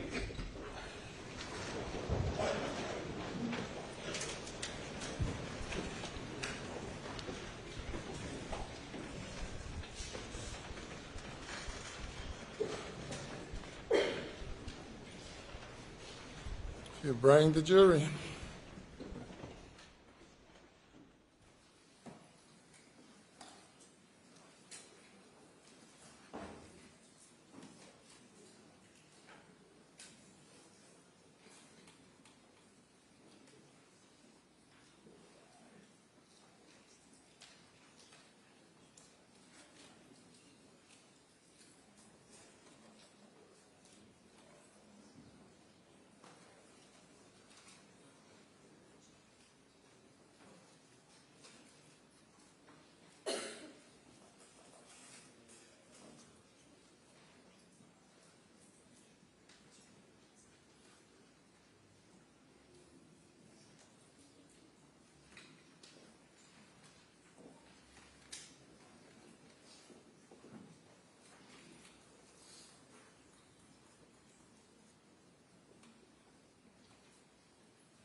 Jury is present, sir. All right, thank you, Mr. Griffin.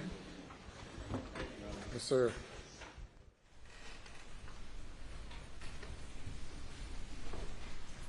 Dr. Kinsey, I'm still talking about the quail pen. Do you remember how tall off the ground that defect is?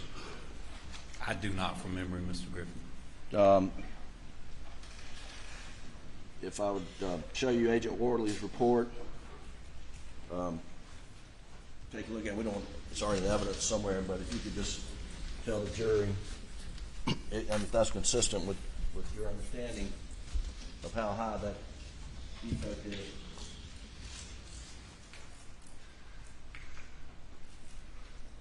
$4'2". Yes, sir. Okay.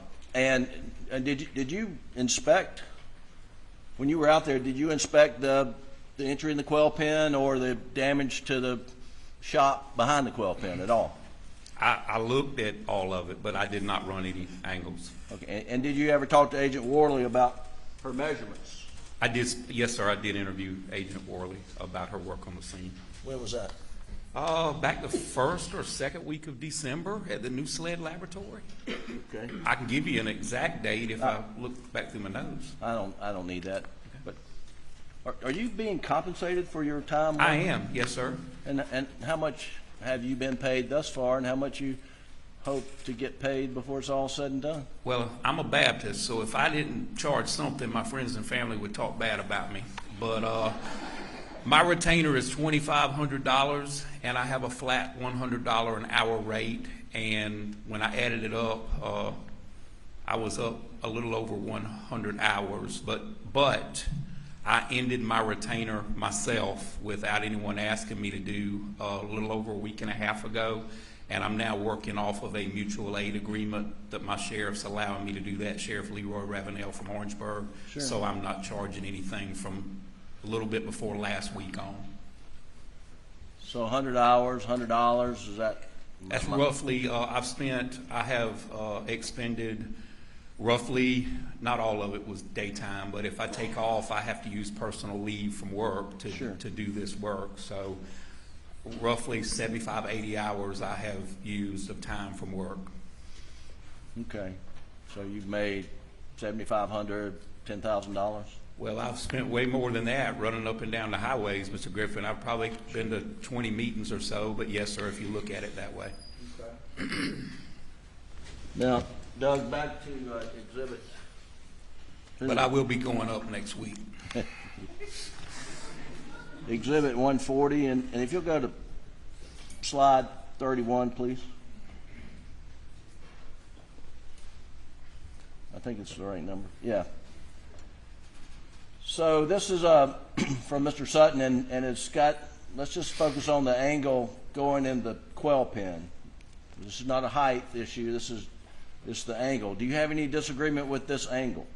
I don't. The only problem I have with it, I know there was a side-by-side there, and I don't see the side-by-side depicted on this photograph. So looking at it, I could not tell you how that would play into that angle. Okay, but the quail pen's 4 feet. The defect in the quail pen's 4 feet 2 inches off the ground, and according to Agent Worley, the shot angle is rising either 1 degree or 1.5 degrees or 3 degrees. Is that consistent? That's accurate, yes, sir. Well, let me ask you, do you believe the shot angle is rising? I mean, you may not agree with that exact angle, but do you believe it's rising toward the quail pen? Well, I believe it could be. Yes, sir, I do. Do you believe it could be a downward I do not trajectory? believe, looking at it, that it could be downward. No, sir. So we can eliminate downward. Well, if you're going by my results, I'm saying that I don't believe it's downward. Okay.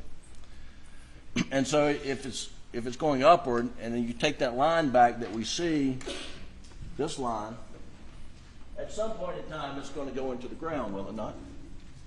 It should, yes, sir. And do you know where that terminal point is, roughly? I have no idea, Mr. Griffin. As I said, I know I've got a moving victim. I know I've got a moving suspect. Okay. I know there's a lot of movement. I don't see where that's worth 25 cents or a quarter, one way or the other. It gives me an idea that this is a fluid and dynamic crime scene.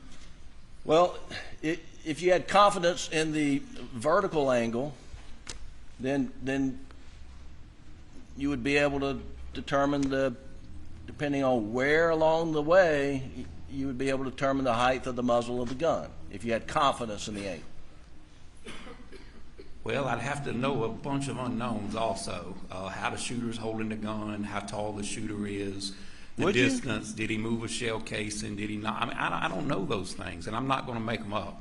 No, I mean, would you have to know all those things to know how high the muzzle is off the ground at any point along that line? If you give me a fixed point and I knew that I had a strategic fixed position I was shooting, I could run a tape measure and know where they were at. And it doesn't matter whether it's a 7'4", 6'4", 4'4" person, the muzzle's going to be at a fixed spot, right? That's the way angles work, yes, sir. Okay, thank you.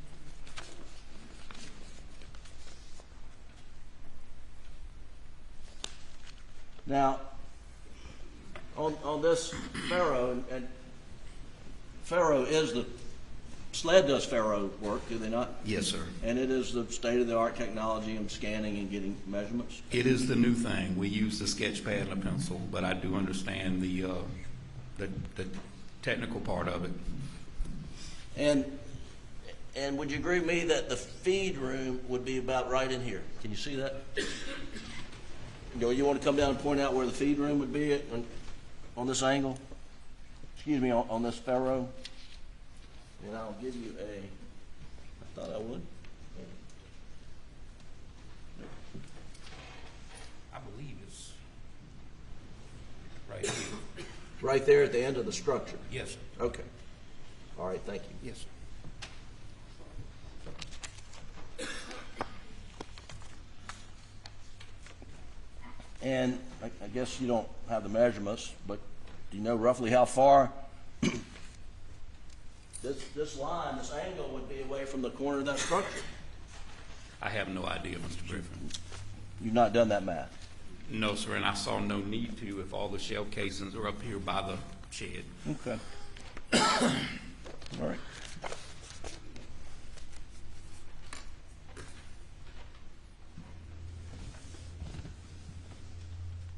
Now,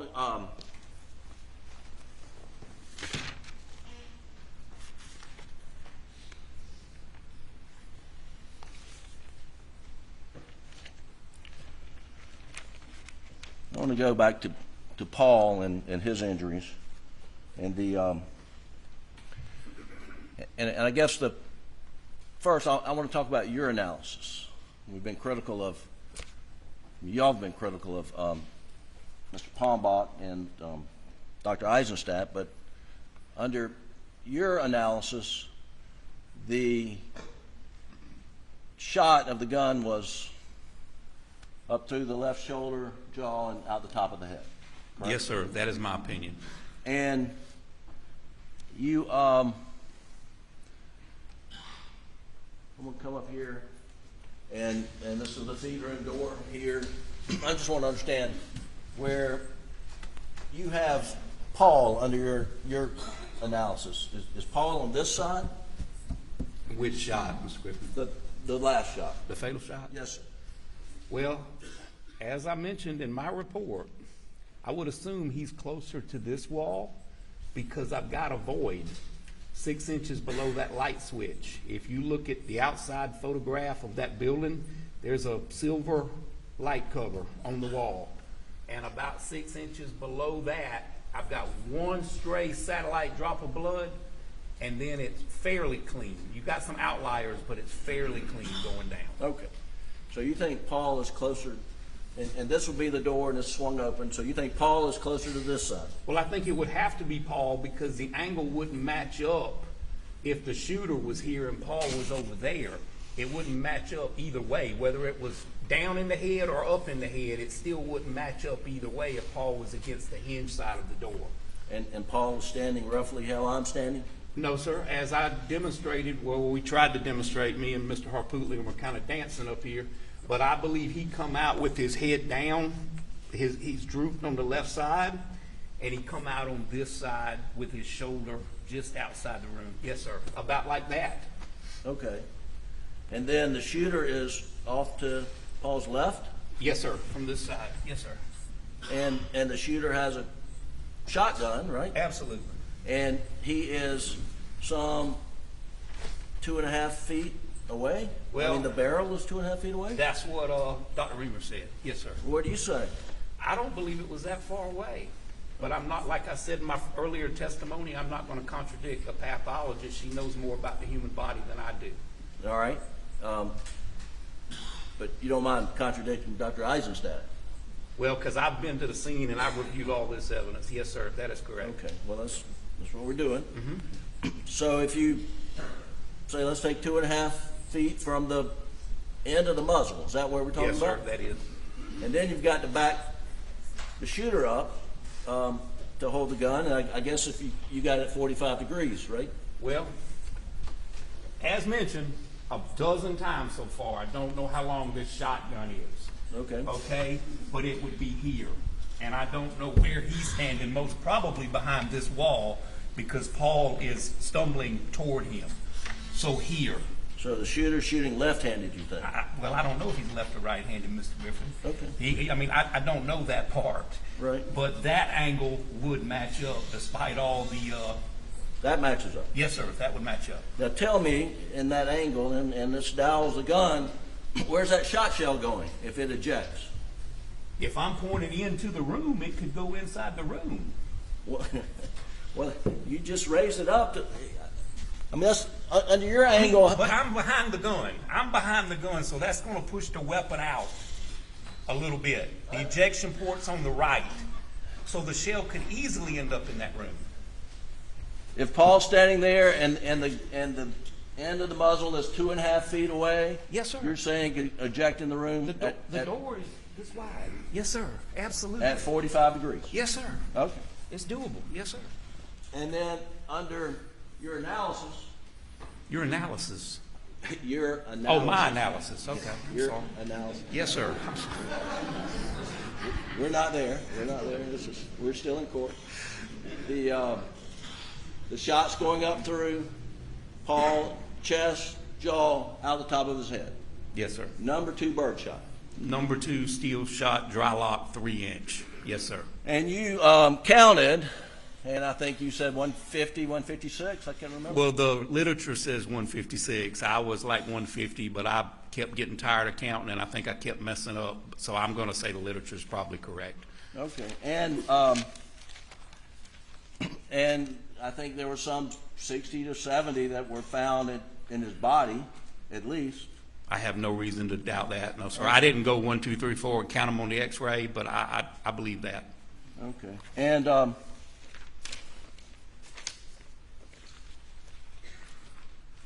And Doug, if you'll pull up, please, Defendant's Exhibit 188, which is in evidence.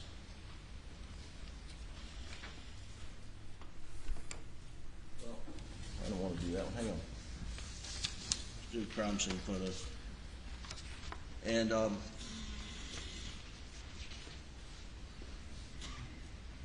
folks, this is going to be a sealed exhibit, so please cover your monitors.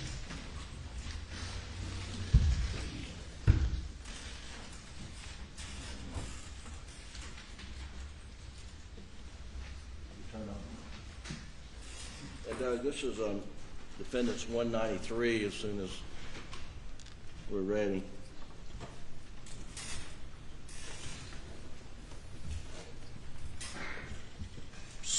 So you tell us, you recognize this photo? Yes, sir. And this is the door? Yes, sir.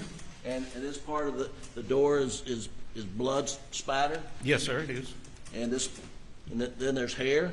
There is hair. There's a little bit of bone, and there's some other body tissue. Okay. And there, you think, where is Paul in relation to the door at this He point? would be right where I showed you, off at 135-ish, give or take a few degrees, closer to this side, so you could make that angle. You can look at the directionality in the blood and tell which direction it's going. Okay. And coming out of the top of his head would be 75 steel pellets? Yes, sir. That's no other way for him to get out. Yes, sir.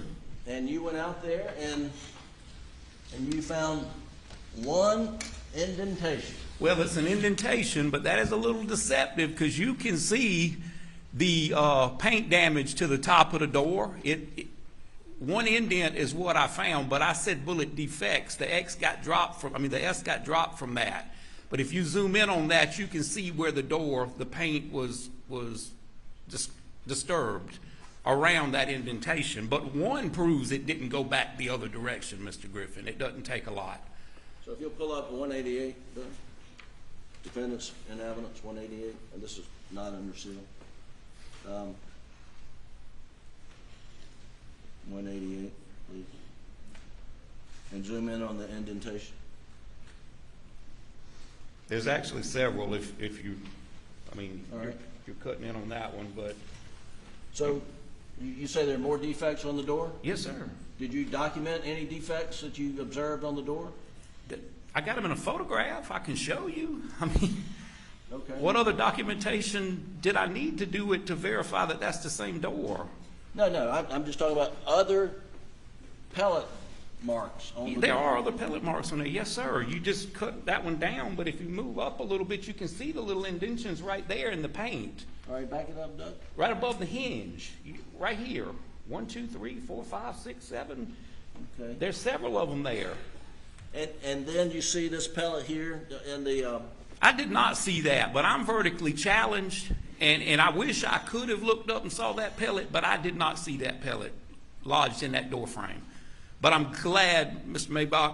Pombach, however you say his name, I'm glad he found it because that even proves my point a little bit more. Well, I want to ask you, according to your shot angle, how would a pellet get there? It's really?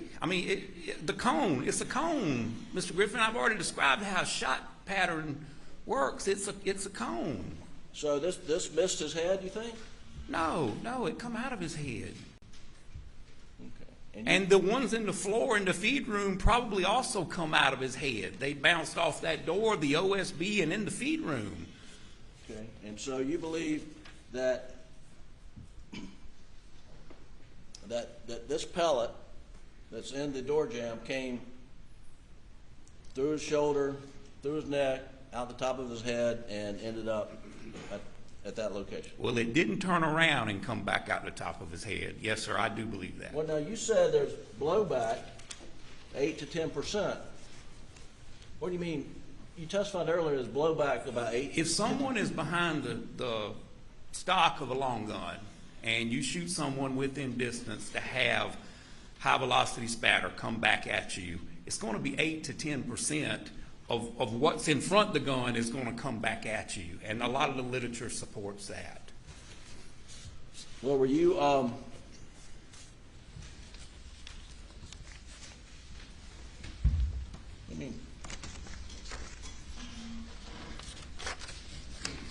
let me show you, and this is under seal.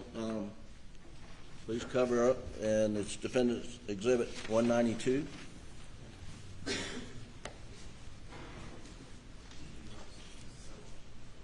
Under seal, 192. Do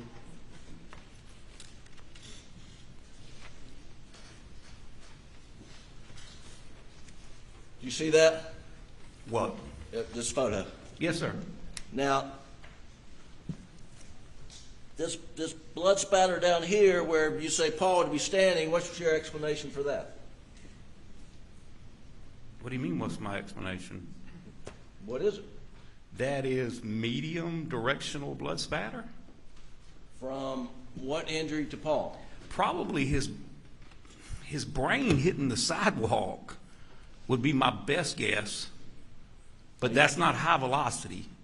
Now, you understand what Mr. Palmbach said was that that's more consistent with Paul being shot from the top of the head, going through his neck, out his shoulder, and producing that stain. I also understand Mr. Palmbach said there's no damage over here from those shot pellets, and you can't have one without the other.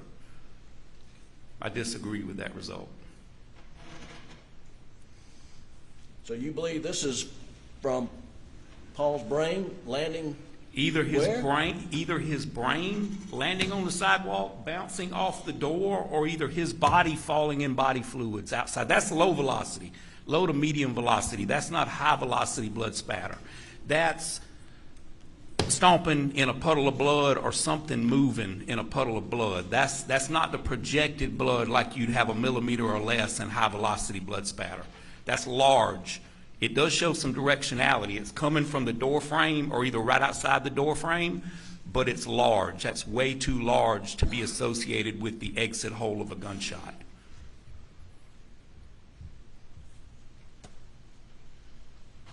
So you understand his brain landed feet outside? I do understand, Mr. Griffin, but I also know his brain made contact with that door and the top of that door frame before it landed. And I know gravity works and brings body fluids back down to earth. Okay. You got one or the other, either that or when he fell in existing blood. That is low velocity. Like I said, that's associated with something in a puddle or something large. That's not associated with a gunshot or high-speed machinery. Now, would you agree this is a voiding area over here on the door? I wouldn't agree it's a void area because I don't see the outline of shoes, or I don't see the outline of a implement or the outline of anything else. I would say there's more concentrated blood droplets over here on the side opposite the hinge, but I would not necessarily agree that's a void area. I see downward spatter on the door right here. For it to be a void, that would have to be absent blood. Well, you see a little bit. I do, yes, sir. But you don't see very much blood on the door. Not compared to the other side. You're correct. Okay. Now, but if there's something there, Mr. Griffin, blocking that spot, you're not going to see a little bit. You're going to see none. If you're standing there and I splash you with blood, there's going to be two perfect bloodless footprints there. So that's why I'm not considering this a void. Unless it goes up and comes down. Gravity brings it down. That is right. And if your person had time to move or whatever, I guess that could count for it. But well, I don't consider. It went over the person and came down. And that would do what? If body matter went over, brain went over, hit the top of the door, and then bounced out, and blood came down, that would account for a drop here or there, would it not? It could count for a drop here or there, but like I told you, the majority of that force is applied upward. Right. Upward. That's why you got the hair on the ceiling. That's why you've got the demarcation line on the containers. That body fluid was directed upward with force. Okay. And the you mentioned there's no footprints here. was any effort made to illuminate footwear impressions through any protein enhancers? I didn't see any of that, Mr. Griffin, if they did. I saw no evidence of that when I went back to the scene. Generally, when you use dye stains and that kind of thing, it's just going to be there forever. Dye stain would have picked up perhaps stained footwear impressions you can't see with the naked eye, wouldn't they? It may have, if someone had stepped in blood and left a footwear impression. Right. Well, there's a shooter somewhere, inside or outside the door, correct? Yes, sir, I agree with that. And there's no effort to determine footwear impressions of the shooter. Mr. Griffin, obviously, Was there? I don't know. I don't know what the process was. I know they examined some partial footwear impressions. You can take this down, Doug. But I don't know how far they went beyond that. Well, they certainly should have gone further than they did. Would you agree with that? Mr. Griffin, I can only judge what I would do, and sometimes I would, sometimes I wouldn't. If I saw evidence that I had something that I needed some more detail, I would use chemicals, but it just depends on the situation.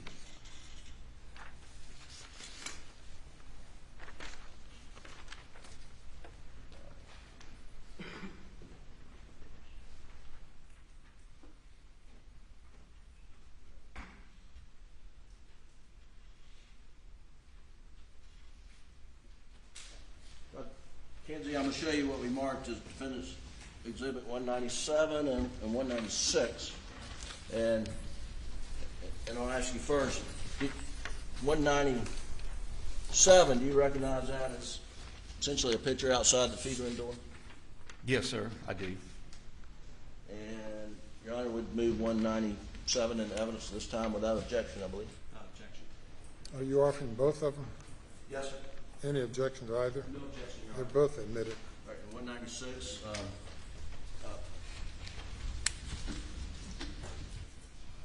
Dr. Kinsey, what would you make of those pot marks on the concrete outside the feed room door? I don't know, Mr. Griffin. I don't know what they are. Could they be pellet? I guess they could be. All right.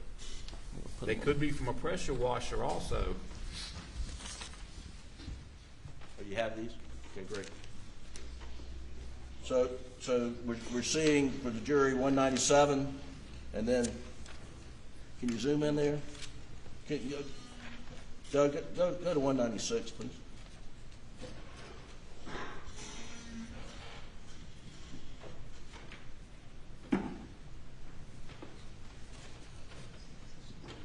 So those could be from a pressure washer, and those could be from a number 2 birdshot pellets, correct? Well, I don't know. I have to see the cement everywhere else to see how it's weathered.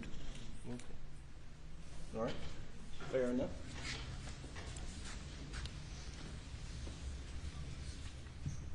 Now, last few questions. You mentioned that that you had seen some 12 execution-style killings with contact wounds to the head. I said I've worked about 3 dozen total. Probably 12 of them were homicides to the head. The execution thing, I don't know if it's execution or just contact, but I would say it's self-inflicted as opposed to someone else doing it.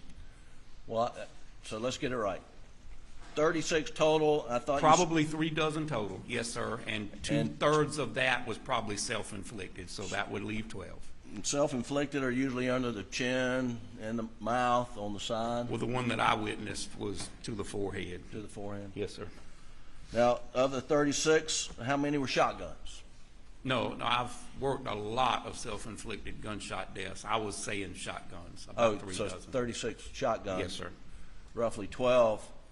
And a couple of them were accidents too, but yes, sir. Okay. And the and how many involved number 2 birdshot? I don't recall. I had some with birdshot. I don't recall if it was number 2, 4, 8, 9. I don't know. And how many were to the back of the head? A dozen, probably a dozen, were to the head. Contact either the back or the sides, or the one I told you about in the front. Okay. And any of those, did the brain evacuate from the skull cavity? I have seen them. I have seen the brains come out. Usually that was from one here. I'm not going to say I haven't seen it. I probably have seen it. But most definitely, like I said earlier when I described it, it looks like it goes away. It's really still there. It's just not something you can quantify. I mean, it's just a mess. That's the only way I can explain it.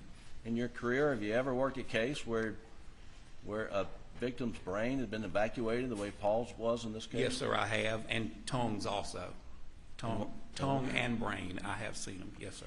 And were those self-inflicted? Both. Okay. Yes, sir, both. And you're talking about shotgun? Yes, sir. Okay. Shotguns.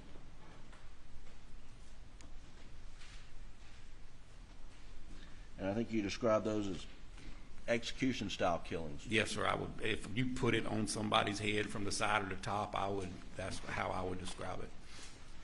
Well, let me ask you, would you describe Paul's murder here as an execution style killing? In the context that someone executed him, yes, sir, but it wasn't in the top of the head. I understand. Yes, sir. And that, and there was no signs of struggle? You agree with that? I saw none. No, sir.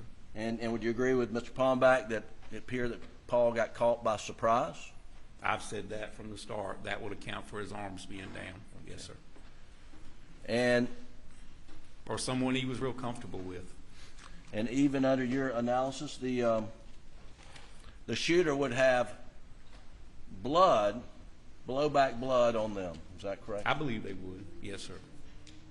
It's just a matter of the quantity between you and Mr. Palmbach as to how much blood would... Well, as I mentioned in my report, as you get closer to the muzzle of the gun, I think proportionally it's going to increase. You know, when I said 8 to 10% is what most of the literature says, that's behind the stock. But as you get proportionally closer to the muzzle end of the gun, that's going to increase because you're down at the business end where those pellets are coming out doing damage. And in this case, you're talking about brain matter? Yes, sir.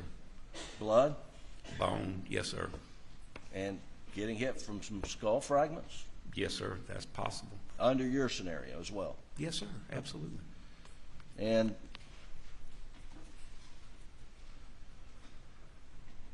lastly,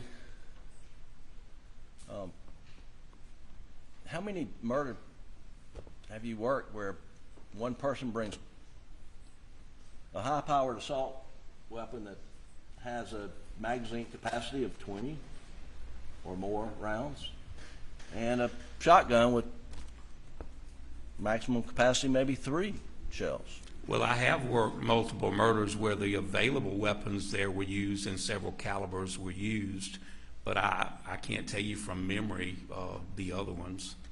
Logically, it would make sense that if you're going to go kill 2 people and you have a high-powered weapon with a high-capacity magazine, that was all you need to do the job, right?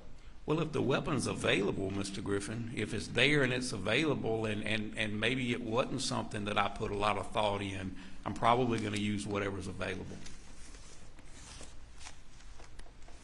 Well, here we know there were 2 weapons available. There was a 12-gauge shotgun and a AR-15 style 300 blackout. Yes, sir. And both were used? Yes, sir. And there was sufficient capacity in the 300 blackout to kill both Maggie and Paul, correct? Well, in a perfect scenario, a shotgun is what I would want at night with moving targets. But in a perfect scenario, a young man doesn't take a double-aught buckshot to the middle of the chest and walk away from it. So I don't know. I don't think like that. I don't know. But in the dark, I'd rather have a shotgun than that rifle.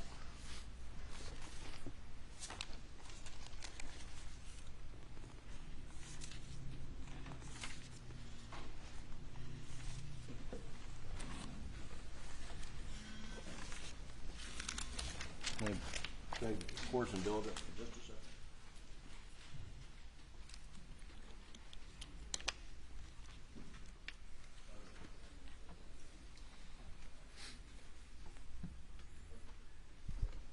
One more line of questioning. You demonstrated Mr. Palmbach's shot from the top of the head with Attorney General Wilson a moment ago? Yes, sir.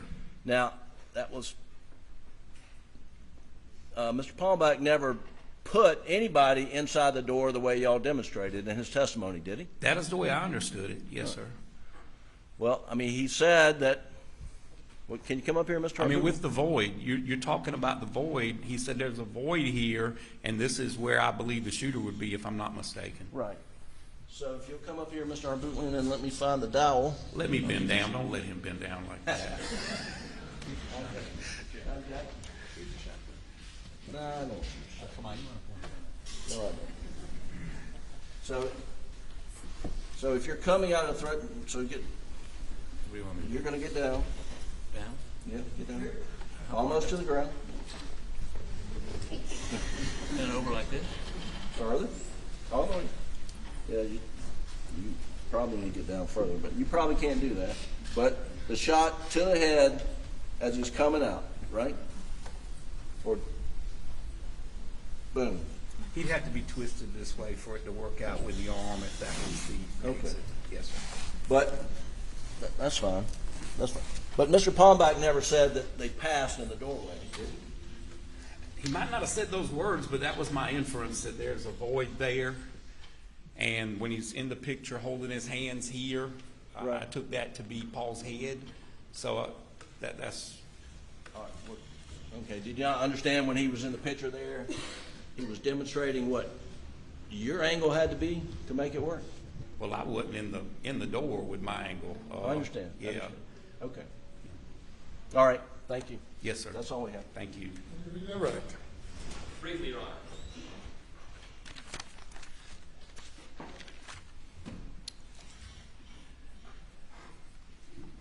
All right,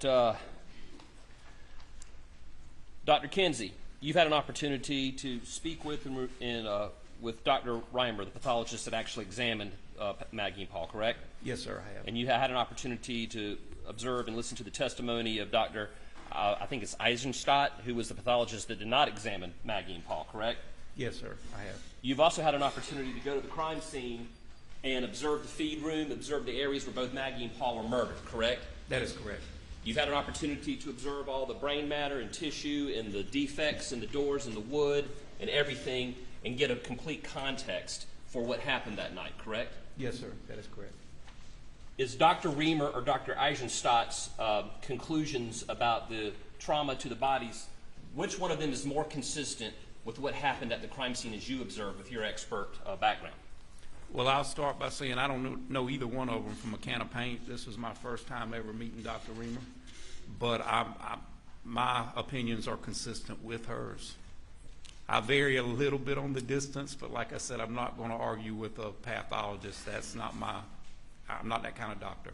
Real quick, you differ with her a little bit on the distance of what? Of the fatal shot to Paul's shoulder, I believe it was a little bit closer, and I can't account for that lack of stippling.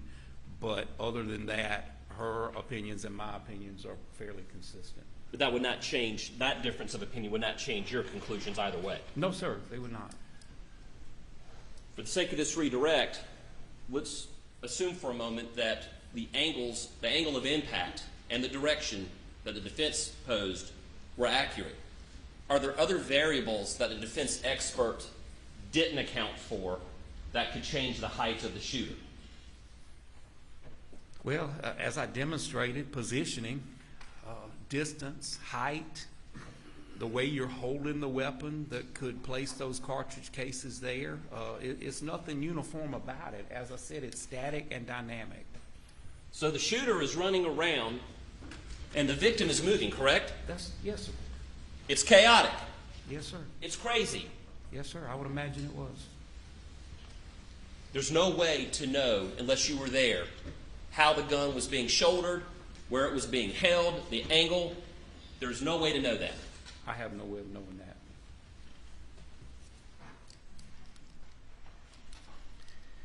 You were asked about how much you were being paid to be here today. Do you recall what the hourly rates of the defense experts were when they testified? I do. Can you go ahead and tell me what those were? Some was $350 an hour, some was $650 an hour, and I think one was $5,500 a day, if I'm not mistaken.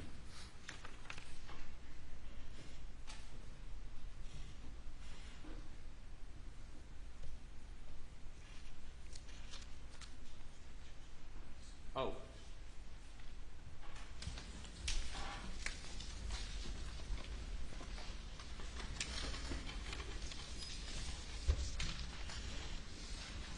Jim, pictures you just put into evidence. Oh. I got them right here. I just found them. Thank you.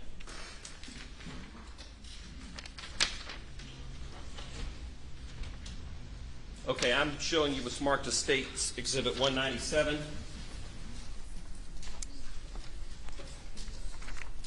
Do you know when that picture was taken? I have no idea. Okay, sir.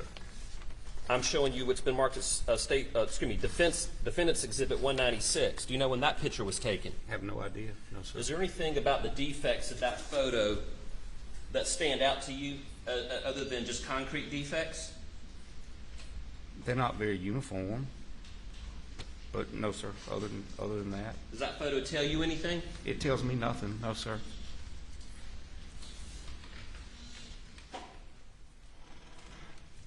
That's all I have. Thank you. Quite well. Anything further? Thank you. You may step down.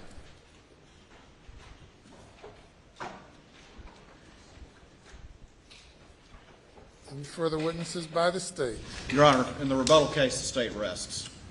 Ladies and gentlemen, the state has rested. I'm going to have you go to the jury room for a break. Please do not discuss the case.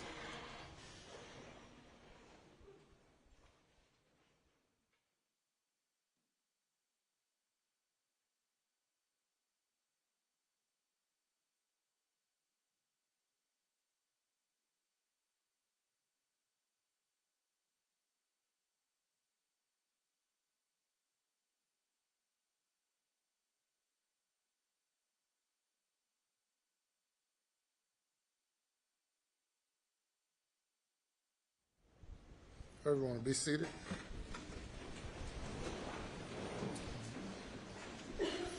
Any comments you want to make, Mr. Harpootlian or Mr. Griffin, about Sir rebuttal? Sorry. About Sir rebuttal, Sir reply.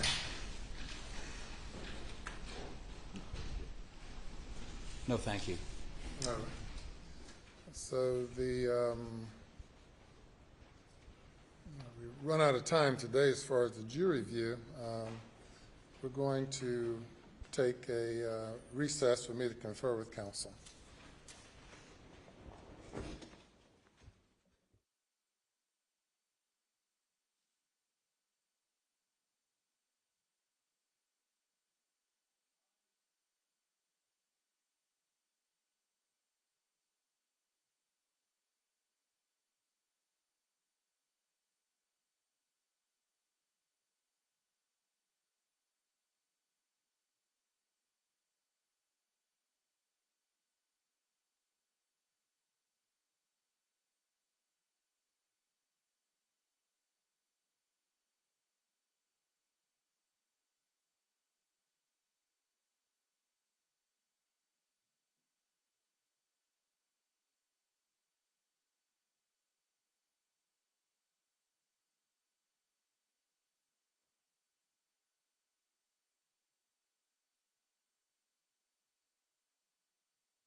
seated.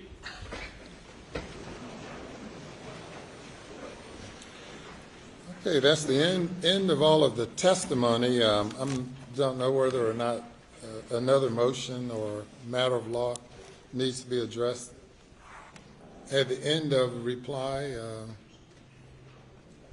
Yes. Do you need to preserve the record any further? No, sir. All right. So we need to discuss jury charges, also the jury view.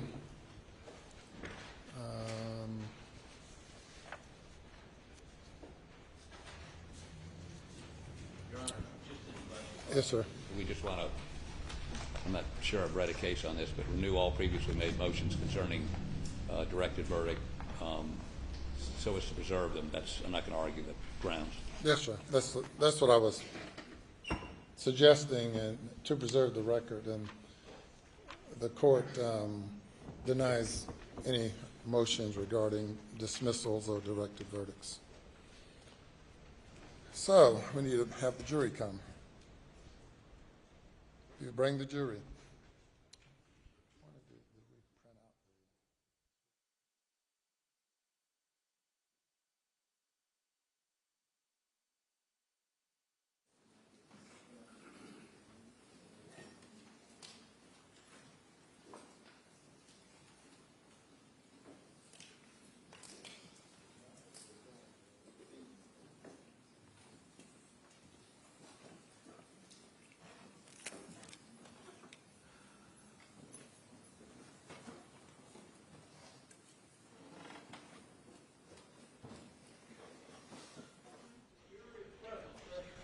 Okay, very good. Ladies and gentlemen, you have now heard all of the testimony and received all of the evidence in the case, and we are essentially done for the day. But when you return tomorrow morning, we're going to have an escort take you all to the subject property, Moselle, to have a jury view of the location. And I will be there as well to ensure things go as they should. But I need to instruct you as to how it happens and give you this instructions. And that is that you'll be taken to the scene of the alleged crimes. And while you are on your way to the scene and from the scene, you are not allowed to discuss the case with anyone, including your fellow jurors. And you're not allowed while there to ask any questions of anyone who may be there, including any law enforcement personnel or any other court officials. If you have any questions, you can only ask me. You still have not heard closing arguments and have not begun deliberating. So the way tomorrow is expected to go, you will come, you have the jury view. After the jury view, you'll return for closing arguments. Then I will instruct you as to the law that you are to apply. Then you will deliberate in an effort to reach a verdict. But it's absolutely essential that you understand that you're being taken there to view the scene. Now, it has been a year and a half or more since June 7th of 2021, since the alleged crime occurred, and things have changed, or most likely have changed. You have different season of the year, just change of circumstances as far as the property is concerned. So you have to take that in mind and certainly consider that. but still it's the same location, and I've determined that it would be beneficial to you to be able to observe the scene that everyone has been talking about, and we'll do that tomorrow morning. So I want you, we'll prepare to leave now. I'm going to have you go back to the jury room and talk with the bailiff for a moment, and then you all will be dismissed for the day, and I'll instruct the personnel to take you directly to the scene at the designated time tomorrow morning, which should be 9:30. Do y'all get here before 9:30, like 9 o'clock? So we'll say 9:30, but but you may leave before 9:30 since apparently you all get here pretty early. So we'll see how that works tomorrow morning.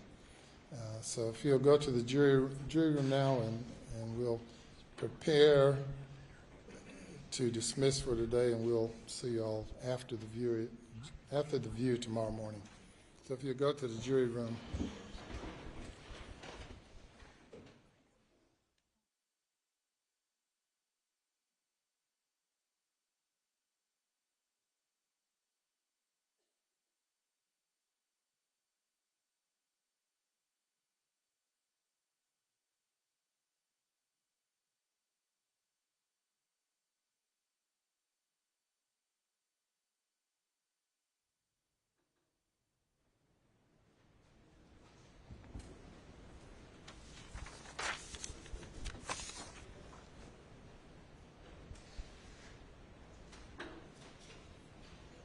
Okay, as I stated, the scene will be secure, and the law enforcement will ensure that no one is there to distract or to interfere with the jury view.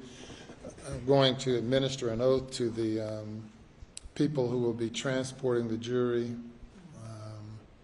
bailiffs, deputies, whoever they are. Danny Gregory, if y'all will come forward now. Danny Gregory, Reuben Carter, Bill Polk, and Taylor Flynn. All right, I'm going to give you all an oath. If y'all will come and stand, and I'll administer the oath to you. All right, and if you first just state your names. Reuben Carter. Taylor Flynn. Daniel Gregory. Bill Polk. All right, if you all raise your right hands, please. Do you swear that you will keep the jurors during the time you escort them to the property on Moselle, or at Moselle, and you'll return them to the jury room, and that you will now allow no person to speak to them, including yourself, while you have them in your custody, unless the court otherwise gives you permission? If you accept that oath, please say I do. I do. All right. Thank you very much. And as I've said to the jury, the plan is to, since I've told them now about the jury review, is that when they meet in the morning, I intend to go, and maybe the clerk or two of the court folks, but we'll go there prior to the jurors, prior to them coming here. Any questions about anything? Okay. Very good. And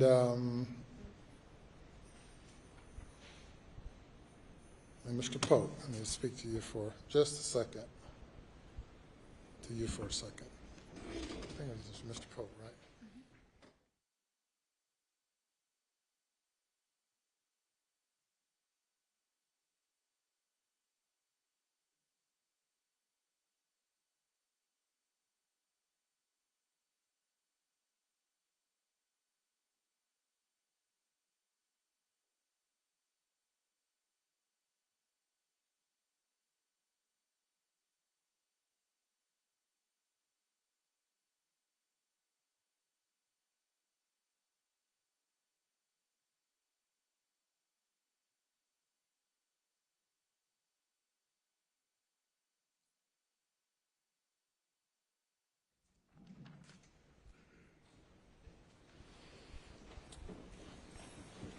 All right, I'm going to meet with the lawyers and discuss jury charges. Anything else before we adjourn for the day? Honor. Not from state, Your Honor. All right, very well. We're in adjournment. Let's see, now I want to say adjourn till 9:30, but we'll have the jury view at 9:30. We need the court reporters, if you all stand by. We're going to adjourn until 10:30. We're not adjourning. We're going to discuss jury charges. I guess what I'm saying is, if we go out there, and I mean, I understand we're allowed to go out there and watch the jury if they look at things and not speak with them. You think they'll be back here by what time? I'm thinking 10:30. They're going to leave here at 9:30? Maybe before 9:30. We're going to figure all that out, but we may not be back exactly at 10:30, but we're going to shoot for 10:30. It may be 11 o'clock. Yes, sir. Maybe 11:30. Well, we'll be Well, out let's there. say 11 o'clock. How about that? It's soon not. I mean, I don't know. You know, it's whenever we get back, really. Typically, if I'm at Moselle with the jurors and they're not, it takes 25 minutes to get there. They're going to be probably there for an hour, 25 minutes, so that's about 2 hours total. I just didn't want to have to. We'll say 11 o'clock. That'd be great. Thank you. 11 o'clock. Yeah.